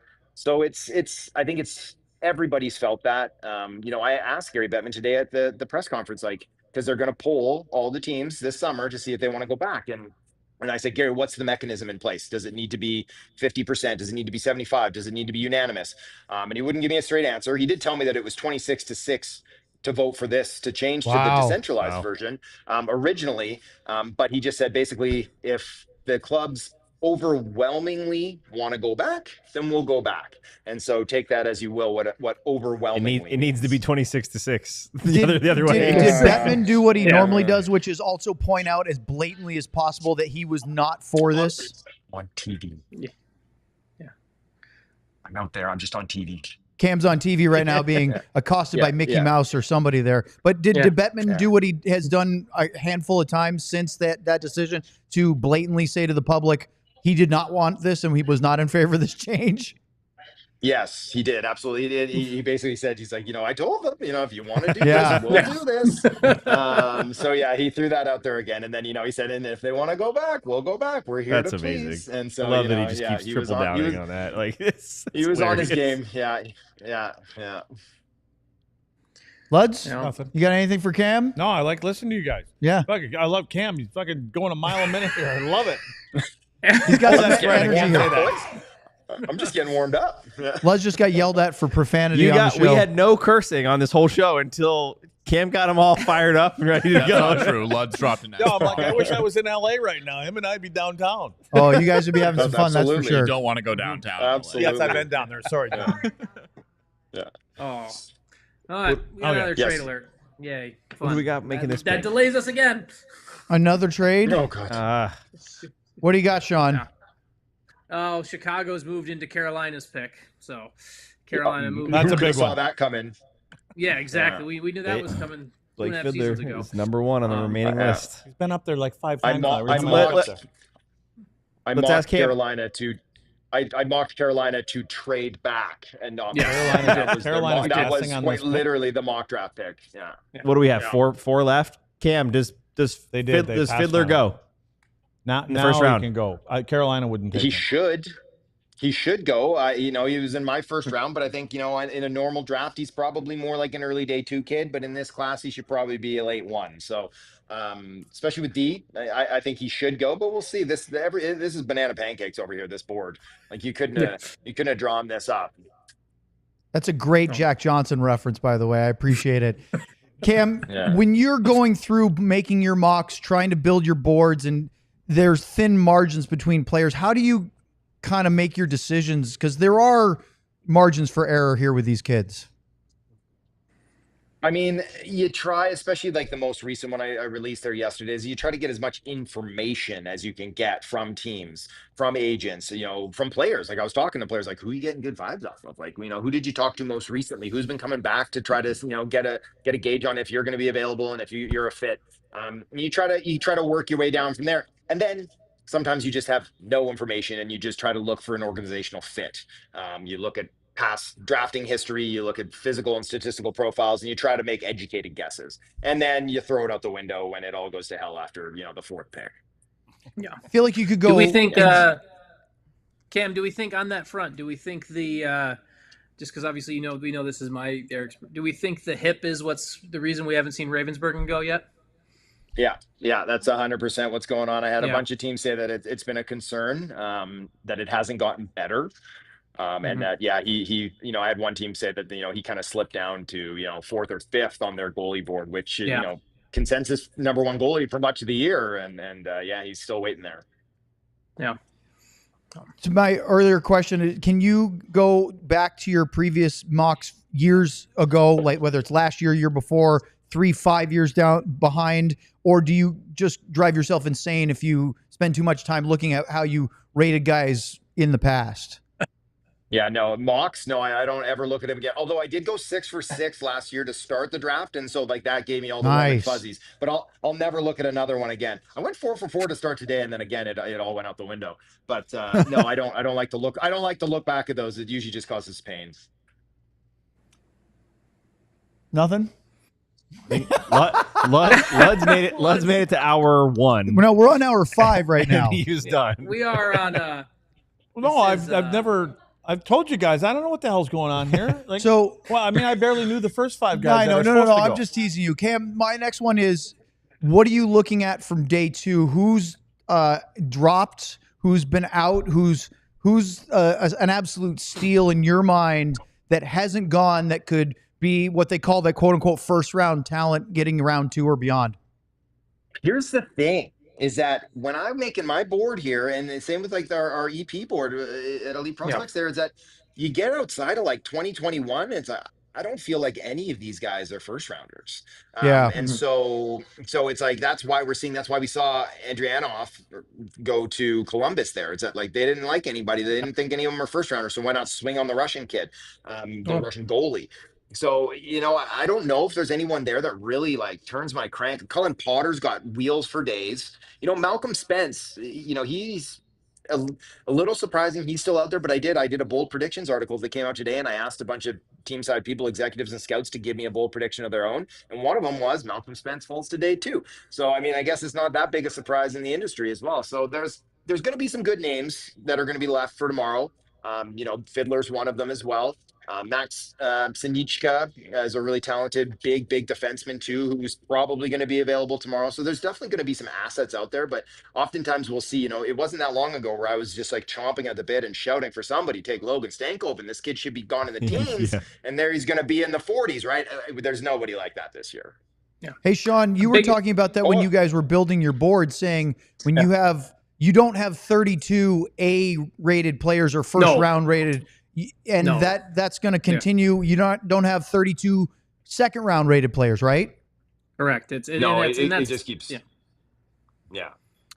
This is this kid, at least that just went, Mason West, is at least the most interesting kid in this draft from a perspective of he's a 3-star college football recruit, is going to play one more year. He's only a junior in high school. He's going to play one more year of high school football and then play USHL and then go to Michigan State to play hockey next year. Cam, I remember you were at the Combine when everyone was talking about Mason and they were wondering if he was actually going to pick hockey or football. And so this kid, at least, I like this pick by Chicago, at least. This one's at least interesting. You know what's even more interesting about this kid is that he has never taken hockey seriously. And he just kind of figured out that I'm actually really good at this. Maybe I should go for hockey. He didn't know it was his draft year this year because he's a junior in high school. This guy. I kid you not. I kid you. Mason West had no idea it was his draft year. He didn't know who was in the Stanley Cup Finals this year. Yeah. I'm still not even sure I did. Yeah. So Luds, tell Cam, you already told the story to our viewers, but Cam wasn't here. He would probably love to hear your draft year story if you would indulge us. Well, what the no, just tell him. It's interesting to hear that. It's not interesting, Cam. I don't know why they want me to tell this story all the time. I was working at I went to North Dakota at the end of my freshman year. I walked on. Apparently, I got drafted. My coach told me, but I was working a hockey school, and it was in June or July. And I got a call from the coach, and he said, "Luds, I need to see you in the office," which is never a good thing because No. Anyway, so I got in there and he said, "Hey, just want to let you know you've been drafted." And I said, "Okay, cool." And he goes, "No, I think it's, don't think about." No, what he said to me, he goes, "Don't think about leaving school right now. We just got done winning a national championship. Don't think you can leave right now." And I said, "Coach, I never even thought about playing pro hockey to start with." And we talked for a couple minutes. He said, "Okay." And I walked out the door. I got out the door and he yelled at me and he says, "Hey, come here." He goes, you want to know who drafted you? And I said, oh, yeah. I said, yeah, sure. I love it. And he goes, he says Montreal. And I kind of looked at him. I went, yeah, okay, good one. Like I'm going to ever play there. So, and the funny well, there's even more to that story, to be honest with you. So, Cam, how much time you got? How much time we got here? We got 9 more rounds. We got another half hour at least. So Cam, here's the deal. So I walked on to the University of North Dakota because Bob Johnson pulled his damn scholarship from me because he didn't realize that I didn't have a 2.5 grade point average or was at the time. Yeah. So then I went to North Dakota. I walked on there. They have a 2.0. So I'm a shoo-in, I think. So I get there, and at the end of the first semester, Gino, the coach, comes in and he goes, I need to talk to you. One of the first conversations. He goes, Mr. Luter, do you know what our grade point average is at the University of North Dakota? I said, yeah, I do. It's 2 because I couldn't get in at the 2.5. And he goes, yeah, well, you're not even close. You're at 0.08. And I said, I didn't even know if that was good or bad, to be totally honest with you. I'm like, oh, cool. So he goes, I will do your classes for you from now on. So anyway, we win the national champion thing. As soon as we statute of limitations, right, that is illegal. I heard that a few years later. Well, that's my friend in Toronto. So after we win the championship, Gino comes in, he knocks on the door, and he said, Luter, I need to talk to you. I go out in the hall, and he goes, don't think about leaving, all this kind of shit. I said, no, I'm good. I'm not going to coach. So I said, none of this stuff. I don't leave. So then we skip a year, and then my third year, we win the national championship again in the same building in RPI. Same knock on the door. And he goes, Luter, come on out here. And I walk out in the hall, and he goes, remember the conversation we had 2 years ago? I said, yes, I do, Coach. And he goes, I want you to look down at the end of the hall down there. That man's name is Bill Waters. Big man, Bill Waters, Toronto and stuff like that. He goes, he's your agent now. And I'm like, what? He goes, you are leaving school. I got no more classes for you. It's time for you to go. You have taken all the shop classes we had. Yeah, and that was it. I was done. So, and how far, Cam, the draft has come from the early 1980s. Yeah, I mean, that sounds more entertaining than this. This is all foreign to me. Yeah, it does. Yeah. Oh, my God. Oh, that's sorry terrific. to bore you, Cam. I love that. Yeah, that's what great. that story was. Boring. Yeah. Hey, they brought the wrestler back out for pick number 30. This is what the Dallas Stars pick. No. This is what the Dallas Stars pick would have been had they not traded for Granlund and Cece. Well, I'd pick her too. 30. No, not the wrestler. That is a sweet belt, though. Are you guys ahead of us? Okay, WWE girl or something? Yeah. There's WWE superstar. They picked the goalie. There you go. The goalie. There you go. Okay. So, Sean, future right, pairing of Askarov and Ravensburger? Bergen? Possibly. All right, Cam, thank you. Roethlisberger. Garden Noser. Thanks for having me on, guys. Hey, Cam, really appreciate it. Thanks for spending some time with us. It was great. All right, cheers, guys. See ya. Good talk. Sean, you'll have to talk to Cam later and let him know that we're not always loopy after 5 hours of broadcast. Oh, he knows. Funny, though. He's a funny guy. Him and I were texting about 30 minutes ago about how he was just so sad and disappointed in what this entire draft has become. Sean, Cam briefly mentioned with Joshua Ravensbergen, who's the Prince George WHL goalie that just got drafted 30th by the Sharks, about a hip injury. Can you give us a little bit more about what he's talking about? Yeah, so Ravensbergen is like, He's been dealing with a hip thing that kind of lingered a little bit the second half of his season. He's 6'5". He's 6'5". He's reads plays really well. For us, we looked at him we comped him to a Ben Bishop type of goalie, but similar to a Ben Bishop type of goalie, the health is already an issue at his 6'5" frame as an 18-year-old. So that's never a good thing when you're 18 and you're already dealing with hip injuries and everything like that. So he, from a pure kind of talent play when healthy perspective, he would be the top goalie on the board, but there's teams that were scared off by this hip injury and to see how it would impact him. And that's why assumingly Columbus went with Andreanov earlier. So I like Ravensbergen's games a lot. I like what I see. And for San Jose when you already have Askarov as your future number one, and you can bring this guy in, and now you can take a little bit of time. It could be a really good tandem 3-4 years from now. I don't remember if it was you that was saying this earlier or somebody else, so forgive me if I'm misattributing it, but when you talk about injuries for 18-year-olds, you feel like they have a better chance of healing and being okay than later on? Or is it the type of injury that you're more concerned about? To me, it's the type of injury, right? Where there's the I think like Martone had the back injury, right? Or like last year, Well, even Schaefer with the collarbone, right? Yeah. Now a collarbone though is like a collarbone you normally heal from, right? Like a collarbone is a fracture. It's a freak accident. It's everything like that. It's also one of the easiest ones to break, I think. Yeah, but like a back injury, a hip injury, those injuries where you're talking about that are kind of from something that's movement based, those are the ones that cause us a little bit more concern when it comes to kind of projecting how it's going to impact a player, right? Like in Dallas, we've seen feels like the Stars bought like the value pack for hip surgeries, right? Like saw so many players that have had hips resurfacing surgery, and some players recover better than others to that, right? Like we reconnected with John Klingberg during the Western Conference Final, and we saw how much all the hip stuff he went through, and that's kind of a good, not cautionary tale, but that's a good way to look at it, where you'd probably, when you're drafting a kid and you're drafting a guy and you think about hips or knees or type of impingement of a body part, it's probably going to be fine for 3 to 4 years, but when you're talking first round, you need value that goes 5, 6, 7 years. So it's that's one of the reasons that, I mean, for a team with multiple first round picks like San Jose has, probably actually the perfect spot to take a little bit of a risk of an injury on a hip on a goalie. I want to take this opportunity just to remind everybody that tonight's draft broadcast here on DLS is brought to you by Empire Today as our presenting sponsor. And we will have a show. We're not done yet. We still have 2 picks left. LA and Calgary, 31 and 32 of the first round. We will have a 1-hour draft show tomorrow that will be more of a recap. The Stars have a bunch of picks in rounds 3 through 7.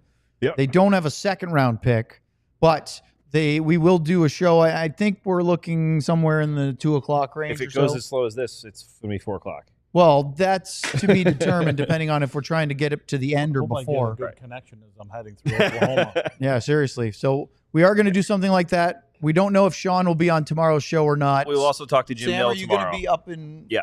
We or you will? Sorry, we media will talk to. Right. I was going to say Jim I don't Nill. know if we're going to wait until the end of the draft to wait for Jim. No. That's the one they're going to pick first. He'll do his thing somewhere towards the end, up in Frisco. So that'll be. See if we get any news out of that one. The Kings are on the clock again, and so the LA fans there are chanting and cheering. And go Kings! As somebody made the joke earlier, they have no idea who's up. We need the Cartman. Go Kings! Go! The LA fan there is cheering. The pick is in. Here we go. Well, Sean already knows what it is. Let's just watch Calgary. Just wait. We got NBA coming up here. Calgary's just. I don't know who that is. NBA? No, that's wait. That's the actor who he was the Old Spice commercial guy. Yeah. And then what's his name? He was involved with the NHL award show at the end of the regular season as well, or whenever that was during the playoffs. It's not Fiddler. Henry Brustwicks. Henry Brustwicks from London. Brustwicks. Sean, how much of your house would you bet that you pronounce his last name correctly? How much of my house that I would not bet my house on anyone's pronunciation. Yeah, no, I know. I'm just saying I don't know what his last name pronunciation is. I'm just curious how confident you are. Brustwicks. Especially for a hockey player, since 5 years later, they'd be like, "Oh, you were saying it wrong the whole time, but I was just being kind about it," right? Like, yeah, exactly. We've been there before. Trying to ask Bishel, hey, how do we say your name? No, not. It doesn't matter. How do we say your name? Say your name. Yeah. All right. Say my Calgary's name. going to trade their pick to end the draft. So this guy was part of the Memorial Cup winning team to finish this draft. Yeah, the Jason Robertson. Oh yeah. The 32nd pick for Jason Robertson. You guys see the Twitter rumor today that Toronto is interested in Jason Robertson? Oh, they're just going to swap him. That's been going on for like 3 weeks now. I mean, it popped up again today. Was it Toronto interested in Robertson? I think that's Robertson. Yeah, Toronto would like Toronto likes Robertson. Do we want them both, or do we want to switch tweet Nick was for sent Jason? out by Nick. Like bring my brother home. Would be cool to see them play together at some point. Well, maybe it's here. Well, if All that's right. the case, Olympics. then hopefully they get Team Knies USA back. Olympics, Yeah. Sam. Sam, get the Robertson brothers on the Olympic team. There you go. Yes, in 2030. Since we are wrapping slowly down here, We are slowing down. a full screen before we sign off? Do we have a drain soundbite? You mean a flushing is, toilet? Yes. That was for Sam. Do we? If you recall, Yeah, it was John my- definitely had a destroyer of plumbing. I only ever used that on StreamYard, though. Yeah. I don't think that ever made it in studio. They make the rotation. music. Sam, when you talk to Jim gassed. tomorrow, Look at Kenny. Kenny's looking pretty Yep. good for 74. Sam, when you talk to Jim tomorrow, Nice you need gig to he's ask him got. how much he just enjoyed being able to not have to do anything tonight. Yeah, Just to be just sit at home. But Now, 69. Jim, did you even have Ken your Holland. computers open in the war room, or were Yeah. you just Enjoying that were you LA just sun. like, you know what, we're not Great doing anything. Yeah. Let's watch a movie. Yeah. They're up there. They're up there with Heika. He's passing it off. You think? Yeah. His kid's in it. Yeah. He is. Oh, yeah? Yeah, and he's more of a, one of them. Delegator? Yeah, kind of just filling in till the next, kind of thing. Help reestablish How are the there still Zelda Bob 170 of Blake you era? watching live? Like, bravo. Let's say that. Like, there's still 170 Yeah, I will people say watching for all the this, people like, that nearly 200 people that have watched this whole thing Yeah, live or like- coming in and out, like we Yeah. love you guys. The fact that you're entertained by us doing what we do is pretty this pretty is- amazing and wild. Sean, you I know actually his look stories like are you funny. just ran a marathon. Do You I- kinda I do. mean, You I look am- like you're I'm- spent. He's sweating. I am spent. I've been. Oh, I know what I wanted to bring up with Sean before we sign off here. 'cause Now we're I still know waiting why for a you're pick. spent. Sean, the prospect game that used to be the prospect tournament in Traverse City, now Ah, yes. playing in Frisco. Is it just one game still, or are there 2 games. 2 games? So it's the Yeah. Red Wings prospects and the Stars. Was it an 8-team tournament? It used to be. You I know think. why it's in Frisco? Why? Because of the 3-time general manager. There you go. Yeah. Why? Well, what are your thoughts about the change of venue and what that means going forward for that get together between the Red Wings and the Stars? Well, I'm happy for you guys. I'm truthfully a little bit sad. I get now 2 less days of my up northern Michigan golf trip that I can write off. So I'm a little bit sad, a little bit sad about that because I like going up there. It's also going to be rotation. We know this year is going to be September 13th and 14th are the dates, or at least I know. I don't know if that's public or not, but now it is. September 13th and 14th will be in Frisco. And then the following year, it will be back up in Traverse City. And it's since Brad's been dropping eyeball emojis all over the place on this, maybe we text Brad and get him on and see if this is how he starts to push to try to get other teams to come to Frisco for that as well, because we know Brad wants to host more events like this. So it's it'll be a fun thing, and let's maybe we can position some super chats to buy my plane ticket, because we can buy it now way in advance, right? We know It the would be dates. interesting if Dallas could cultivate a prospect tournament in September with a bunch of NHL teams like they used to have in Traverse City.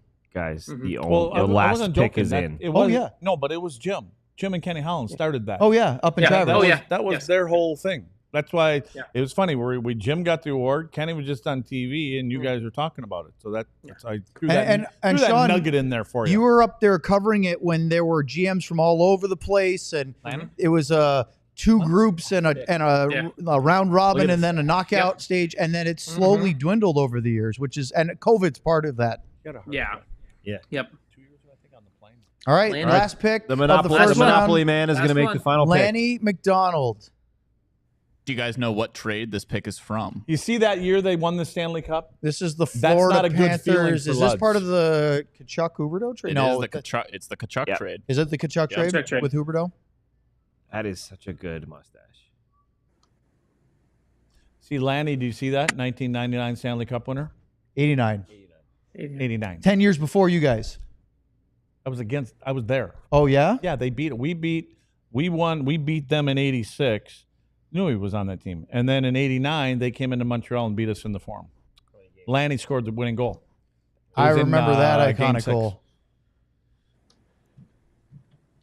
Here we go, ladies and gentlemen. The final pick of the first round.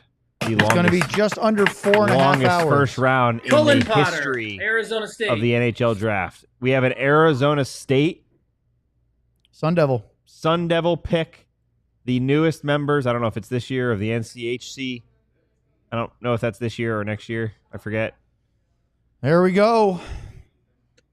So we have to talk for a minute or two because John is feverishly working to show you the final first round graphic, which we will get to in just a minute. Dallas Star kid. Sean, any thoughts on Cullen Potter before we wrap this thing up? Hardly even knew love his skating. Love the way he kind of pushes defensemen back on their heels.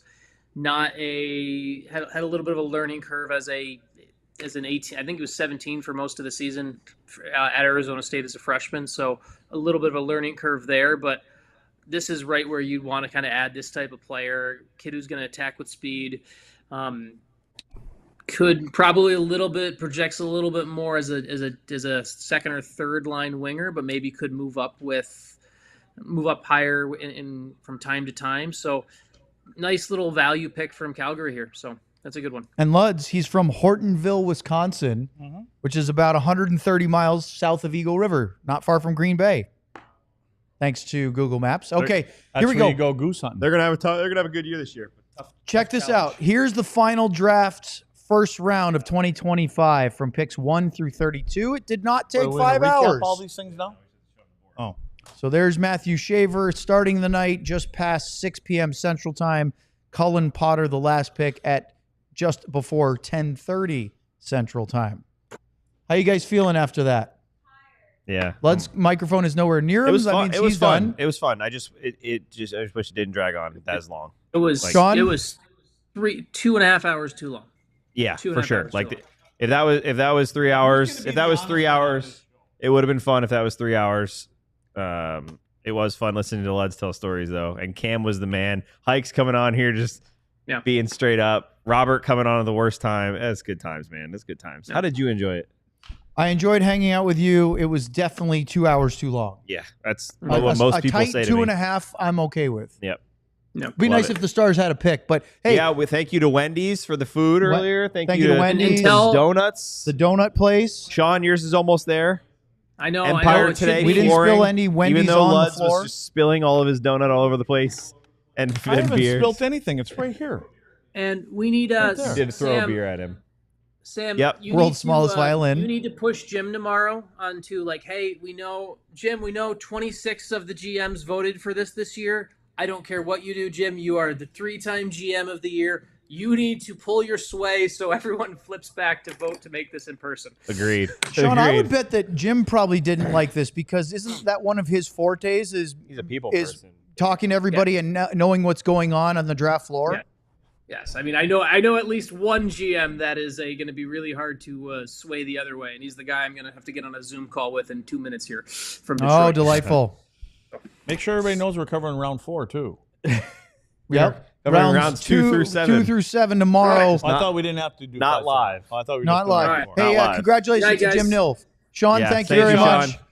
The 3-time consecutive GM of the year, Jim Nill. Congrats to him. Huge thank you to our producers tonight. It was wonderful to have a nice little reunion with John Anderson and, of course, Katya Vialba, who not only ran the controls but also filled in over in the chair here. So did John. Big Boston takes tonight. Bobby Karala, our GM Ben. Wendy's ranked the whole night. Don't give Bobby any credit. Bobby, no credit for Bobby. Bobby outpaced Luds. No, that's not true. Oh, Bobby hit the buttons. How about Wendy's and Michelob Ultra? We did. Yeah, we just said that. And Pinot Grigio or whatever it's called. And Pinot Grigio. Big thank you to everybody for Craig Ludwig, Sam Nestler, John, Kat, and a bacon donut. Maybe Bobby.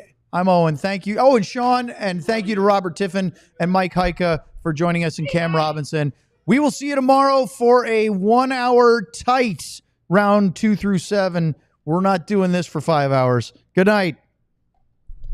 We all silly like the mayor.